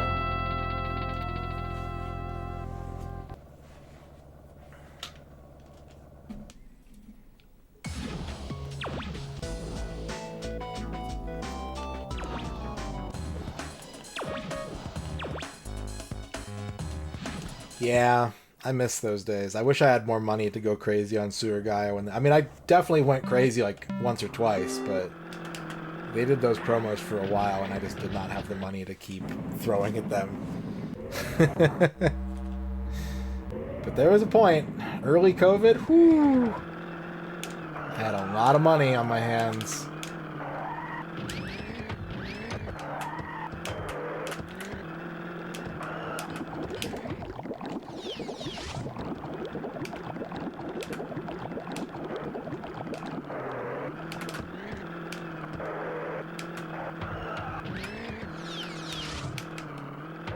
Well, that's the thing. I mean, that's how it always is. Every collector's market, any really like any kind of market, the stock market works the same way. You try and sell high, but like you never know if it's going to keep getting higher or if it's going to crash. Is it going to turn into a super rare collectible, or is it going to be Beanie Babies? The Drew, welcome. Oh god, I can imagine. That would be rough. I had the 1-2 punch of getting the, like... We were getting the state assistance during lockdown, and also, like, downer moment, but, like, my mom passed away a few months into quarantine, and so I got a lot of life insurance money from her. And I was going to try and buy a house with it, but then the housing market went fucking nuts, so I was like, I guess I'll buy video games. And I don't regret that choice. Like, was it the smartest thing to do with my money? No. Was it the most fun thing to do with my money? Maybe. I don't have any, well, I don't think I have any Beanie Babies. I was not into Beanie Babies as a kid. It's all good. I appreciate the condolences. Like, it was a long time ago. Now it's been 4 years now. So I do have a couple amiibos. I kind of want to get into collecting amiibos, but I only care about like the functionality of them. I don't really care about how they look. There are games that use amiibos, and I want to play those games. So I have I think I have 4 or 5 amiibos. I'm going to close on your first house on Thursday. Congratulations. Unfortunately, I don't have house money anymore.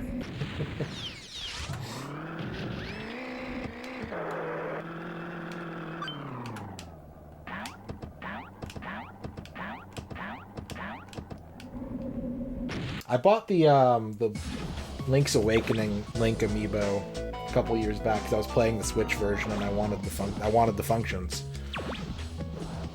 So I was like, all right, I'll get this. Yeah, that's probably true.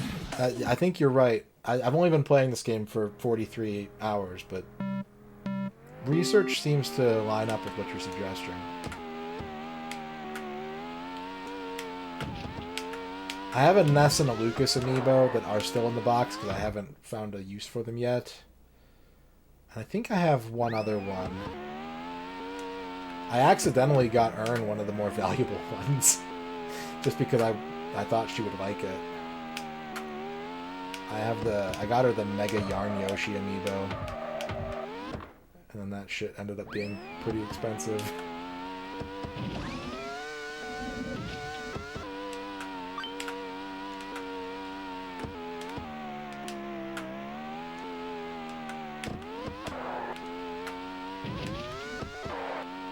Yeah, I got her the Poochie one too, actually.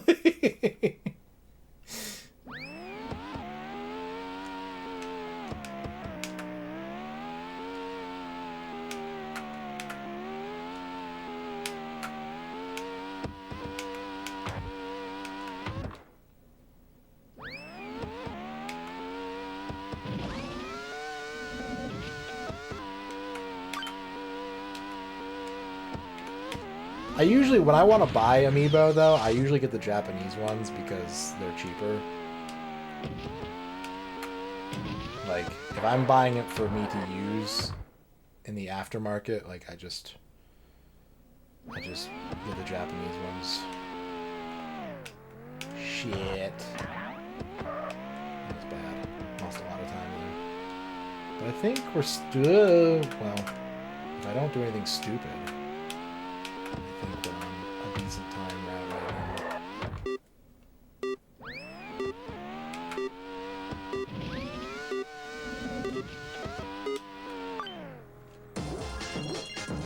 This Figma.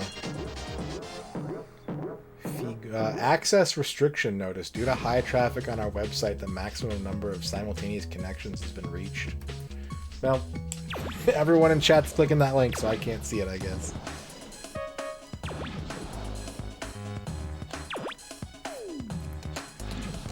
Zero Mission is my favorite Metroid, but it also kind of made me not want to play Metroid anymore. I have complicated feelings about that game.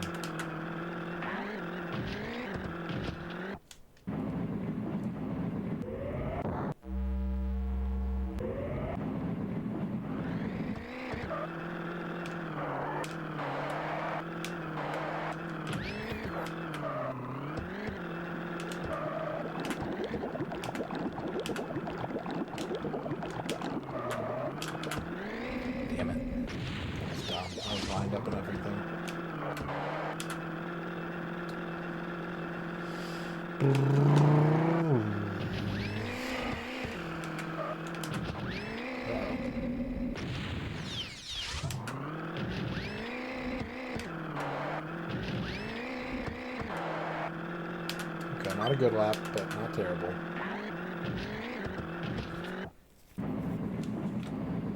Dang.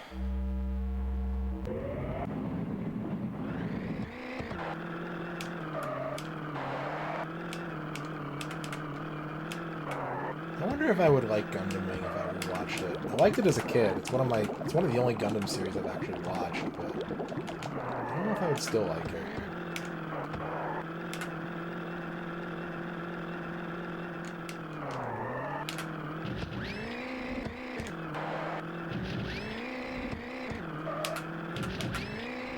Ugh.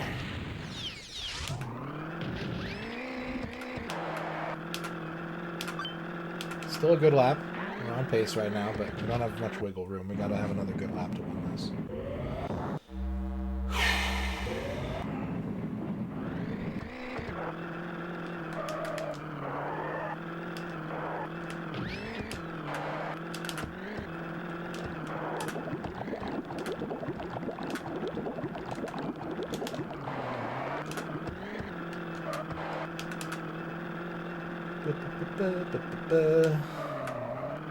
No! Alright, we're good, we're good, we're good, we're good. We're good, we're good. We're not good, we're not good.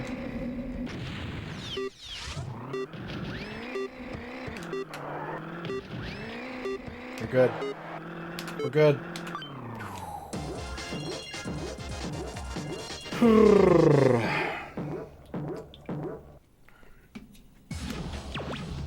You know, the store I worked at almost... We did like very, very tiny amounts of gunplay, but we almost got into it. Do you know what happened? Do you know the reason why we didn't get into it?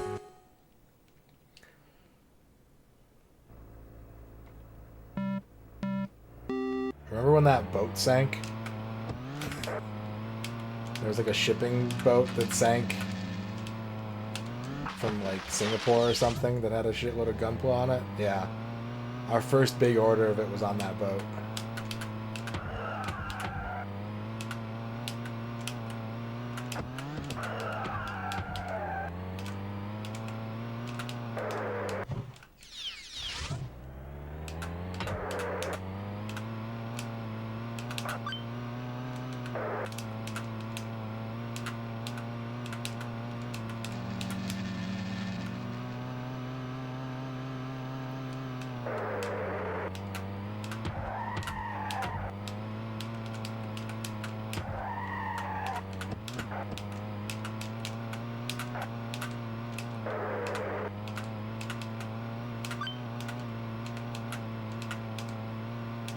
I think about Gundam Wing Endless Duel right now, and that will propel me to victory.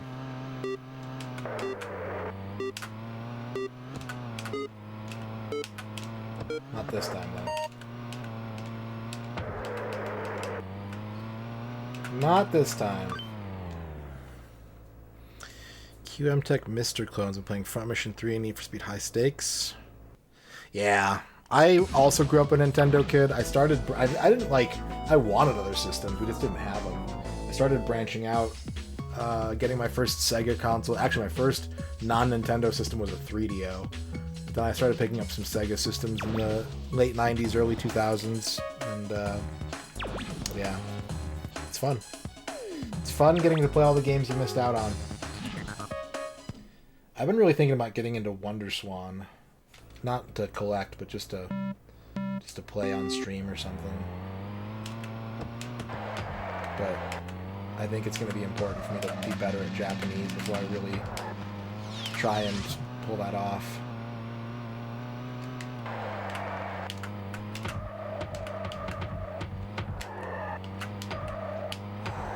Bad first lap again. God damn it. What was the best 3DO game I owned? Oh, that's tough, actually. I'm very partial to Guardian War, but that's a genre of game that I really like. But I had a lot of good 3DO games, to be honest.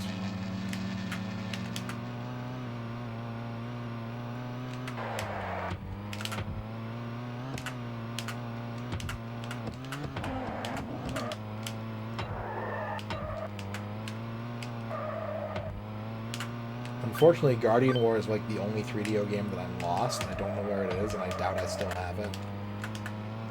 so I gotta re-buy that one. But like, I also didn't have the cases for almost any of my games, so I want to like recollect 3DO and like actually get the cases this time.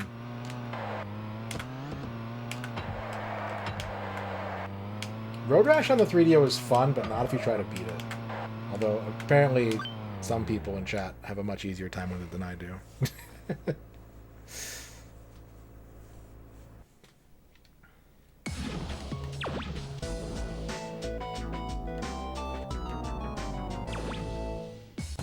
How have I been streaming for 4.5 hours and I haven't made any progress? Are you kidding me?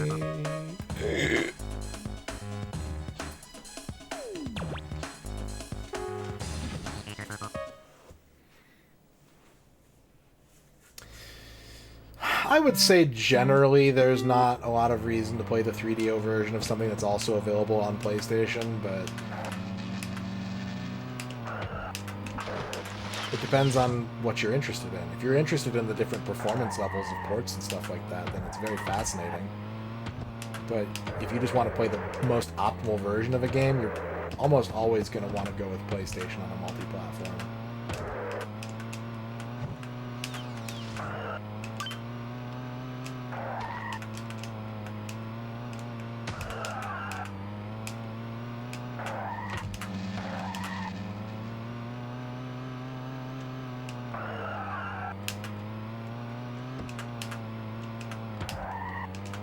Turn after the rock. I gotta remember.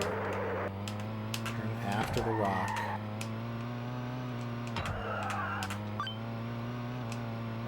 This is gonna be a game over, but I'm trying. I'm trying to make it past this course.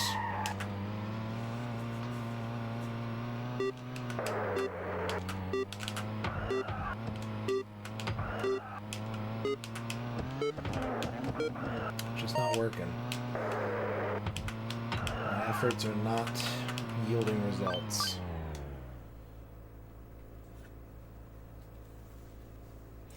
I didn't play Starfighter. I did play a lot of Star Control 2 though on 3DO. That's another great one. It was another awesome 3DO game I had.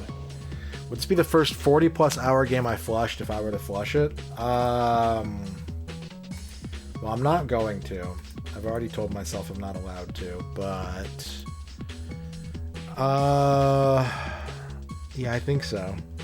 I think so. Although Twisted Edge was getting up there too. It's possible to practice a specific course if you've unlocked it, but there's no guarantee that the camera angles are going to be the same because the camera angles change from mode to mode, unfortunately.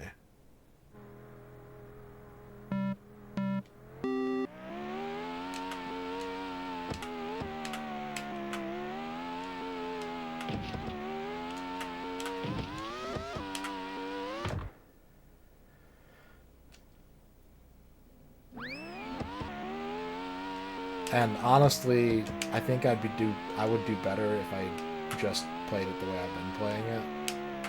I know it seems a little counterintuitive, but having to do all 5 courses in a row means that I need to be on top of my game on all 5 courses, and so grinding one out for a long time and then having to learn another one right after it might not be as effective as doing what I'm doing.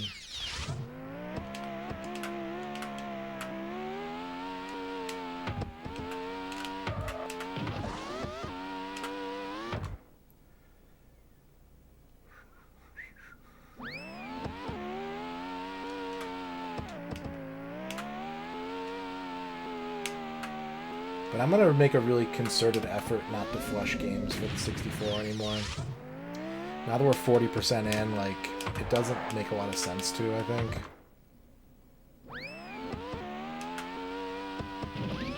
Yeah, I played 1080. I never rented Twisted Edge. Twisted Edge was still fun, but it's really, really hard. And the reason I ended up flushing it last time is because my copy stopped working, and then it turned out there was my system. So by the time I figured that out, I'd already started other games. But I like it. It's just really fucking hard.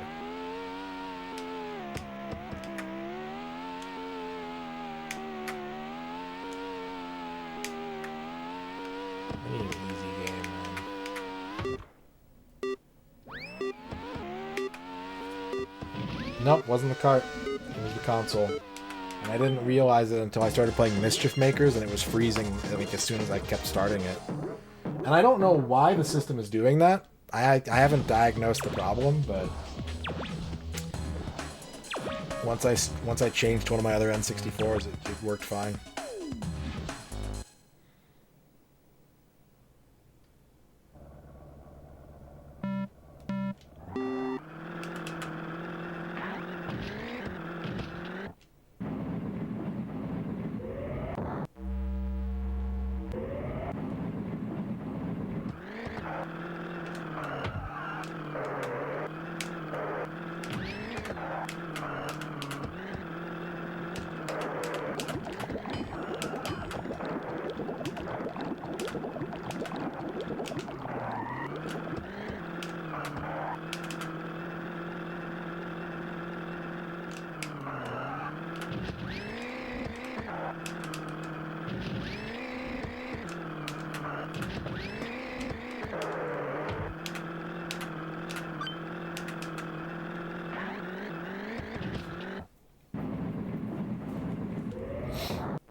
No! Damn it.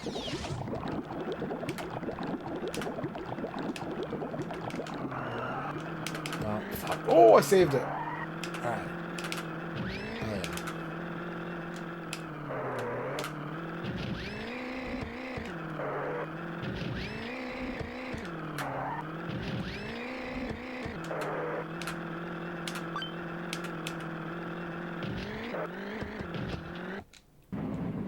This is like a science lab.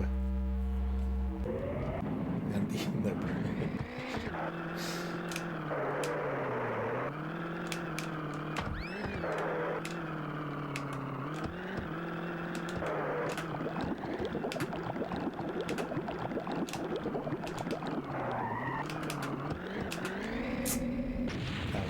But I have plenty of time.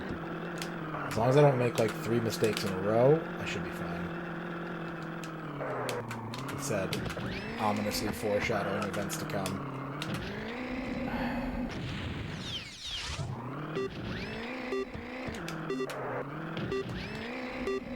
Oh my god, it happened. I did jinx myself, good. Good! I didn't want to win anyways. Fuck winning.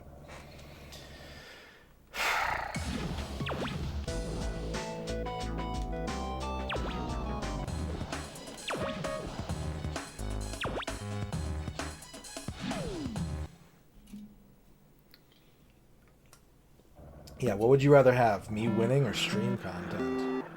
I'm just playing the long game. I'm doing it for you, chat.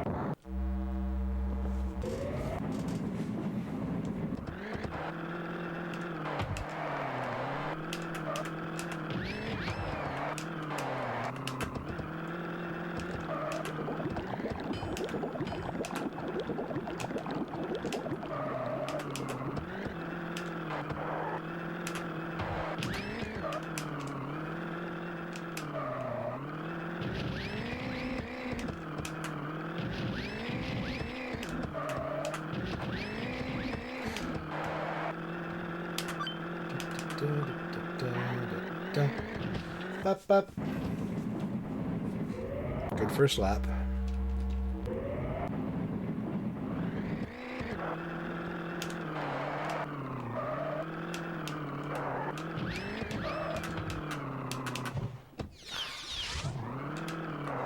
I swear that hasn't been happening to me except tonight. Like, that's a new problem I've invented for myself.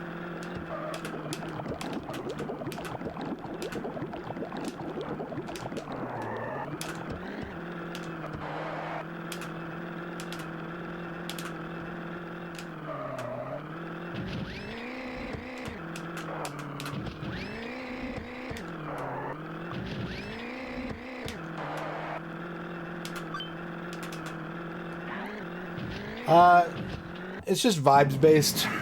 I used to have some ordering mechanisms in place, and they screwed me over very early on into the challenge, so I pretty much just pick whatever I think sounds like the most fun to play, or maybe the most interesting to watch. Sometimes if I just do like a really hard game, I try to softball my... Like, we did an 80-hour Mahjong game before this, and it was fun, but it was 80 hours. And so I was like, I bet Micro Machines will be nice and, like, entertaining. And I was wrong. But that was the thought process, at least.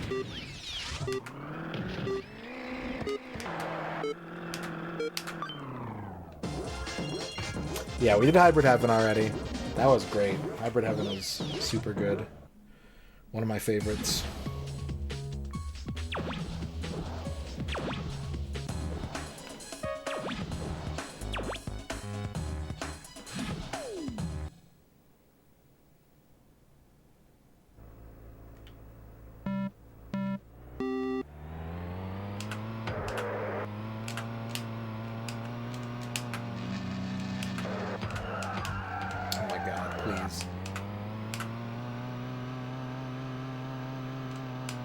Content-wise, we're pretty close to the end of this game, but it's just... It takes a massive effort to make any progress. That's the problem. If I just, like, was super cracked out and had a mega night and got it all done, it wouldn't take more than maybe a couple hours. But that's not likely to happen.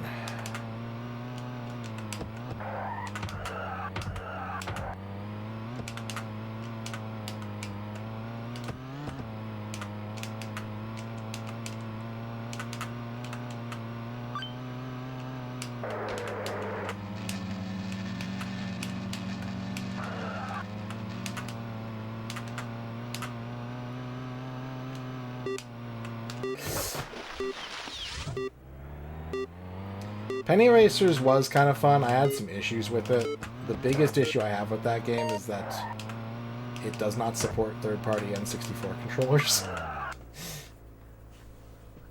Is this car a little buggy? Ha! What's up, Duke? Ugh. We still have the sequel to Penny Racers to play, though. Japanese exclusive.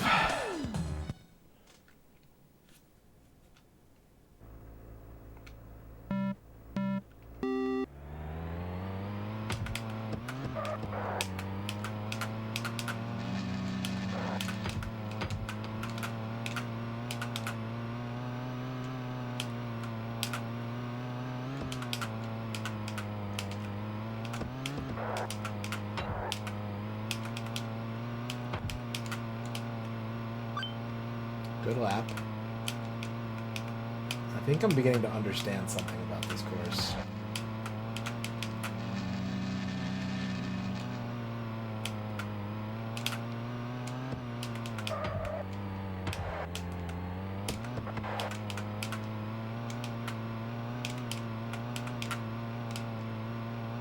Good lap. I think something might have just clicked for me.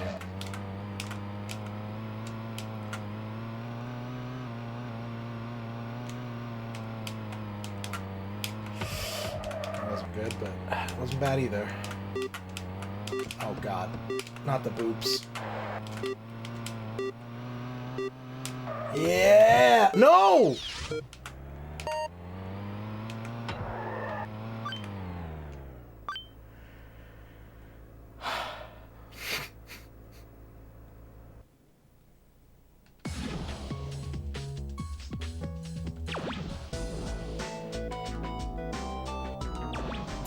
I spent too much time off the track.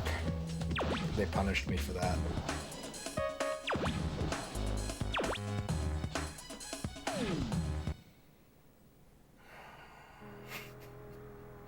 You know, whatever.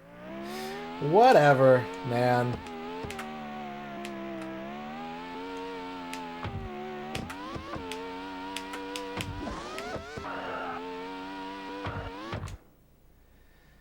Yeah, things are going alright.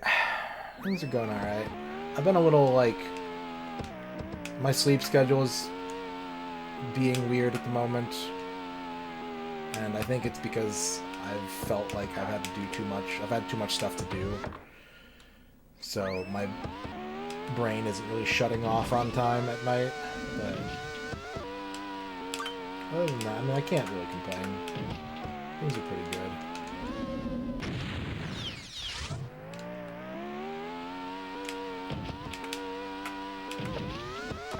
Hope things are going well with you too.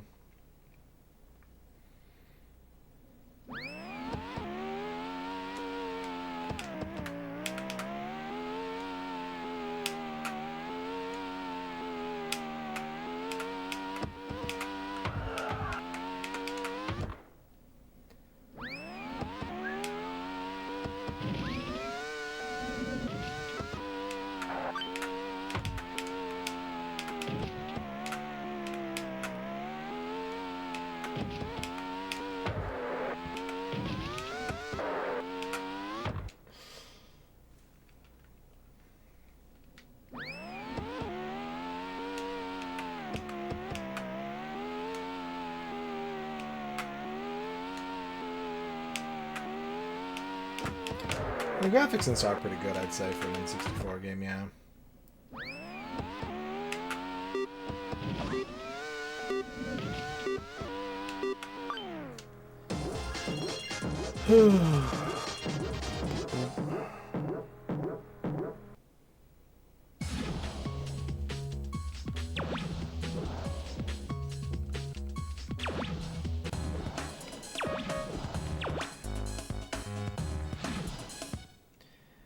I can do this.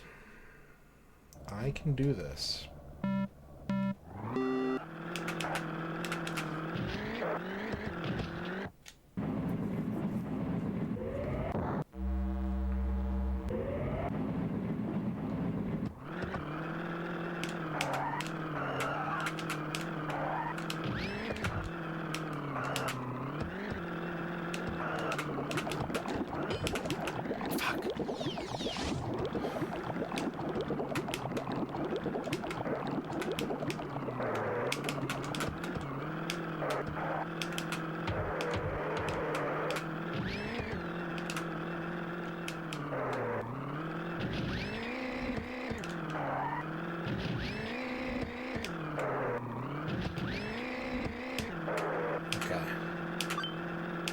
Not a terrible map.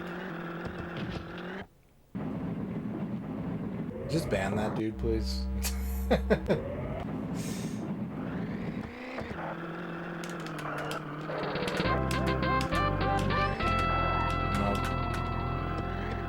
Thanks for the follow, you're banned.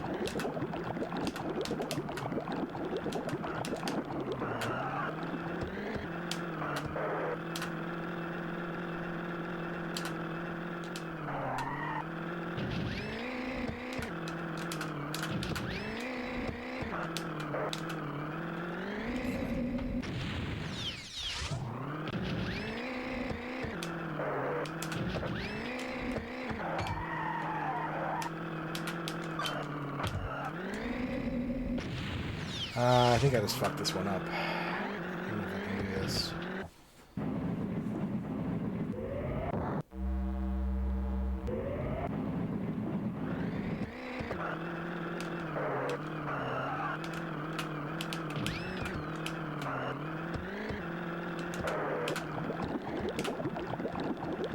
Oh, damn it.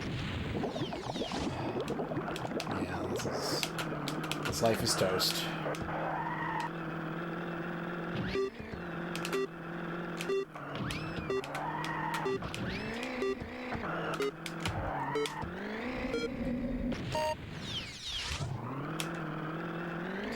I missed remember the Swifty bot that came in here and kept talking about Taylor Swift like years and years ago? I miss those bots. I miss the weird bots that almost sound like humans.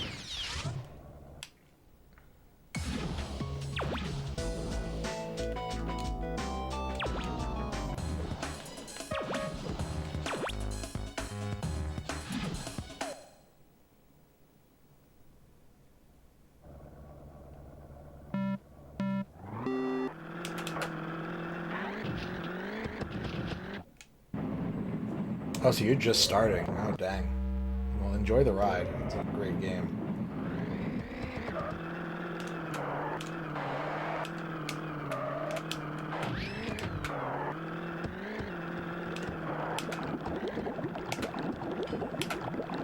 I always think about the one that was in BBH's chat for a while. That would just, like, say stuff that almost sounded like it was part of the conversation.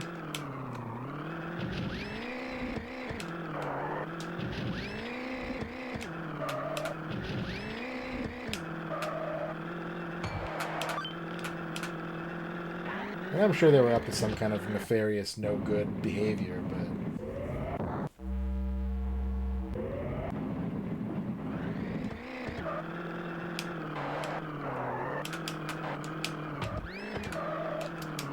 Stay Hydrated bot, I think, would have stuck around if... Oh, you're talking about a different bot. I don't remember Hydra bot. Oh, wait, the Dick Hydra? Yeah, okay, I remember that. I remember that now.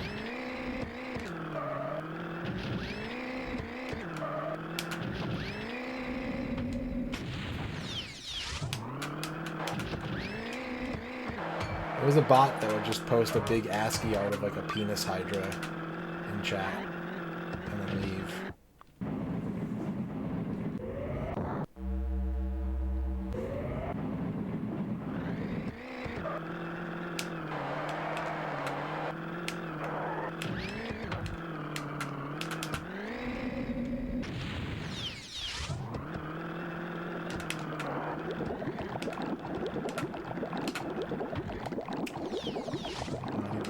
Dead life.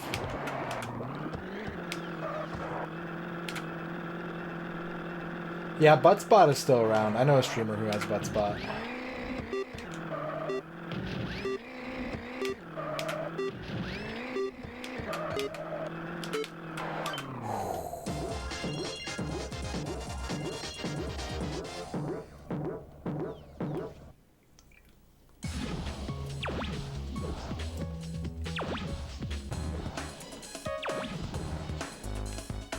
I think you're that bot, Shadrock.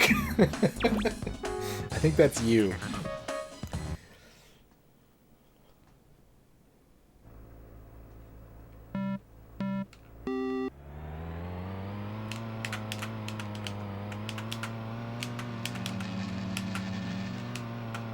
No!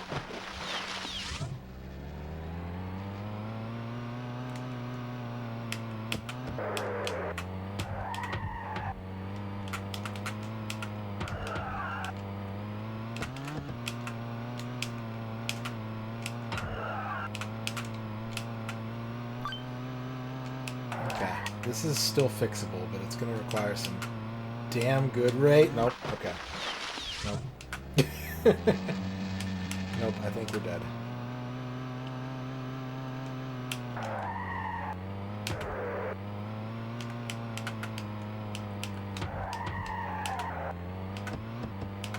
Yeah, I remember when Stay Hydrated bot was a thing. Like, the real issue with that was just how aggressively it joined channels. Gigaboots, thank you for the big raid. Very big raid. What's going on? Hello, everybody. Welcome. How's it going? How's your stream? Polygonal Fish, hello. Hello, Nyerp. Hello, Zykaze. 1 whole gig of boots. Playing Fez. Never finished that game.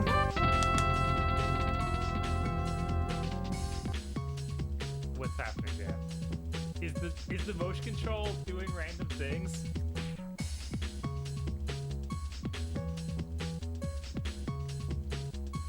Well, I'm glad that the stupidest thing I've done on stream has resulted in the craziest thing I've seen happen on the Switch. Capture taken. Was that the gray button, Dan? No? Oh, that was weird. After having a seizure with that thing, it decided to stop. Just like, no. What's up, Ether 101 Prime? Thank you for the follows, Uklot and Wait, no. I'm not even... You don't even have to say anything in chat.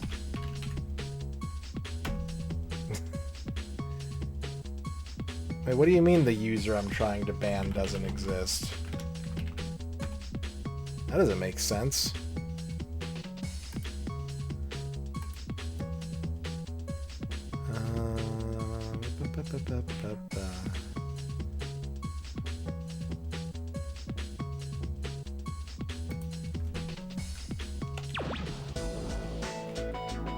Fez was really good, 100%. Seems like I never... 75% of it. Nice. Have a good night next, Kitsune. We have been stuck on Micro Machines for 44 hours. This game is impossible. It's testing my patience and my soul. It's not without merit, but I would have wished that they didn't do it like this.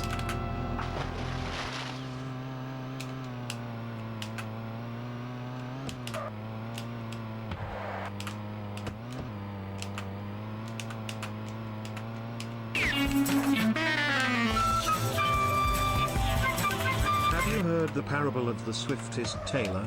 It's not one the follower spam bots would tell you. If you have any hope of winning the tournament, you must get the finest tailor in the world here. If you can't get the best tailor, well, then I suggest you learn to play this one the hardest you can. In the meantime, I suggest you go down to the bakery. I'll order a sandwich and get on with the game, and maybe the ladies will show their hand. Maybe. I don't know who that was. Thank you for the bits. Alright, cool. I'm getting harassment follows. Sick.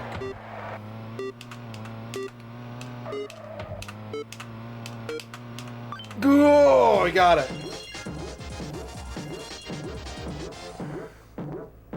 Is the car floating above the ground? It might be. They might have done that as like a technical thing. Alright, I've never cleared this course before, so this is a first look at the time trial mode for this course. Thank you for the 50 bits, Magnus Prada.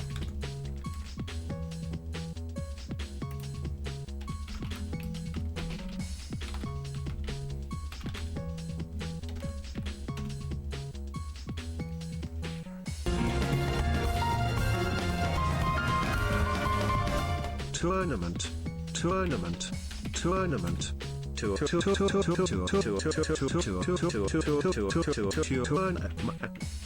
Thank you for the 50 bits, Rachel Retro.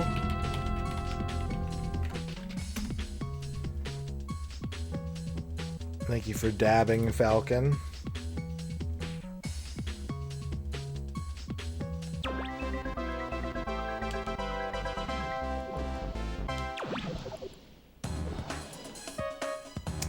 Life. Minute 13 time. I don't remember this course. That's 24-second laps.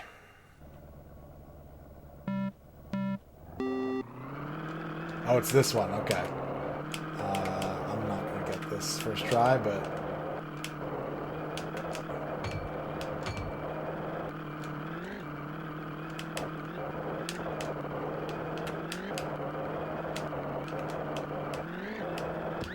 I do feel like my car is very slow. Oh, fuck. Yeah, this camera's fucked. This is totally different. Oh, God. Why?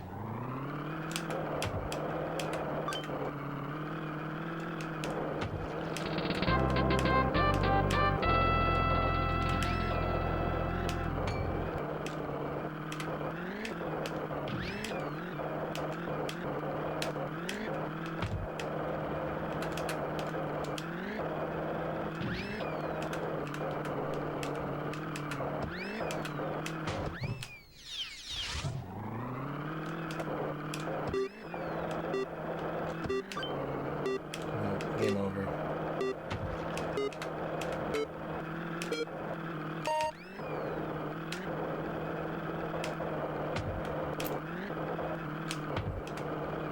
Well, at least we made it a little bit farther. I wish, you know, we were making more progress, but...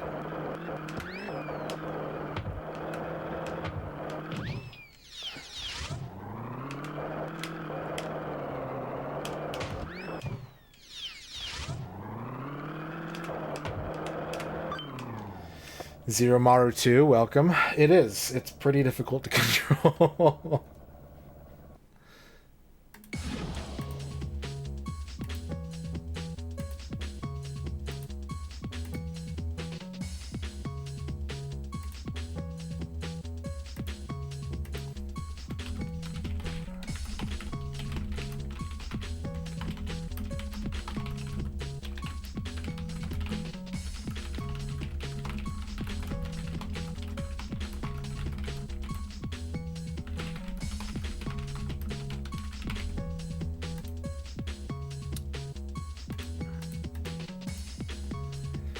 Alright, that's a game over. We'll give it another go. It's getting to be about that time, but we didn't get that big Gigaboots raid, so let's go a little bit longer. Let's go a teeny tiny little bit longer, shall we? Masumi wants a horoscope.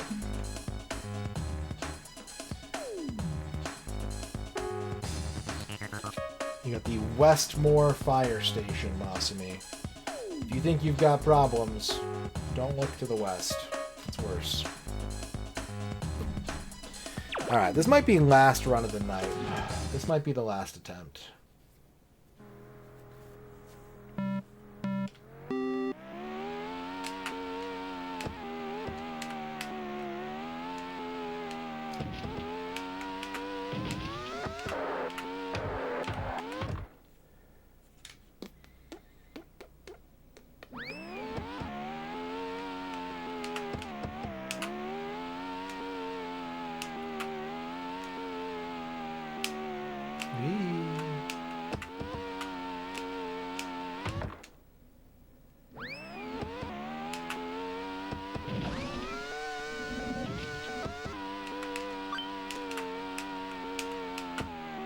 Oh shit.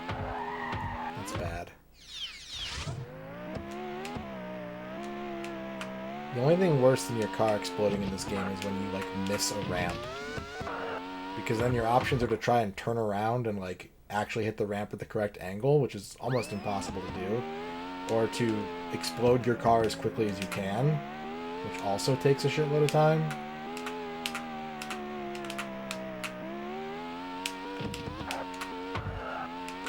Yeah, this game is pure memorization. It's kind of bullshit. I wish it wasn't that way. The controls of this game aren't that difficult, but the fact that the only way to progress is by memorizing the courses is what's keeping me from beating it any faster.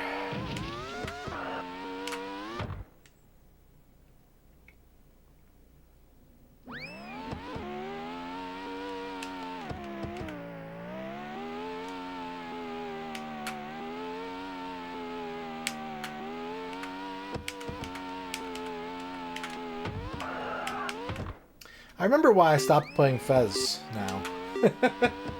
I didn't have a phone at the time, and I got to the part where you had like scan a QR code to do a puzzle, and I was just like, well...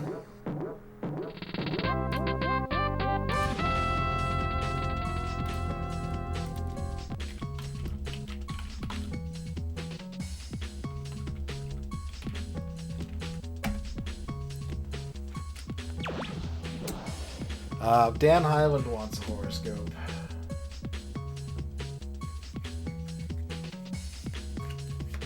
You got the parking lot, Dan Highland. You're gonna be doing big urban nothing tomorrow. It's like doing nothing, but in the city. Like, there's probably a food truck nearby. Vork wants a horoscope.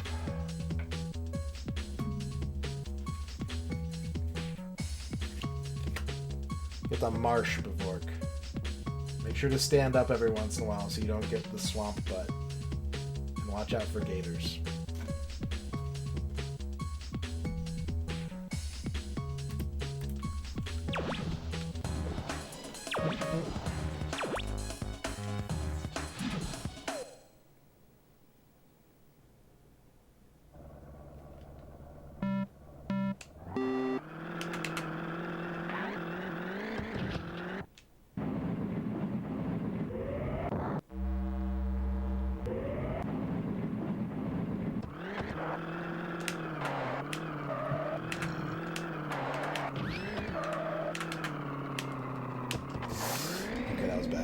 forgot where I was. Ugh.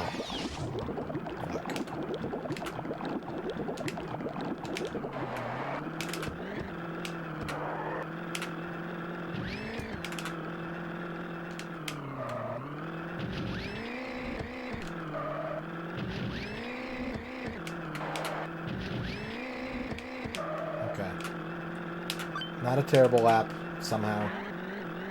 I had a really good job on the second part. I missed that part. I missed that, dude. I had to actually learn some of the courses that I found those spots on.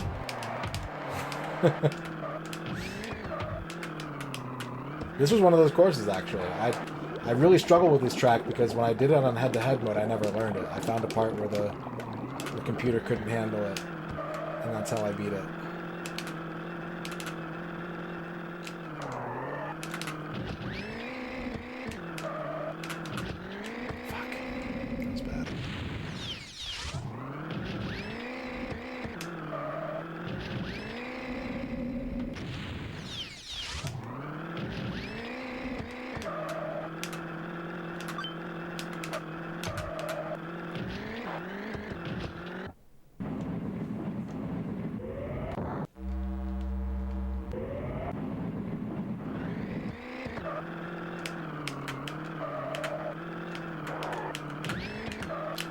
Just ignore it, chat.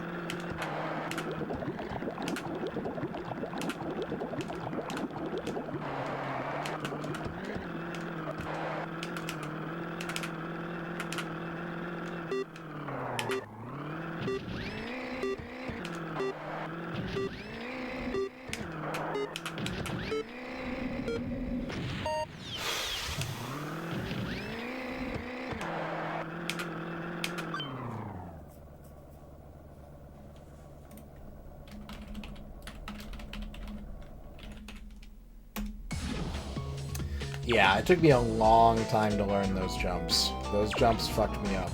And they still do, but like, that was holding me back for hours, just that section.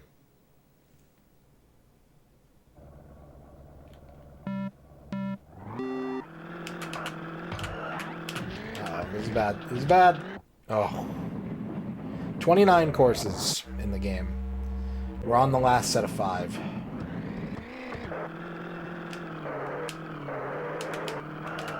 There's actually more than 29, but weirdly, like, a bunch of them don't show up in career mode.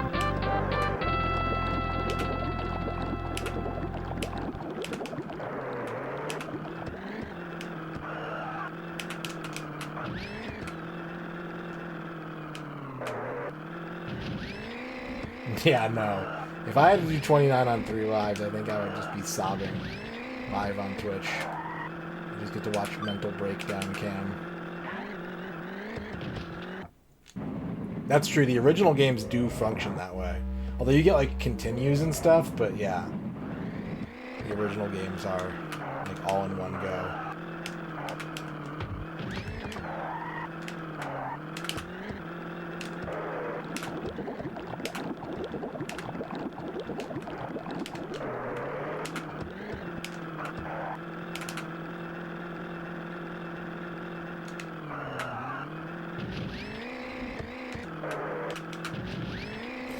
Damn it. I had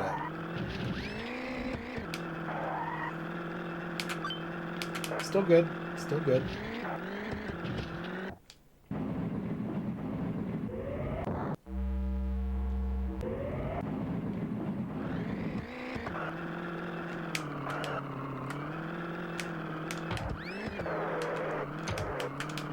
No, I forgot where I was.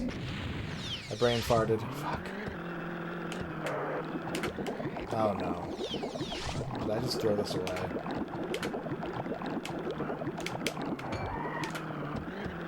I was distracted. I was thinking about something else. Try and save it.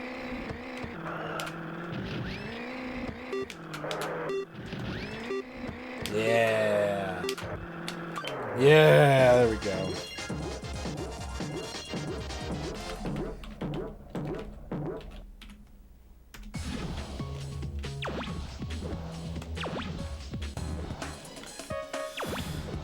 Okay, can we repeat our success on this track? That's the question.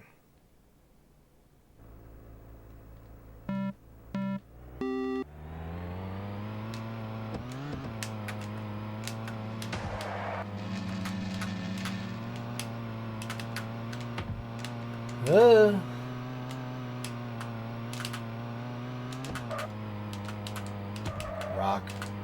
Dog.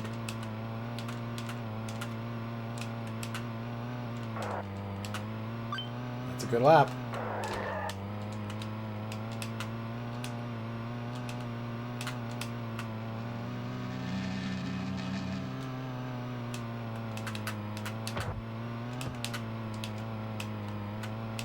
Dog.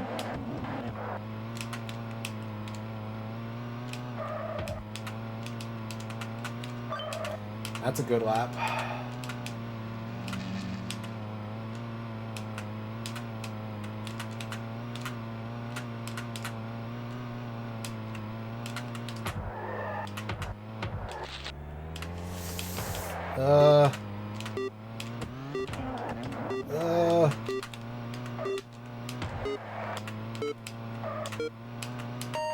Damn it. Half a second. I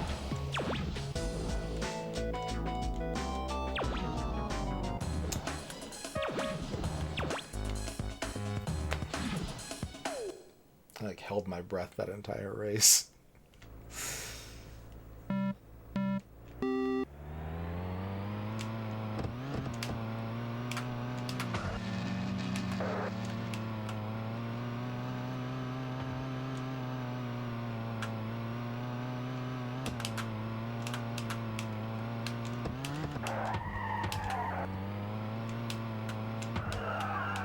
Come on, no. Threw away a really good lap there. I mean, it's still good. It still counted, but it could have been a nice cushion. Oh, no.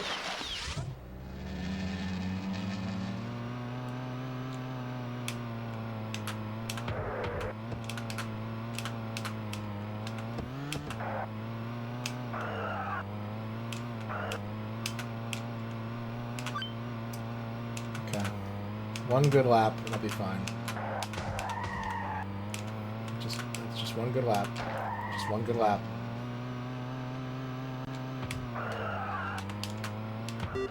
Nope. Nope, I don't think we're gonna be fine, chat. I think it's a game over. Yeah. Well, at least I'm keeping it pretty close. Like, I can obviously tighten this up and I can start getting more consistent at it, but like, I understand how this course works. Alright. That's enough Micro Machines for one day.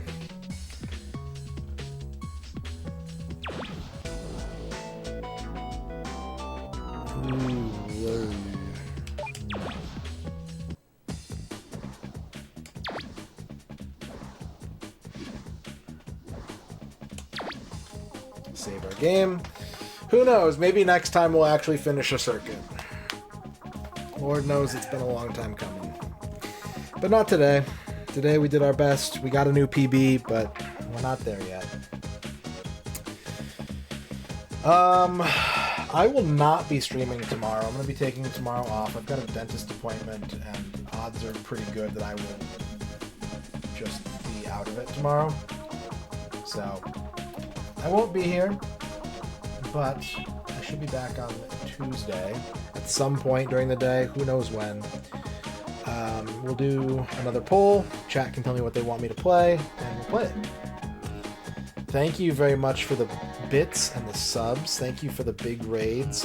Dr. Tasty, Dash GMR, Gigaboots. Appreciate all those raids.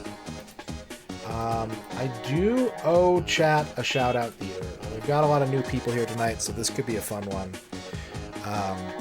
If you're new here, let me explain what we're about to do. We do a thing on stream sometimes called Shout Out Theater. It's usually when I get 8 subs in a night, but I had to bank one for just timing purposes, and we're going to cash that out now. The way it works is you can type a message in chat with the name of a streamer you want to watch a clip of. I recommend not adding any extra text. An emoji or an emote is fine, but if you type like a whole sentence, I might just think it's regular chat and skip past it. We're going to watch clips of all the streamers that get recommended. And if you like the clip, you see a streamer you've never seen before, you want to follow, there's going to be a link in the chat to follow that streamer. We'll keep the queue open for a couple minutes. When I go like this, it means the queue is closed. We're not accepting any more requests at that time. But we will get through as many requests as we can, internet connection permitting, and if the randomizer isn't shit. So that's pretty much the rules. Them's the rules. We're going to turn the N64 off. We're going to turn off our beloved blue box of Vision. And let's go ahead and open up the queue. Go ahead and get your requests in, and we'll get started. Desert P to get started.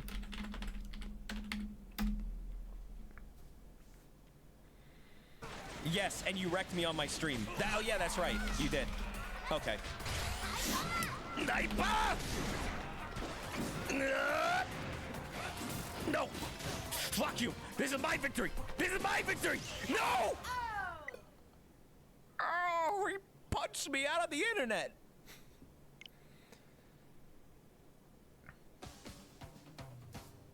Oh! We got a goatee. This one's been coming up a lot lately. Oh, we're not doing this now, law enforcer.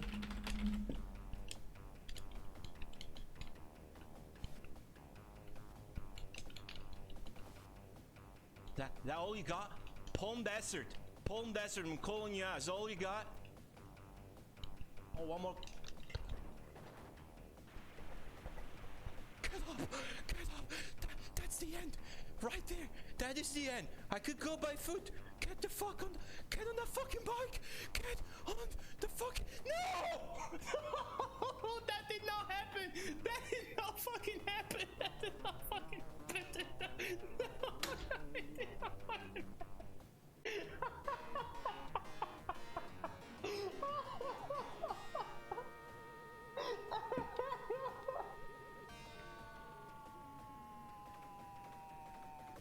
Retrograde Tom.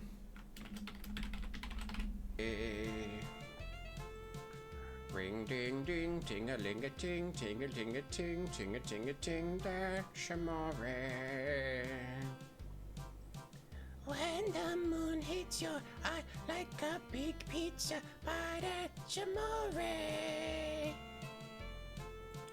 When the moon hits your eye like a big pizza pie, that's amore.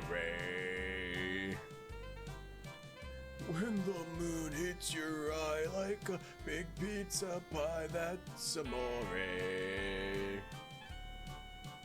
When the moon hits your eye like a big pizza pie, that's amore.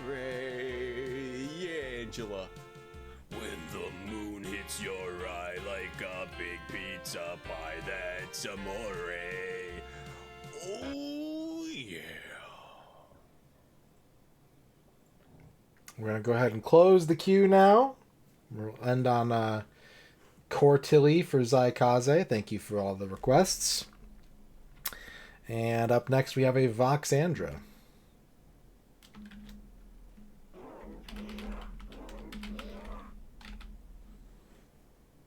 I went the wrong way.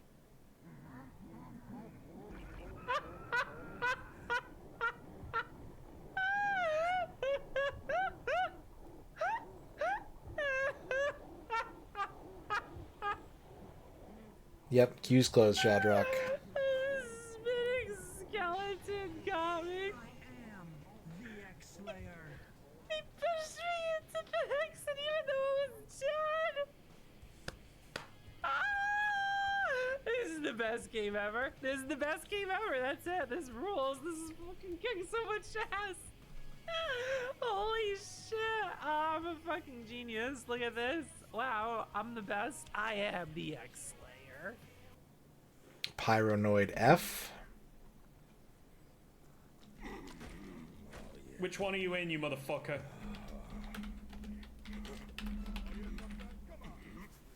Oh god. Ah! Oh, this is the worst. Please. He's just.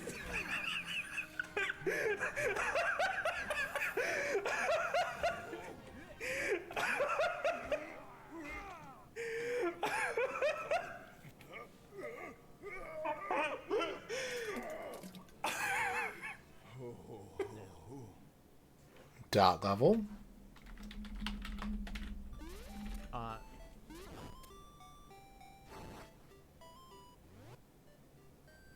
That dog never hurt anyone. Cool. It's really dead too. Oh, you didn't. Yeah, you can burn the foxes. Macaw 45. Oh, loud noise alert.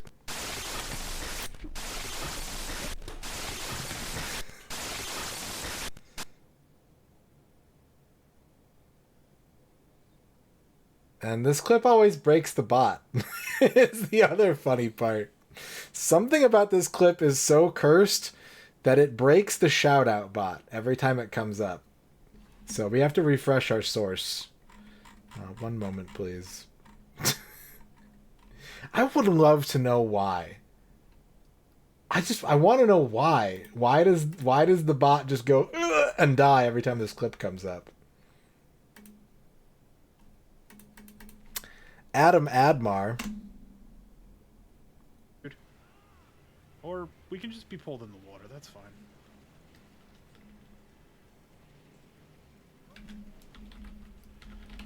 And apparently zombies can pilot boats. Max Brooks, eat your heart out.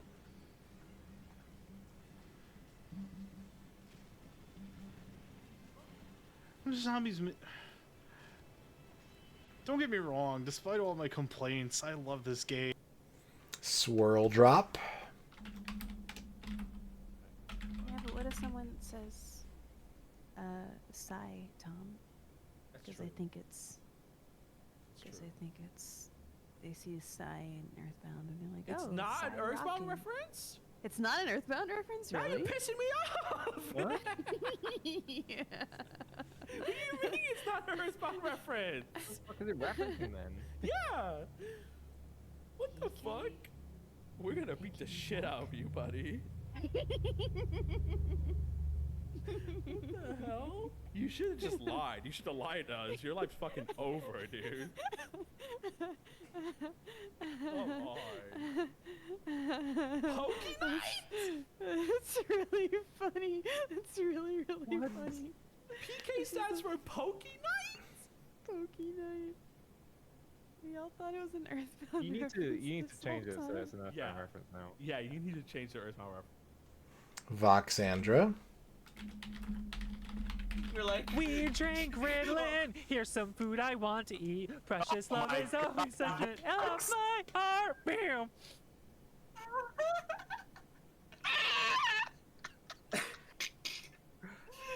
So, Duly noted gaming. And I know that. You're gonna sit right on my fucking desk. Get your butt away from my shot glasses, for fuck's sake. Booker.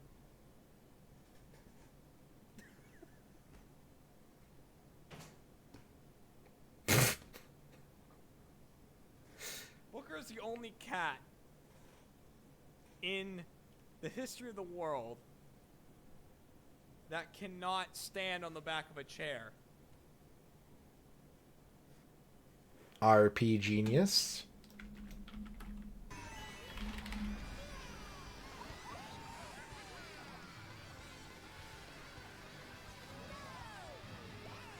Iceman, I'm getting your ass for what you did to me 2 days ago.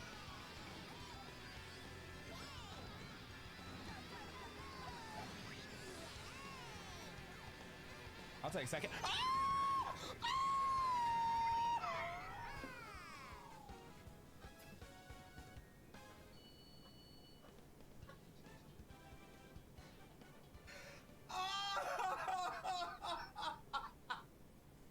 Dino, please. I popped up. That win pose is kind of Oh, cool. we were just talking I about popped this up game. after I comboed post super. Oh yeah. Stream has come full circle. He's the only character who can do that. Yeah, Wingnut is like I said, Wingnut's real Casey can do solid. whatever he wants.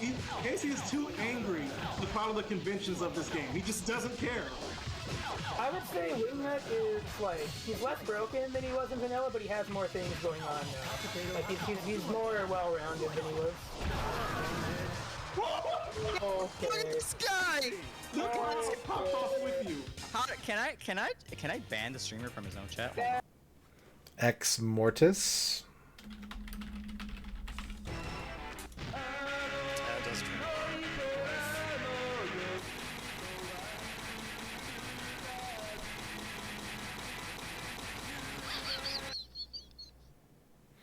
Calamarici.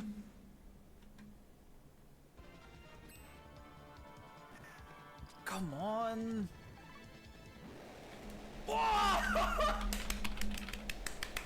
Yes! Yes! Yes! I'm the boss. I'm the fucking boss. Retro Island Gaming. Moscow.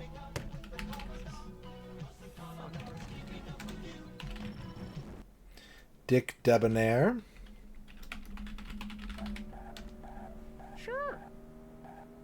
Oh, that's traffic. Oh, this hurts. This is not a reward. Oh god!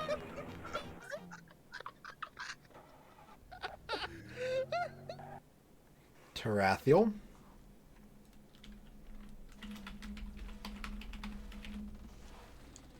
Yeah, this one I like to just sit up here and do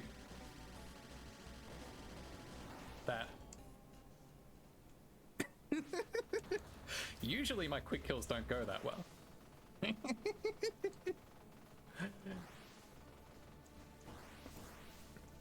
I think I got lucky there. I don't feel like I was supposed to be able to do that. I just found the perfect safe zone and then zoned out. Dr. Tasty 69.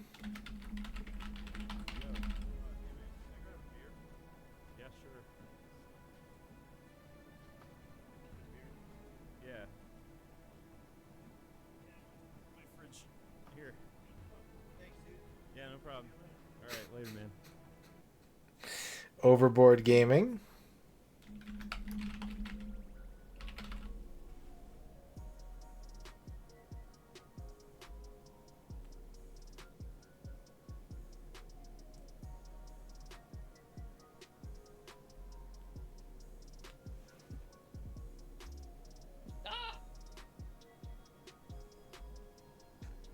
She's fine.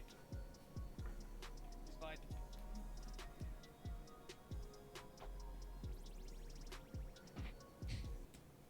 Gamma Chris.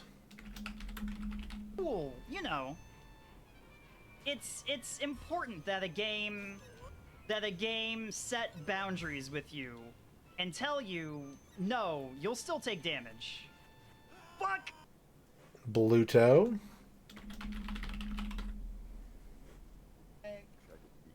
Duck, duck, duck, duck, duck, duck. Nah, I'm not gonna duck. Fuck it.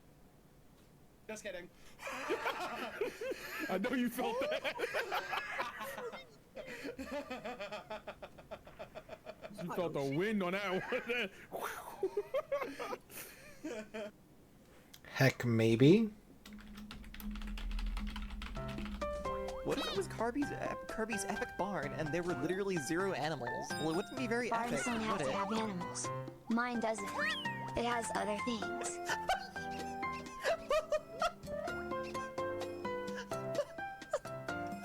Is that the scariest thing he's ever said? Retro Island Gaming. Now what? That was exhausting.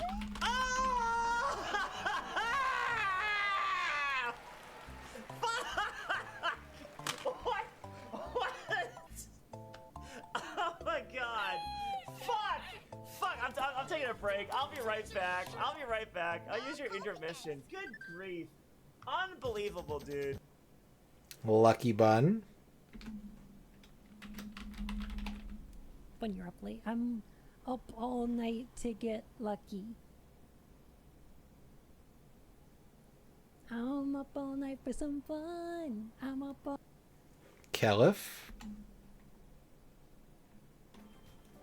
Still pretty sure you're introverted? Yeah. I'm definitely that way. Like, I adore being on stream. I think being on stream is so fun, either on, like, my main channel or my funny side channel. Love it. Love it. Super great, super fun. But so I've been describing it like this recently, and I'm sure there's better ways to do it. But I feel kind of like shotgun social, where it's just like, okay, I load up, I know what I'm gonna say, I know I'm gonna talk about, I blow my whole load all over everyone I'm hanging out with, and then I think to myself, okay, I have to go to reload to get another, like, a couple more shells in me before I can do it once more. So I'm very good at, like, just like concentrated energy of social, and then I have to run away to reload in private. Janked Jesus. We're getting close to the end of this game. It's pretty one-sided right now. I'm so mad right now. It was like slightly even before it. Oh my god. Dude, if it's a dark star, I'm gonna die. Please don't get. I would feel so bad.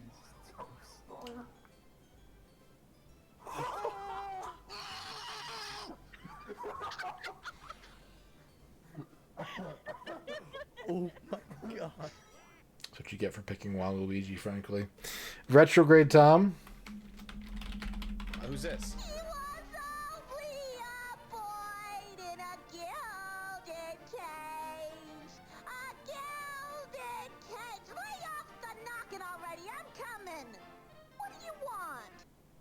Comfy Basilisk.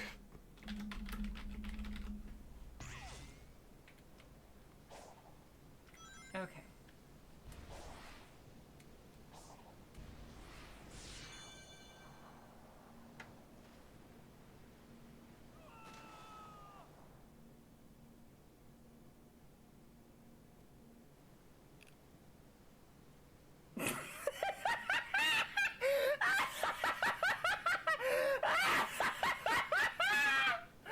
Holy shit!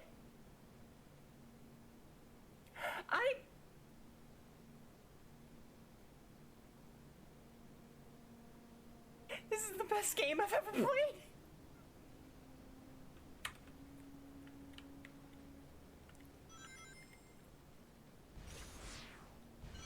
Why did it throw me off a cliff?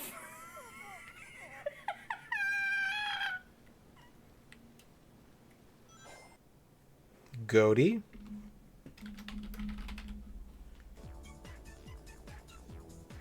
Alright, so we got girl with shirt.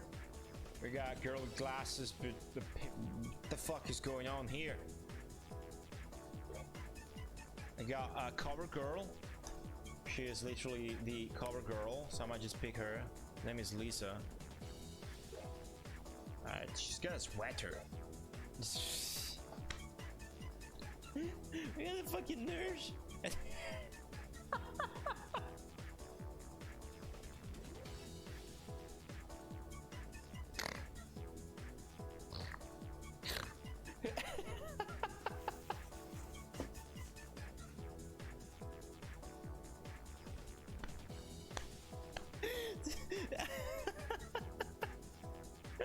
I'm afraid to go on at this point. Bluto. There might be something on the flip side.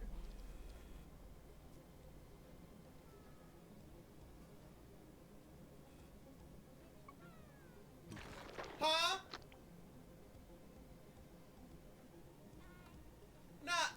No. Let's talk about that one. What was that? No. Let's not take that one away from the fact that I just. Code channel. Become immune to flat base damage.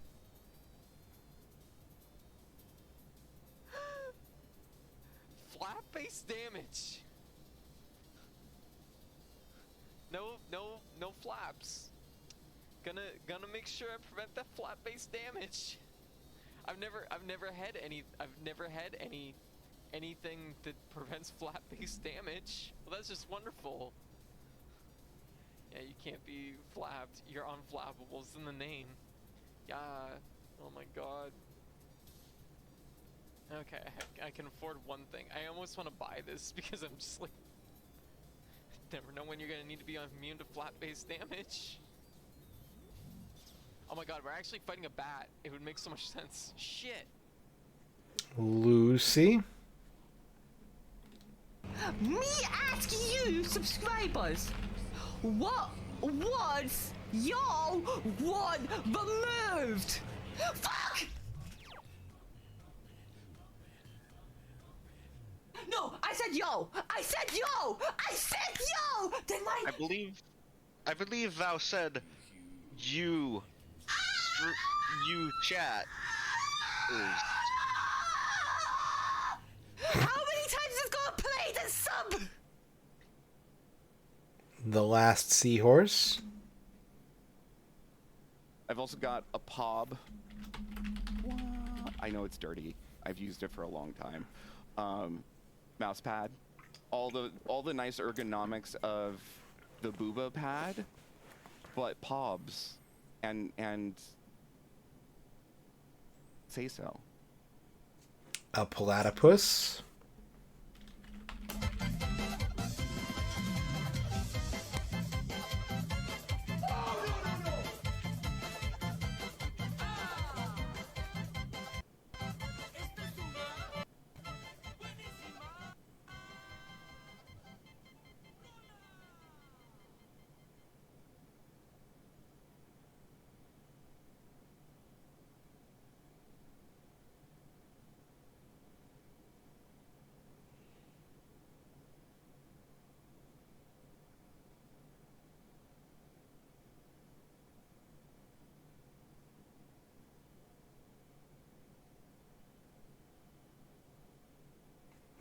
Dino, please. Ready? Fight!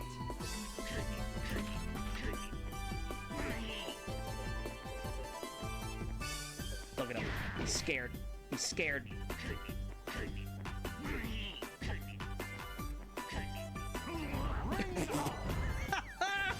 What are video games? We'll never know. Bill Bull. The menu. The game It is, still yep. runs when the menu's open, which is pretty cool. Oh, dude, pterodactyl. Okay. You know what I learned today? Dude, he's just.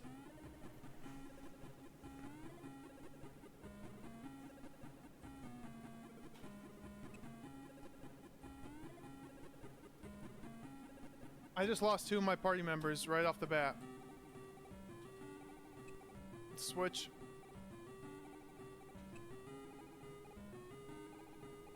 Okay, well, 2 people. I learned today that Bill Bull did not know what Panic for the Sega CD was. I got the rare gift of explaining Panic to Bill Bull.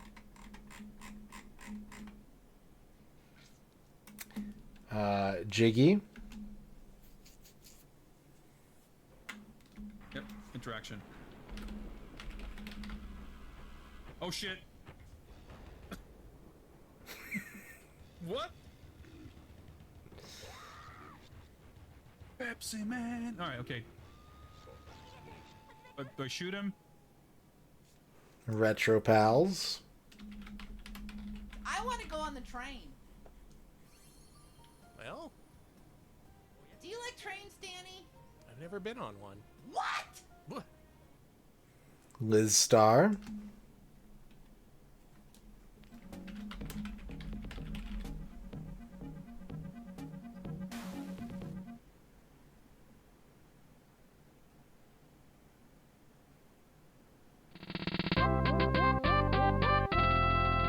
Fucking what?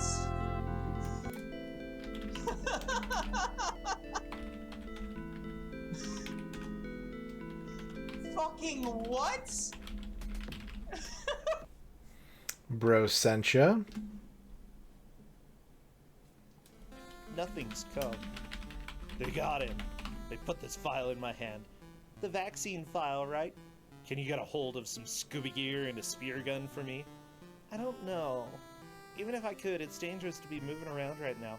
This little war has just begun. You know, Duke, such a beautiful evening, and yet, out there, Berlin at night, an Iron Curtain just doesn't seem right. Hug. Good night. Yeah. And life goes up. Okay.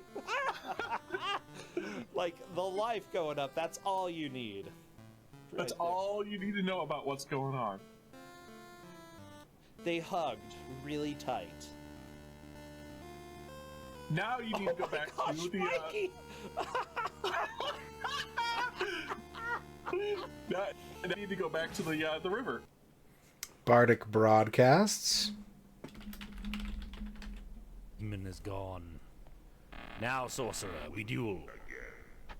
Oh, smote! Over here, you fool. I shall return, and then it is you who will die. Oh! Yay! After all that attrition, we did it, and the axe was not needed. Schubert. And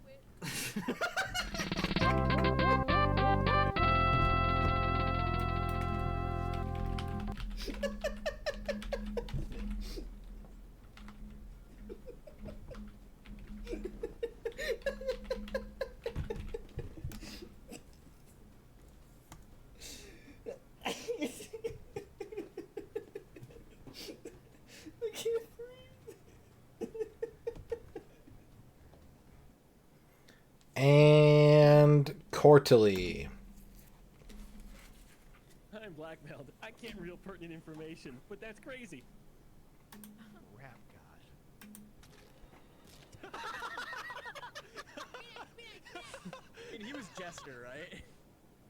All right, chat. That's the end of Shout Out Theater. We did it. We made it to the end. Isn't that cool? Isn't it neat that it happened?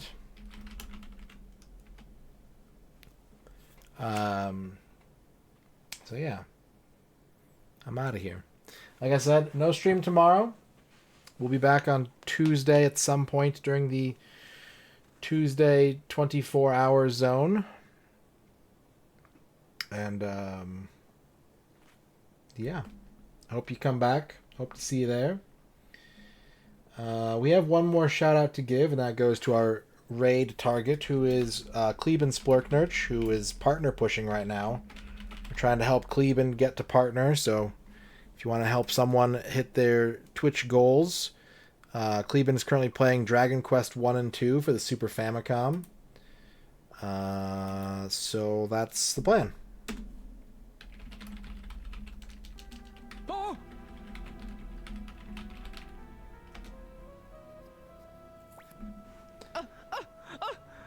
A unicorn!